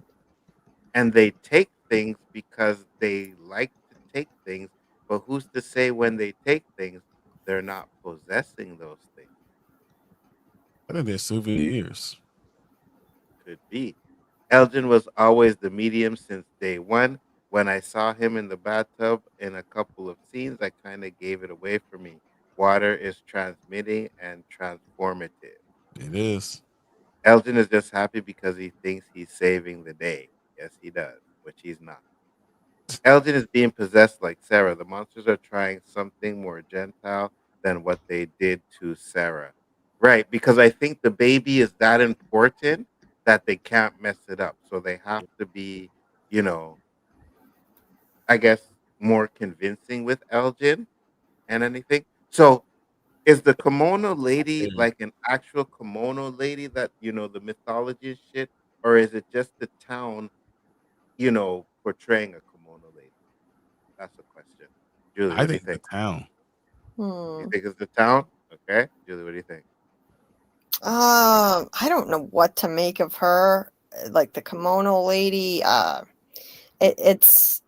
Like I know there's some kind of Japanese mythological figure that resembles her and is related to I think like wanting, like she loses her baby, so she needs to Mm. take someone else's baby. I forget the exact details, but it sounds like it could fit. And if this place is like I think it is, I think that things can be manifested from people's nightmares. Like Nathan's fear of cicadas may have manifested the cicada entity. Maybe, someone had a fear of this like mythological figure and manifested it, like because she seems so random. What is she doing here? This random lady in a kimono in this place that is so based in like American history, basically. I mean, everybody gets here from somewhere in the US. We've seen nothing but American historical stuff in Jade's visions. So this came out of left field. I don't know. That's why I think maybe it was manifested from a nightmare. I think I agree. I think the hatch leads to where Martin was. Interesting. Honestly, it's logical to think tunnels are all around this town. Tunnels have been relevant since episode one first season. What is the kimono ladies? Always thought she was a spirit, but she physically touched Fatima. Yeah, but she Mhm. physically touched Elgin too when he first seen her, right? She pushed him Mm-hmm. down in the water. So we've seen that she's able to do that.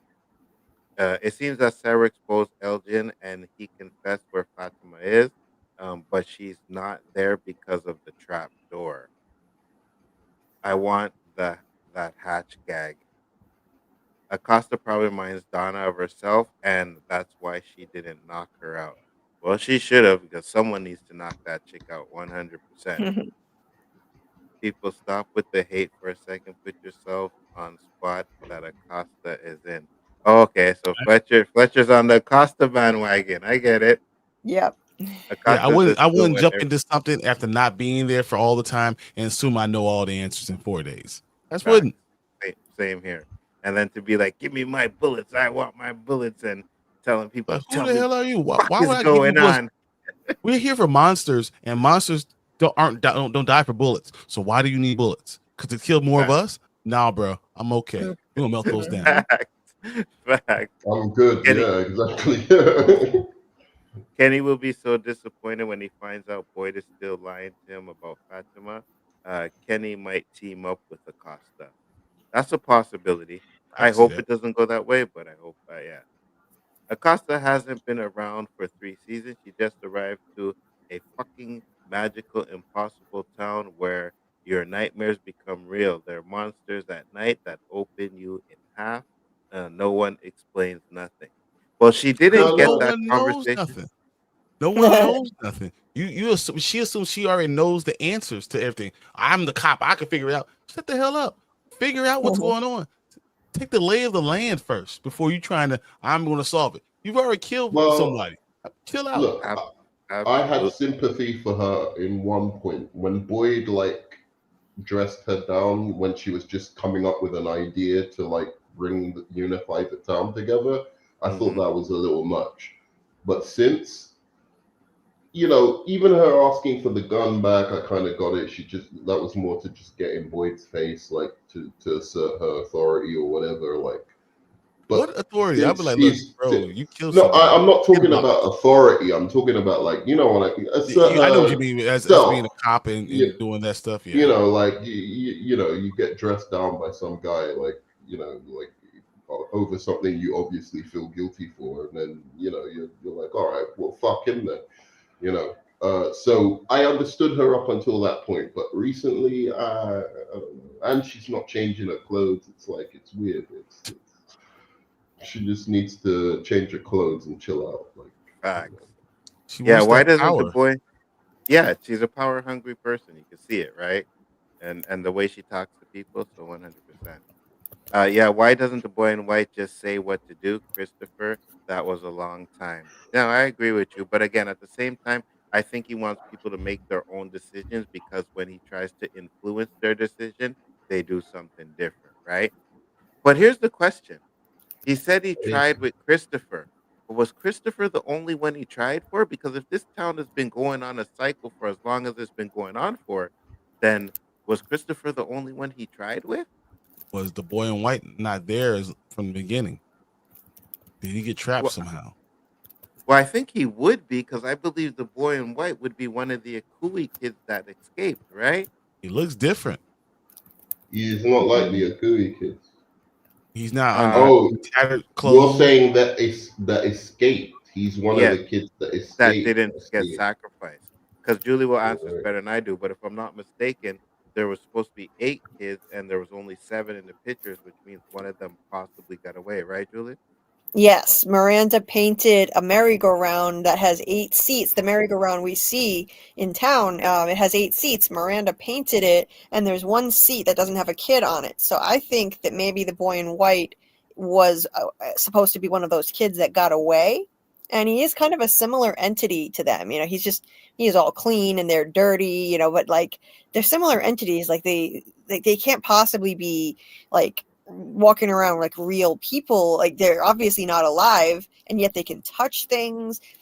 I think they're similar entities. Yeah. And but that doesn't that fuck with the reincarnation thing? Because shouldn't there be now 7 kids in the town that the adults are gonna sacrifice to get out?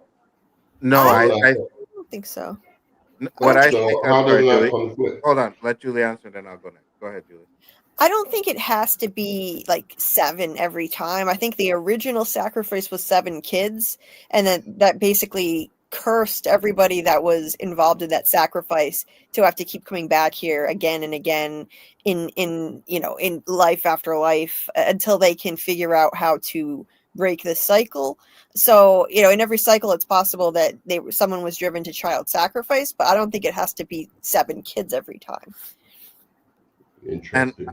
and I think, okay, so if there were 7 kids, or let's say they were supposed to sacrifice 8, they sacrifice 7. I think they just need one more, right, to get whatever they want to. So I don't think it really, because time doesn't seem to matter anymore with the time travel, that we still haven't even got onto the time travel stuff yet, right? So that's a whole new type of theory that we have to add to how it connects to this, what they're going to use it for and stuff like that, right? So with that being introduced to, I think it, time doesn't really matter that way. Maybe, I don't know, we'll see how they play it out, but it's going to be interesting to figure out. Maybe the monsters are invisible dreams walking in the town during the day. No, I don't think they're around during the day. I don't think they're around anymore. I think Ellis may kill Elgin. Yep, me too. I think he might too. Okay, just got got at work. See you tomorrow on Julie's Live. Thank you very much. Actually, Julie's Live will be on Friday in case you missed it. Go ahead, Actually, Julie. both. Tomorrow and Friday. Tomorrow and Friday. Yeah. Oh, yeah. Tomorrow's Wednesday. Damn. Yeah, it's Yeah. Thursday. Yeah. I was hoping tomorrow was Thursday. You know what I mean? Y'all Yeah. got me cracking up at work. Thank you very much. Much appreciated. Go to Papa Sock said, because he's first off, he said something over here that I wanted to get to real quick. Not everyone wants Jim gone at Julie B. Deep dive. Some of us are still Team Jim. My money on the favorite is on a female we haven't seen much of lately. Interesting. Christy, maybe? Christy's Christy beloved. Yeah. But You it's already Christy got a beloved. It wouldn't have the impact. They need impact. Yeah. You need an impact on this. Yeah, I don't think Christy has that impact. It could No. be Screw a up the cliff. town. It could be a cliffhanger when somebody really, like, even Boyd Gets is shot. like, it looks like he's killed or something like that, and Could then, be. and then you because the last season till the it next season. ended with the cliffhanger was Boyd ended in like that well thing, right? That's how the last season ended, and then you had other cliffhangers on top of that too. So yeah, it could be that. At least with the Twin Peaks reference, we knew there was a dark log, and you knew evil was seeking it out, and you knew Bob was the big bad. With this show, I don't know Jack for certain. Yeah, but I think that's what makes it great. You know what I mean? That we don't know what's going on. And if they give us too much, then we're gonna be sitting here next week or when the season's over with nothing to talk about. Nothing to So you talk guys about, remember? exactly. So you guys remember season 3, episode 2? I thought it was a good one, right? Like that's all we're gonna really talk about if we I mean, know too bad we everything. had to answer in season 3, episode 10. But yeah, I mean, still, let's talk about it. I'd love it to just all wrap up next episode. It would be great. Yeah, of course you would, because you're Be me and hilarious. Asian lady would have been fighting, and to be honest, they want that baby so bad. I would facts, 100%. Yo, So you're that not, gets to my theory. bruh. Go I ahead. think that they're gonna start noticing that this is a monster in the stomach. And I said, Elgin, maybe he kills Fatima. Sorry, Elgin. Ellis kills Fatima. And he sees like this. They find her. They see what's going on, and he sees that this monster. She tells him, "It's a monster in me. I need you to kill me." And he has tears in his eyes and all stuff. And he kills her at the end of this episode. At the end of the season, Fatima dies. She's the beloved character that dies, and Ellis is the one that did it. It would kind of be like a full circle to what Boyd had to do with his father. So now he knows what his father went through. I He can can hear grow my up. daughter right now, and she's 20 minutes away. Exactly, I'm telling you, mothers just Oh know. no! Wait a second. You got it right. But like, did you say Elgin or Boyd is going to do that? No, Ellis. Ellis Kills his wife in order to stop this entity being born. Boyd has to deal with it. You think Boyd does? I think Boyd is there. He's going to do it. They knock the gun, gets knocked from his hand, and Ellis is the only one who can grab the gun, and he decides to do it. But Fatima's saying, "Please do it." Maybe, but it would be interesting because that would break Boyd if he has to do it. And then it would hurt. His son never forget. Like his son will just be like, "Fuck you!" Like there's something else we could have done. Like But you're right. Either way, dramatically, it would make sense. Like if the son has to go through what the father went through, or Boyd has to do it, and the son is like, What do you think, Julie? Does Boyd do it or does Ellis do it? I think Ellis would just let her eat his face off before he would kill her. I think. But what if she's begging him? No, this is a monster inside me. If you love me, you kill me. I don't think he would do it. I don't think he has it in him to do it. I will think he make would him just... grow up. It'll make him grow up real fast. Maybe. There's a chance. It would, but I'm with Julie on this one. I don't think he has enough to do it in him either. You know what I mean? I really don't. You don't think after seeing his mother and then finally understanding what his dad went through and knowing that this could kill everyone in town and she's begging him, please kill me, that he would do Bruh. it and then fall apart? Bruh, this is the same guy that watched her or seen her kill Tilly and then wanted to stay in a cabin with her. Exactly. You know Exactly. you know what I mean? Like And she didn't beg him. She didn't say, I'm begging you to kill me. No, but she did beg him not to go. She said, "No, you're not gonna stay with me because I have this thing in me and I don't know what I'll do with you." And he said, "No, baby, you'll be okay. You won't do nothing to me." Uh-huh. Yeah, exactly. You know what I'm saying? You know what I'm saying? So yeah, I think Ellis would be kind of like, eh. Right. No leaks for me. I'm literally watching the show and going with what they have also, while also bringing my own knowledge into it from me. Yeah, nobody wants to be spoiled.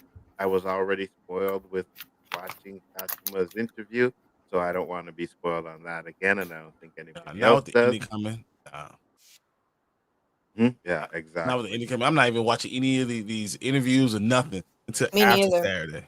Nothing. Me neither. Yeah. I don't trust it. I'm not watching anything. I watch next to no content because, like even if you go on certain channels, like you go in the comment section or in the live chat and people are posting spoilers. I've been lucky that I've avoided it. I've managed to avoid it thus far.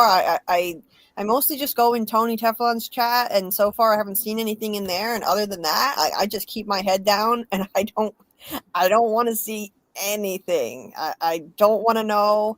And yeah, like that commenter was saying, like there are people who have been saying reincarnation since season 2. Like lots of people have. It wasn't as popular then. We had more clues this season that made it more popular. But everybody who says it now, people are like, accusing them, thinking they saw the leak. Like, no, we see clues that are adding up in this, from the beginning. Yeah. And to be fair for me, like I was doing little streams with one of my friends I'm from, but I never knew it was popping like this, right? So when this season came up and I decided to do one, it was like, oh man, people really care about this show because I was doing it because I wanted people to watch the show, and I'm finding out like crazy people are watching it. I'm like, okay, so that's good. I really like that. So yeah, so I didn't know about like what people were saying from season 2. It's only now when I started doing season 3, my own streams, and I was like, okay, and that's what everybody's saying. So yeah, it's probably the fact that people were thinking about it from season 2, which is fine. But again, you can't assume everybody is out there reading spoilers and stuff like that because that's not No. what we do. Unfortunately, Yeah. I bit the bullet and watched the I spoiler told you because not to someone do told it. me about it, but I'm not doing it for this one. I'm not. If someone told me there's a spoiler out Don't there, I'm do like, it. no, I'm Be good. considered. I'm not watching it at all. We've known that the monsters are capable of running. Kenny says that the monsters are choosing not to run back in season 1, and they said because when Boyd got the talismans, they started to change, right? So yeah. Guys, I've got to go, but nice talking as usual. no problem, nerd man. Yeah, enjoyed it, nerd man. Have a good And I'm one. probably and I'm gonna go for like another 8 minutes. I'm gonna do the 5-hour thing again. Thank you very much, guys. Appreciate that. Next week is gonna peace, nerd man. Next week is the season finale, and I think I won't mind doing it a little bit longer. So That's gonna be sad. Yeah, that's gonna be a sad one, and we're gonna have to talk about a lot of stuff. Well, I'm still going with the mutiny of Boyd being sheriff, monster, massacre, coven exposed, Julie, and someone goes back to 1950 something. School bus arrives, and the big bad reveals himself or herself. That's your theory? All right, Papa Socks, I see you. No problem. School bus. That would be crazy. Imagine a school bus pulling up. Oh my Kids? god. Oh my god. That would be crazy. Yeah, so I'm just gonna go through these real quick. I think you are thinking incorrectly. Let Acosta cook. You're in charge. Go to it.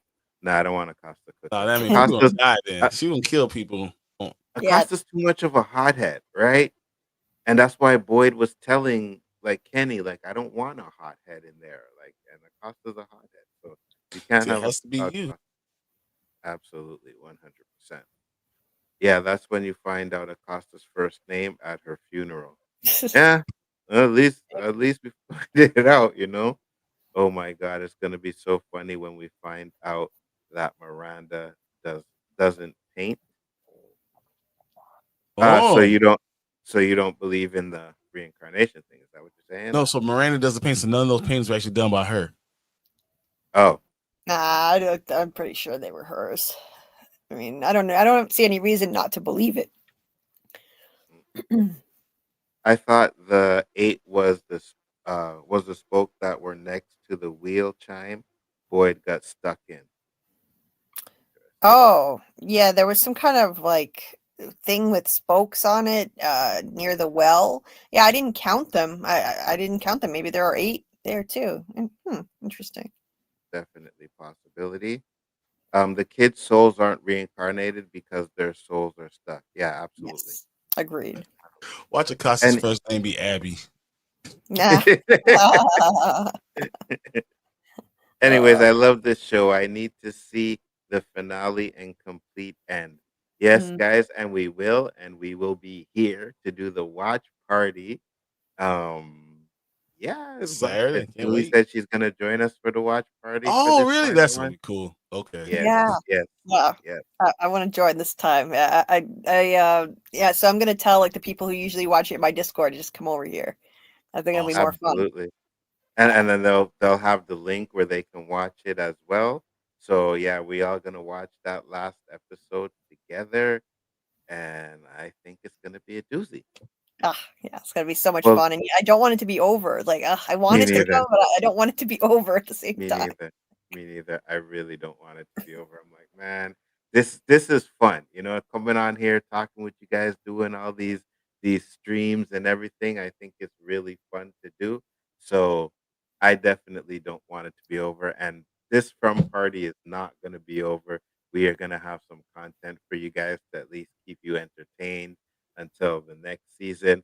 Hopefully you guys come in and enjoy it and we have some fun. Yeah. Well, there's one thing that's off the table. My theory, that there was an axe-wielding, murderous, homeless woman in the back of the ambulance that jumps out and goes medieval on the monsters for a hot minute. That would have actually been funny to see. You know what I mean? I love I would that. have died laughing, and then she tries to chop up the monsters, and then they And then end you up. just chop her in half, like Kimono Lady could be rated to Akomi, River Gods. The snake That's it. takes a more obtuse part in the Japanese than in the Chinese dragon, and it frequently manifests itself as a god of the sea. Yeah. Interesting. I can see Ellis trying to do it, but not being able to, and Boyd taking the gun and doing it for him, and then the talisman be that it didn't even work because she's a creature now. Oh, the twist. Oh, I like that idea. That's interesting. wow. And Keisha That's strikes crazy. again. Okay. Oh, that would be Hey, crazy. listen, I like that. I Mm. definitely like that. There's a reason why I like that, but I like that. The old Japanese sea gods were often female water snakes. The cultural influences which reached Japan from the south by the way of Indonesia many centuries before the coming of Buddhism. Okay. Interesting. Interesting. Yeah, I mean, she's always dripping wet too, this thing. Hmm. I mean, at least, I mean, she looked wet before. I don't really. Yeah, before when you're in the tub, but now she just looks dry and crusty. She looks dried out, like she's been soaking in water for a while. You know, Yeah. and when Yeah. she reached out to touch Elgin's face, there was like water dripping off her nasty hands. Yeah. And But you can don't see you her touch me. hair. Her hair always looks wet, right? Now it could be CGI, but Oh yeah.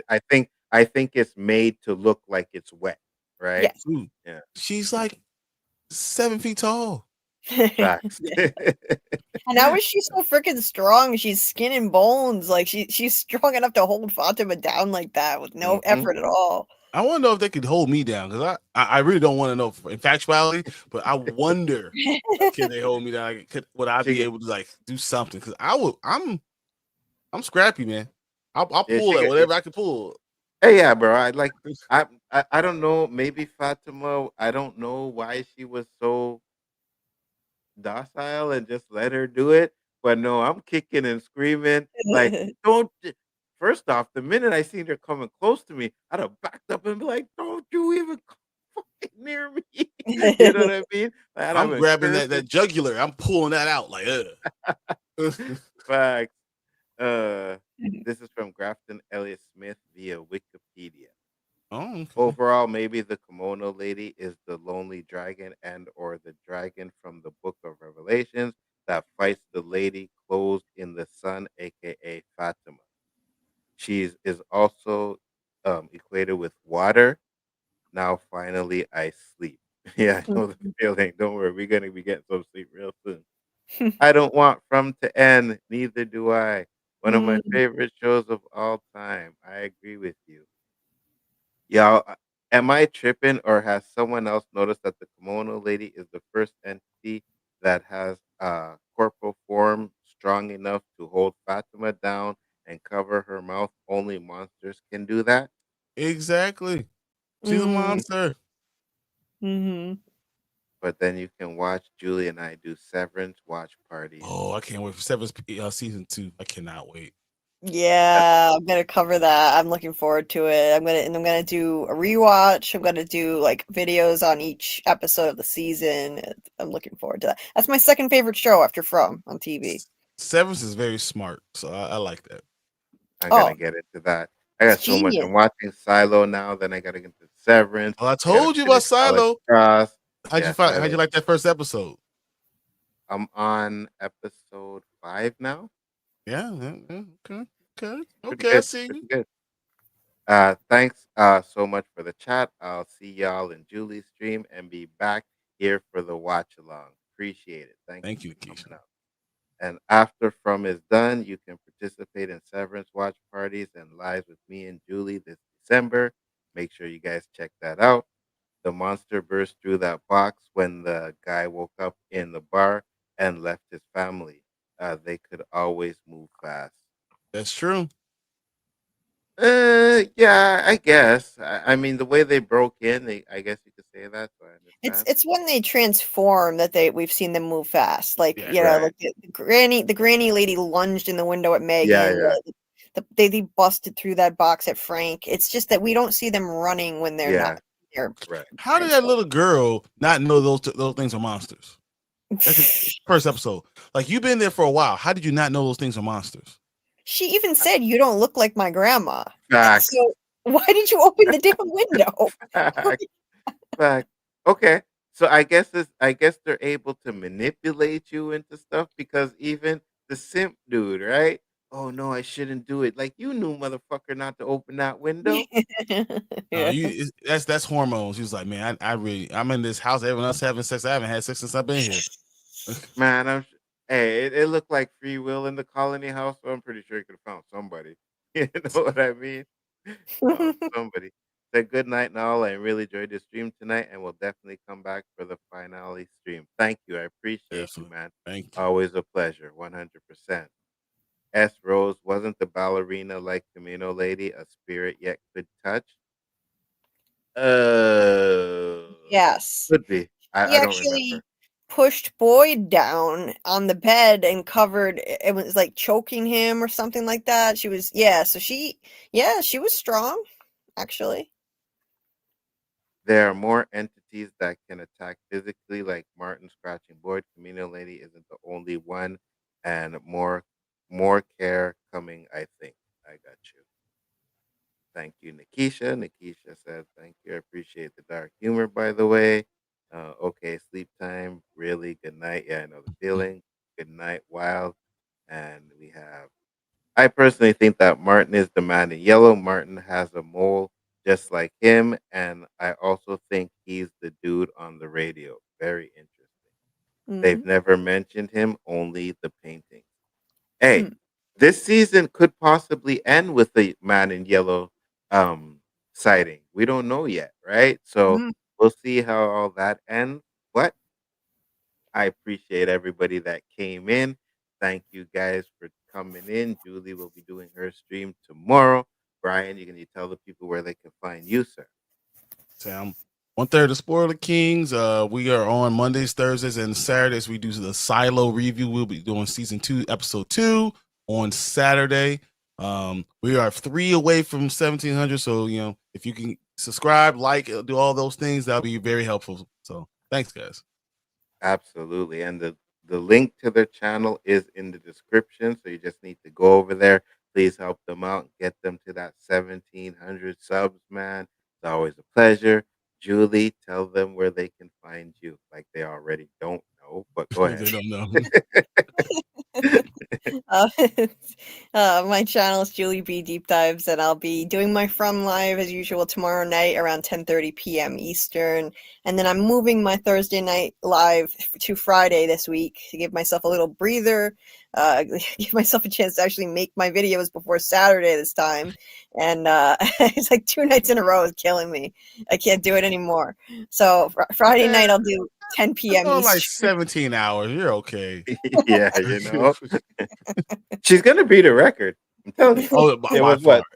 The record was what? 12 hours so far, 11. 11. Yeah, she's gonna beat that. She's gonna beat that. Passing out on streams again and shit. Yeah. So you guys know where to find her, Julie B Deep Dives. That's the channel. A lot of you guys have come over here from her channel, so I appreciate that as well. There were some new people in the chat, so if you guys aren't subbed, make sure you go over there and sub. There's a lot of breakdown videos and live streams and everything. So, and we got one more episode, so we might as well go out with a bang, just like this show is gonna go out with a bang, 100%. Mhm. That being said, I appreciate every single one of you that came in the chat. You guys are great. I'll say it again. The From community is the best community so far out there. And I appreciate coming in here doing this with all of you guys, man. So we will see you on the next one.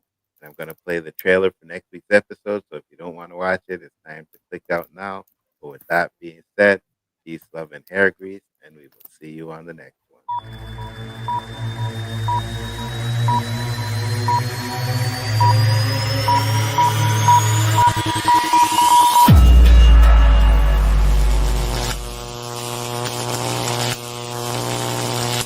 Once the baby is born, we all get to go home. You need to decide right now who you are. This place, it doesn't give, it takes. Are you okay? No, I don't think any of us are gonna be. You said that you weren't gonna let this place break you. This place is one.